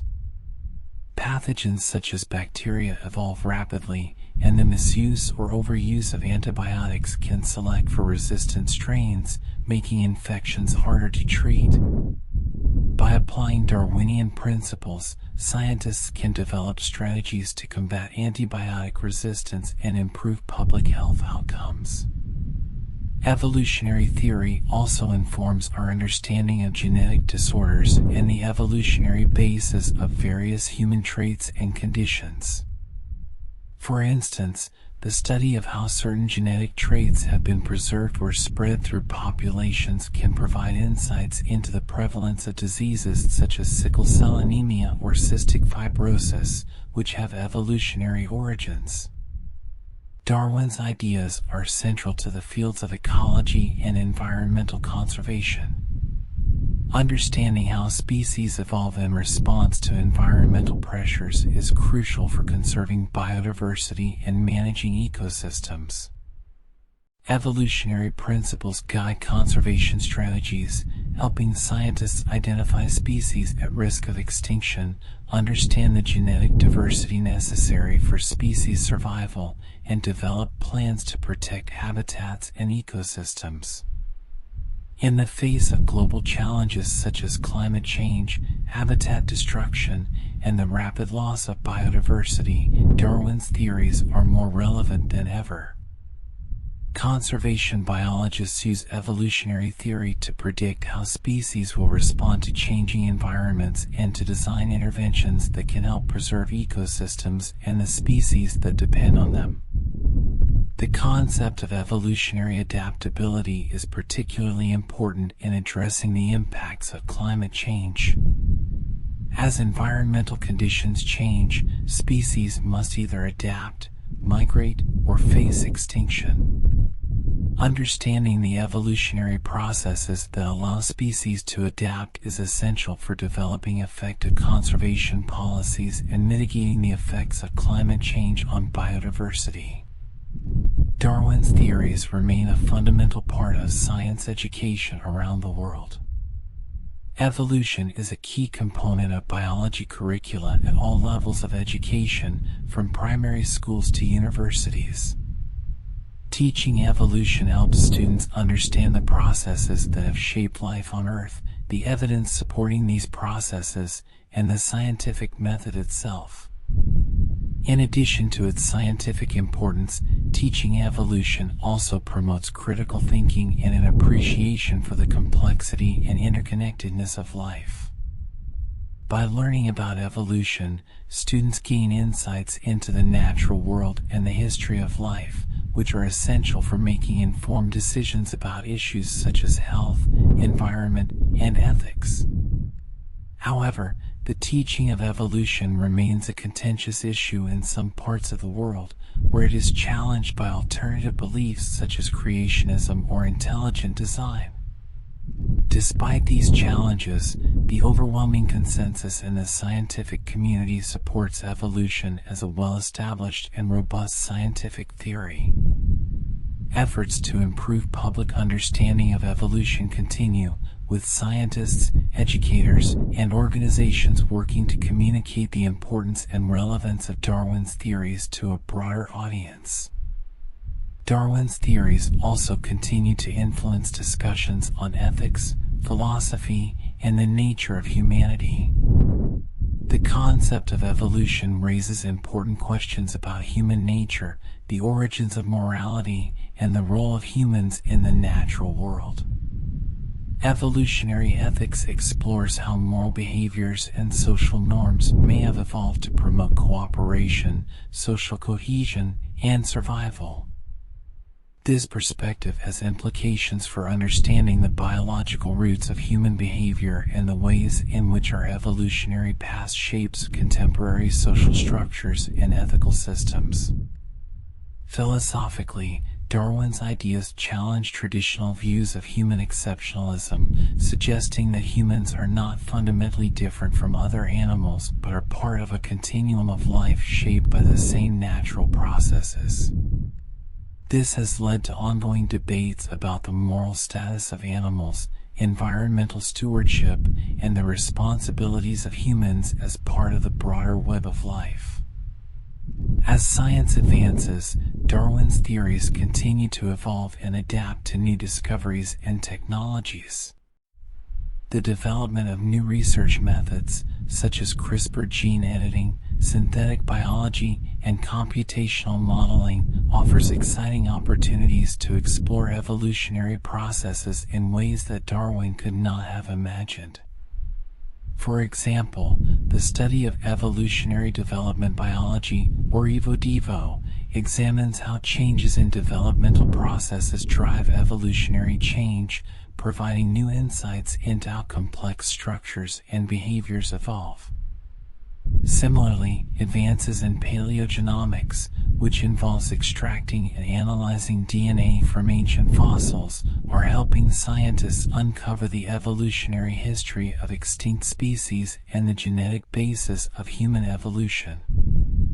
Darwin's theories also continue to inspire new fields of research, such as evolutionary psychology, which seeks to understand how evolutionary pressures have shaped human cognition, behavior, and social structures.